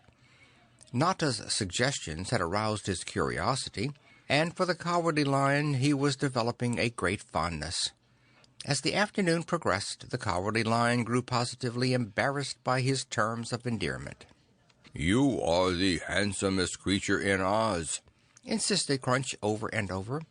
"And if you were only of stone, you would be more beautiful still." "Very still," rumbled the Cowardly Lion, putting back his ears. "Though I suppose," he added thoughtfully, "a stone lion is never afraid." To change the subject, he began telling Crunch about his cowardice, and how he had started out originally to find himself some courage. "Would it make you happy to be afraid of nothing?" asked the Stone Man in his grinding voice. "Perfectly happy," sighed the Cowardly Lion, "for though I fight when danger threatens, I suffer terribly from a desire to run away." "Then if you had no desire to run away, you would be perfectly happy?" asked Crunch, with a stamp that threw the Cowardly Lion off his feet. "Why, I can easily fix that." "Do you mean to say you could give me courage?" roared the Cowardly Lion, stopping perfectly still in his tracks. "I know a trick to fix you so that you will never again be afraid," answered the Stone Man, rolling his eyes from side to side. "That is one thing I can do." "Who taught you magic?" rumbled the Cowardly Lion suspiciously. "No one," grated Crunch. "But this hard little secret was in the brains Wham wished into my blockhead. Shall I change you now?" The Cowardly Lion sat down and scratched his ear with his hind leg. He had lived long enough in a magic country to believe anything possible, but somehow this huge, craggy giant filled him with misgivings. "I'd like to think about this a little longer, if you don't mind," he answered cautiously. "Tell me more about it, can't you?" Crunch shook his head solemnly. "If I told you it wouldn't work, better let me change you, old fellow." "No," wheezed the Cowardly Lion uneasily. "I think I'll wait a bit. I tell you," he added, brightening up, "let's not try it until this little Mudge affair is over. It isn't quite right to think of ourselves when my good friend Notta is in danger. Help me first and change me afterward." "All right," agreed the Stone Man, starting stolidly forward, but several times the Cowardly Lion, glancing up unexpectedly, caught him moving his stiff lips and looking at him with such a stony glare that it sent a shiver of terror down his spine.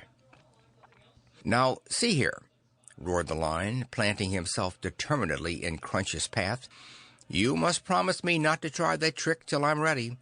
I've been frightened all my life, and I don't wish to be frightened into a courageous lion without knowing it." "Oh, all right," grumbled the Stone Man again. "But I don't see any sense in all this delay. What if your friends do turn blue? It won't hurt them. And why should you put yourself in the clutches of this wicked old Mudger?" "That is my affair," roared the Cowardly Lion, shocked at Crunch's unfeeling words. "I suppose a person entirely composed of stone cannot help being hard and unsympathetic," he reflected to himself. Aloud he called, "Come along, let's hurry." And hurry they did as fast as their legs would carry them.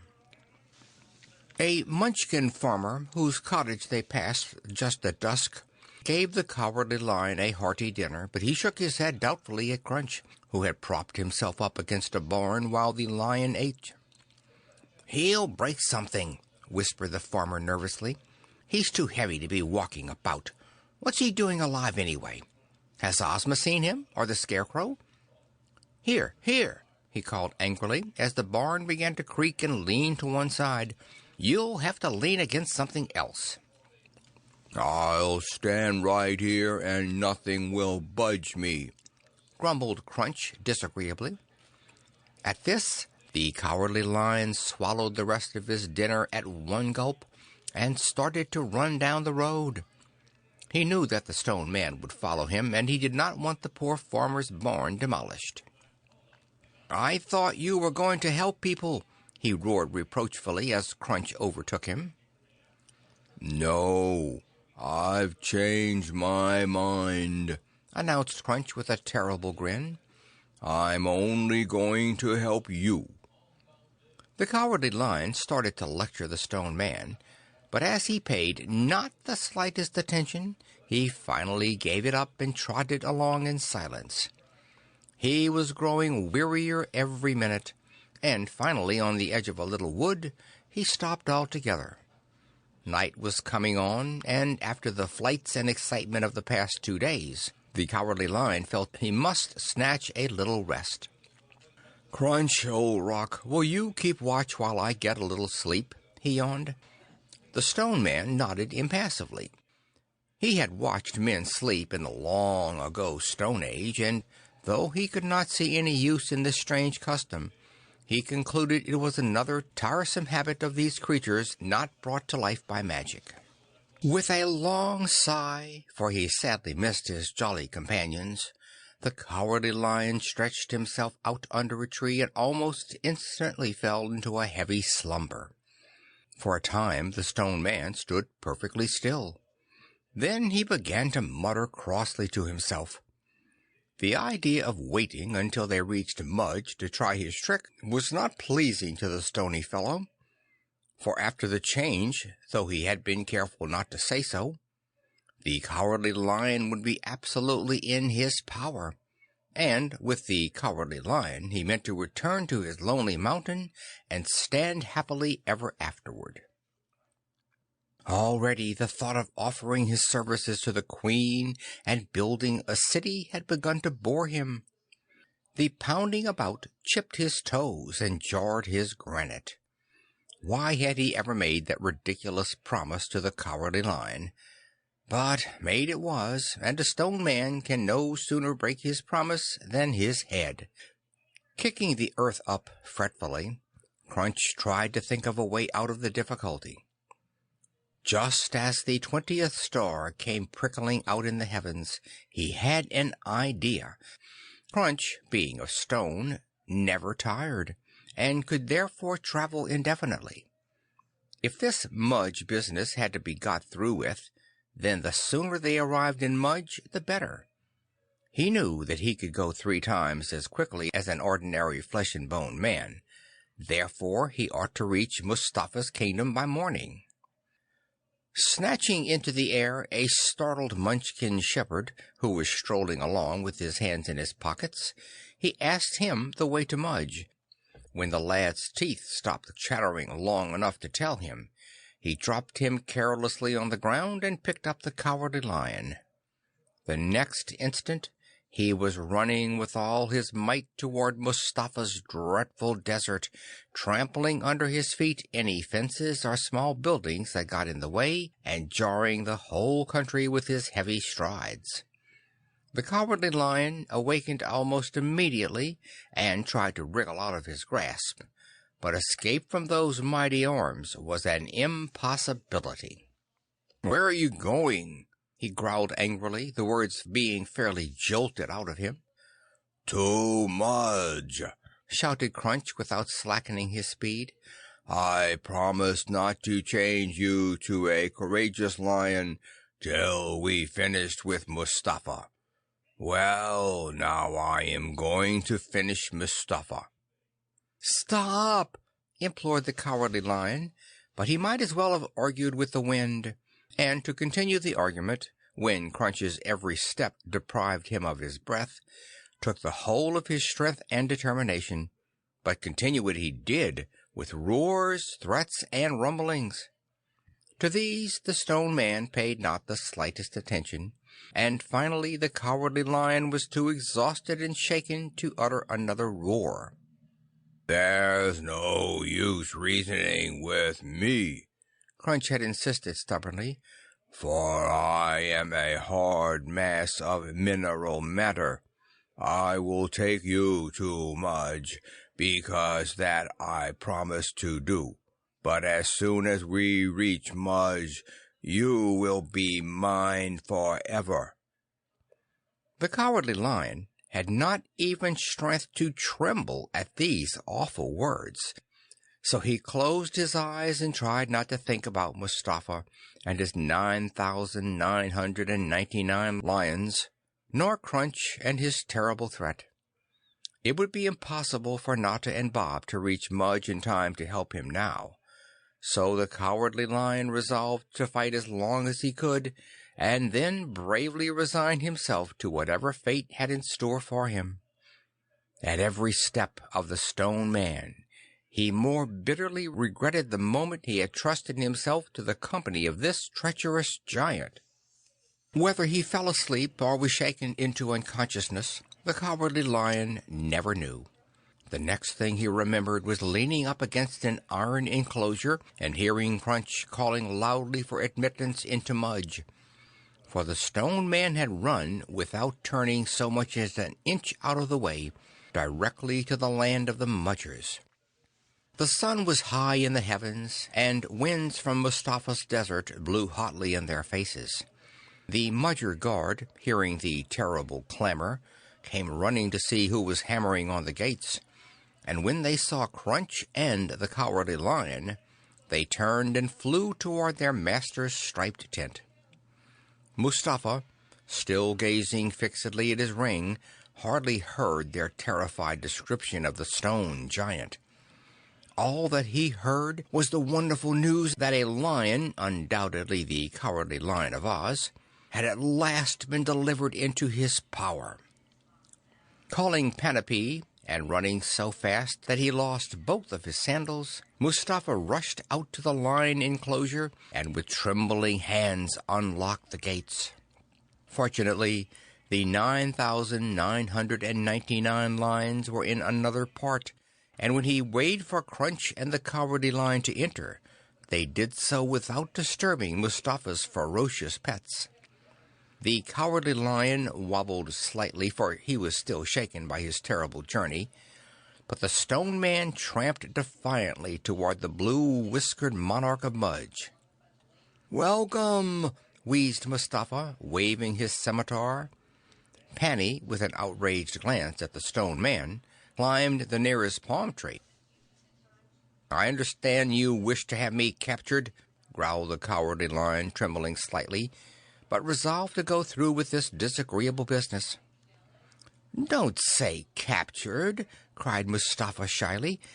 "Let us say that I wish to have my court honored by your cowardly and perfect presence. I understand you are a terrible fighter," he added, tugging at his whiskers joyfully. "Shall I crush or crumble him?" asked Crunch, interrupting Mustafa's further remarks and ramblings. And then Mustafa, for the first time, became really aware of the stone man. The more he examined, the more horribly aware of him he became. "Panny!" he shrilled, looking all around for his chief chamberlain. "Panny, call out the guard!"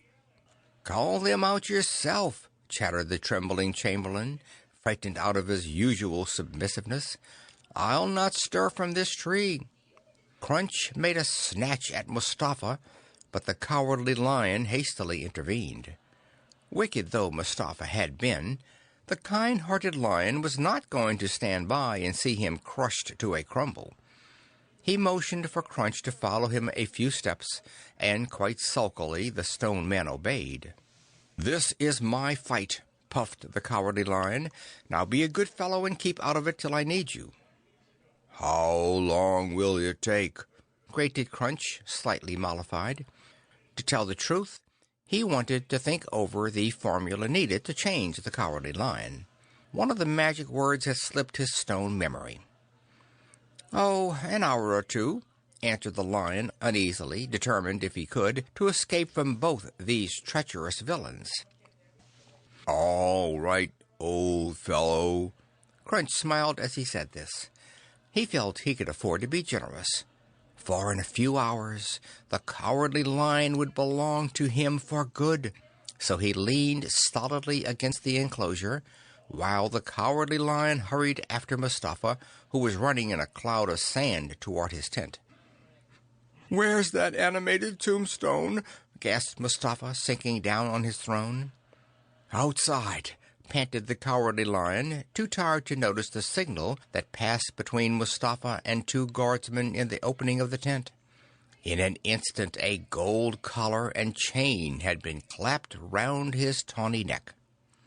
"Now then," exulted Mustafa, "who says you're not captured?" Forgetting all about the stone man and his threats, he bade the two guardsmen drag the Cowardly Lion to the royal enclosure. As they left through an opening in another side of the tent, Crunch knew nothing of their going.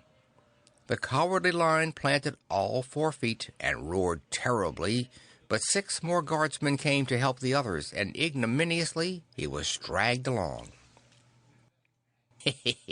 "Now we shall see a famous fight, and discover whether this Cowardly Lion is as brave as he is said to be," chuckled Mustafa, shuffling along beside him.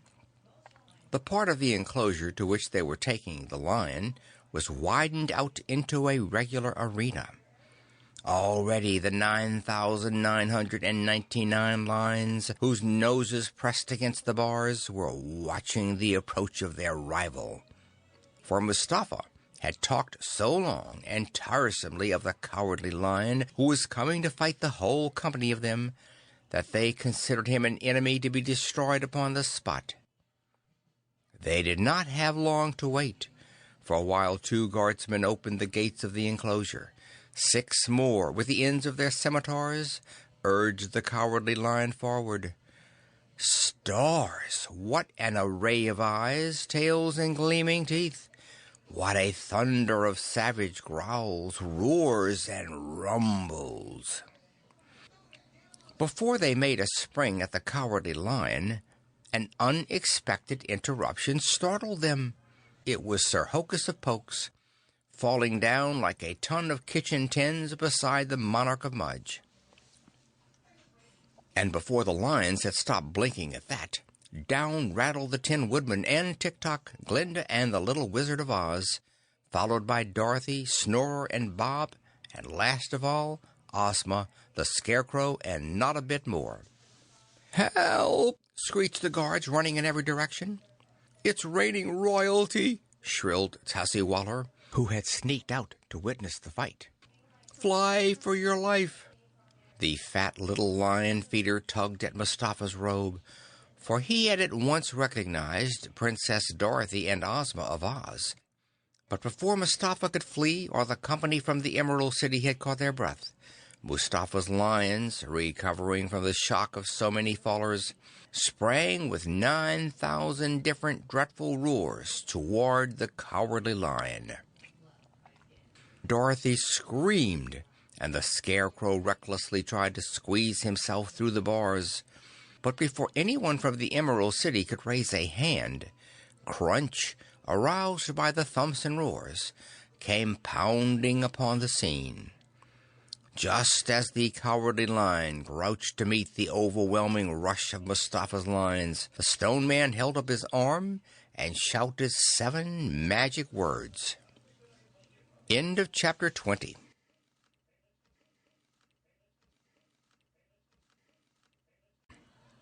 Chapter 21. Oz Magic Triumphs. 7 magic words. No sooner were they uttered than the 9,999 lines were turned to so many stone statues. Some just as they were about to spring, some halfway in the air, so that they came clattering heavily down one on top of the other, and the poor Cowardly Lion at the bottom of the heap. "Somebody stop him!" gasped Ozma, who was sitting exactly as she had fallen on a small sand dune.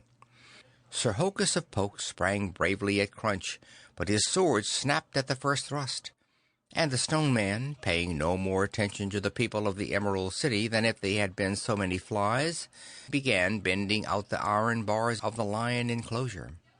Mustafa, petrified with terror, might have been a statue himself, and the Mudger guards had long since taken to their heels. "What have you done?" wailed Notta, trying to attract the Stone Man's attention. He seized an iron bar that Crunch had loosened and began valiantly belaboring Crunch about the shins. "Oh, hello," rasped Crunch, glancing down at the clown. "Back again? Well, I've taken your advice, you see." "My advice?" groaned Notta. "Yes." Crunch, who had now broken an opening for himself, stepped into the enclosure. "I've helped the Cowardly Lion by changing him to stone. Now he will never feel cowardly again, and what's more, he belongs to me." Leaning over, he began tossing Mustafa's lines aside as if they had been so many paperweights. "Oh, help!" screamed Snorer. "Aren't there any wizards here to stop this fellow? Are you going to sit like images while he runs off with the bravest lion in Oz?" "I must think," groaned the Scarecrow, putting his white cotton glove to his head, while Dorothy and Bob ran close to the bars and looked anxiously for the first glimpse of their old friend. But Glinda and the Wizard of Oz already had their heads together. "First," whispered the little Wizard of Oz, "we will let him find the Cowardly Lion, for these statues would be too heavy for us to lift. Then we will deprive him of all power to move." Tik-Tok and Sir Hokus had followed the Stone Man into the enclosure, but a stone lion flung carelessly to one side knocked Tik-Tok head over heels, and Sir Hokus, deciding that flight was the better part of valor, retired to a safe distance, where he began threatening the Stone Man with every sort of destruction from hammering to hanging. But Crunch continued calmly tossing the lions about, and at last uncovered the Cowardly Lion himself. He recognized him at once, for his mane, a mass of stony waves, stood straight on end. The Cowardly Lion, you see, had been petrified in one of his most trying moments, and while he was preparing to fight with all his might, he could not control his mane, and hence looked as natural as possible. Dorothy could not help crying as Crunch tucked this lifelike statue of her old chum under his arm and prepared to tramp off. But he got no farther than 2 steps, for at the second step the combined magic of Glinda and the Wizard of Oz deprived him of all power to move. Crunch dropped the Cowardly Lion with a crash that chipped off a piece of his mane, and with 1 foot raised in the air stood perfectly motionless. The Stone Man was no longer alive. "Oh!" cried Notta, frightened by the ease with which Glinda had deprived the stone giant of life. "Who will bring the Cowardly Lion to himself again?" And at once everyone ran over to the poor petrified lion, and tugging and pulling managed to get him to his feet. "Oh, it was the only thing we could do," puffed the little Wizard of Oz, gazing up worriedly at the huge statue of Crunch. "He did not know how to use the gift of life, and would only have brought more trouble upon us." "Isn't this trouble enough?" cried Dorothy, throwing her arms around the cold, still figure of the Cowardly Lion. "There, there, my dear. Glinda will find a way out of all this," comforted the Scarecrow, and Notta and Bob joined him in his efforts to console the little girl, while Sir Hokus and the Tin Woodman helped Tik-Tok to his feet. "All this has happened because of you," declared Ozma, stamping her foot for the first time in her gentle little life and looking sternly at Mustafa. "And for a punishment," she pointed at the huge, craggy figure of Crunch, "for a punishment, this stone man will stand forever in Mudge, a monument to your greediness and folly." "Take away his ring," whispered Bob, tiptoeing up to the little fairy ruler, for he had seen Mustafa shyly beginning to take it off, and Bob knew its dreadful power. Without losing a minute, Ozma commanded Mustafa to hand over the ring. Tremblingly the wretched old Mudger obeyed. So much had happened in the last few minutes, he was positively stunned by his misfortune.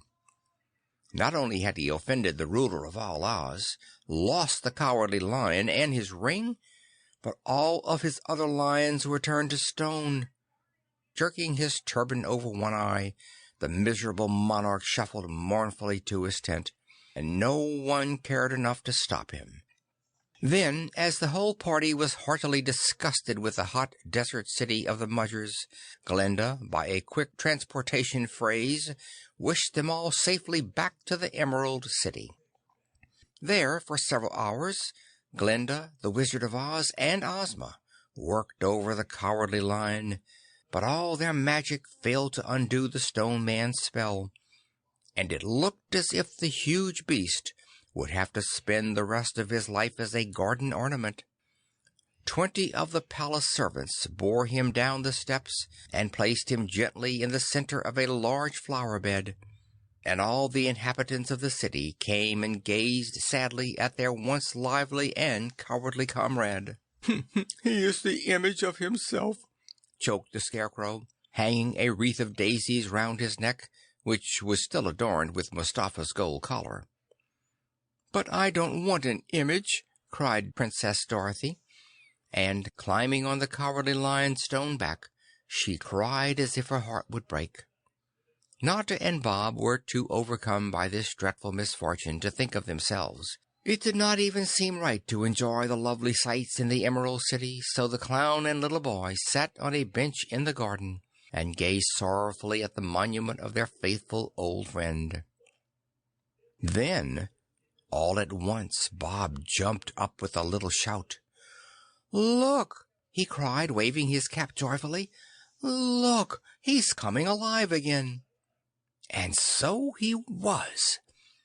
For tears are more magic than anything else when it comes to melting stone, and every spot where Dorothy's tears fell was beginning to quiver with life.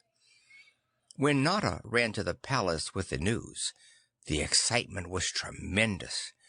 Everyone, from Ozma down to the littlest kitchen maid, came to weep over the Cowardly Lion and bring him back to life. The Tin Woodman cried a perfect torrent of tears and quite rusted his chain. The Scarecrow and Craps had not a tear in their cotton constitutions, but Snorer made up for this by crying enough for 3. Everybody cried, and in less than a minute the dear old kind-hearted Lion opened his eyes. Shaking himself sleepily, he looked inquiringly at the weeping company and wanted to know what was the matter. All talking at once, and each trying to hug him first, they explained what had happened. The Cowardly Lion remembered nothing after being pushed into the lion enclosure. You can well imagine his relief when he discovered what a hard and horrible fate he had escaped. "All this comes of my foolish wish for courage," roared the Cowardly Lion, shaking his mane, which was quite perfect except for the piece Crunch had broken off. "I would rather be a Cowardly Lion for 5 minutes than a stone lion for a century. Why, a stone lion has not enough sense to be frightened." "Hurrah for the Cowardly Lion of Oz!" shouted the Scarecrow, and Bob Up, who felt more at home among these odd and friendly people than he had ever felt anywhere in his life, climbed on the Cowardly Lion's back and hugged him with both arms. Dorothy hopped up again too, and in triumph they all trooped back to the throne room. End of Chapter 21.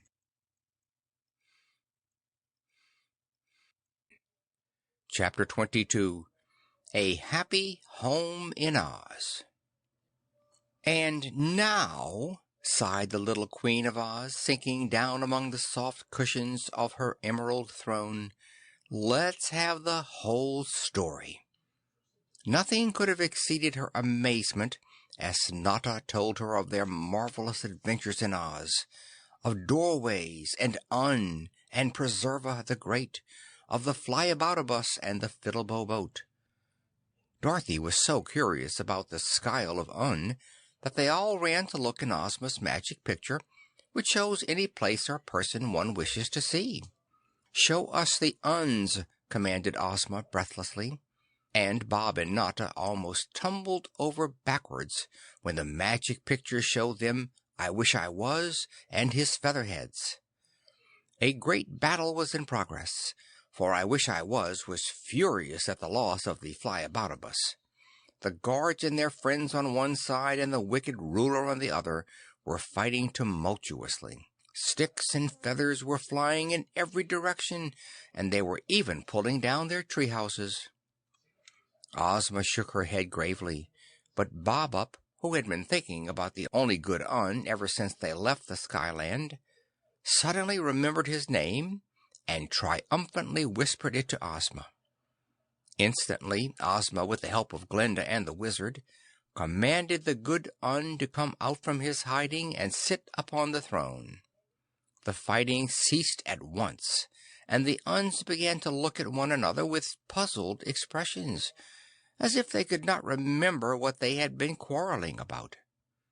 Bob and Notta and the Cowardly Lion shouted with approval, forgetting in their interest that the Uns in the picture could not hear them. The good Un's name was Unselfish, and as Glinda assured Ozma that the Skyle would thereafter be ruled wisely and well, they all returned to the throne room.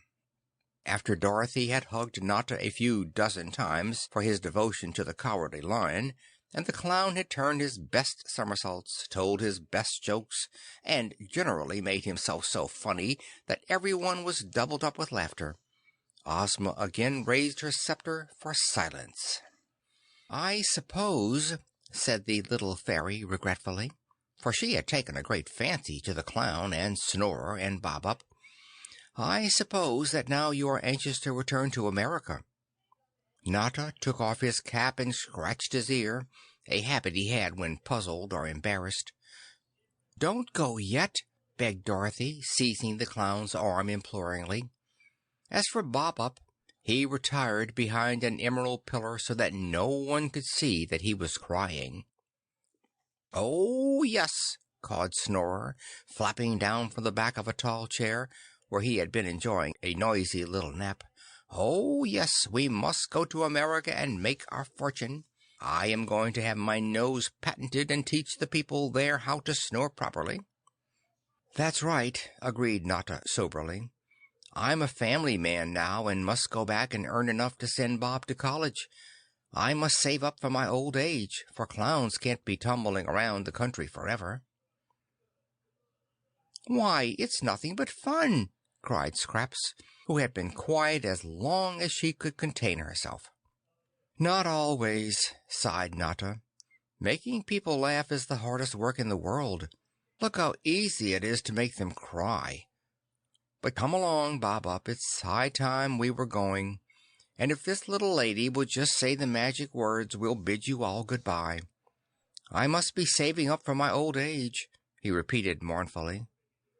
When Notta was sad, he always thought about his old age, and the idea of leaving the Cowardly Lion and all of this merry and childlike company made him sad indeed. And Ozma, who is the cleverest little mind and heart reader anywhere in the world, or out, Ozma guessed his secret. "Don't go!" cried the little Queen impulsively. "Stay with us, and you won't have any old age. Stay in Oz, dear Notta, and be happy forever." At this, the excitement was terrific. Every man, woman, child, animal, and celebrity added his or her voice to Ozma's. And when the clown, with tears in his eyes, accepted the little Queen's generous offer, they seized hands or paws, as the case might be, and danced merrily round Bob, Snorer, and not a bit more. "You shall have the jolliest cottage in Oz," promised the Scarecrow when the excitement had subsided a bit. "A tent would seem more homelike," whispered Notta in the cloth ear of that charming gentleman. And a tent he did have, on the outskirts of the Emerald City, a tent shared with Snorer and Bob, where, with the help of the charming and unusual inhabitants of Oz, the clown gave the most surprising shows that have ever been seen in that magical country. Bob, in his good fortune, did not forget the half-lion, and the Wizard of Oz reunited the unfortunate creature after bringing both halves, with the aid of Ozma's magic belt, to the Emerald City. The poor beast, whose hind quarters had fortunately escaped Crunch's stone spell, was so overjoyed to see his tail again that he raced round in circles for several hours after his reunion. As for Mustafa, he grew amazingly rich from the sale of his stone lions, and you can see them any fine day guarding the doors of public buildings or standing proudly in the various parks of Oz. But in spite of his great wealth, he was far from happy, for his eyes, from staring so hard at his ring, had become hopelessly crossed, and cross-eyed he remained to the end of his days. Bob Up is friends with everyone, but most of all with Button Bright, a little boy who once visited Sky Island and who could not hear enough of the Skyle of Un. Notta has saved up enough for Bob's entire education and has gone off to confer with Professor Wogglebug, president of the College of Art and Athletic Perfection, about the future of the little boy. End of Chapter 20. End of The Cowardly Lion of Oz by Ruth Plumly Thompson.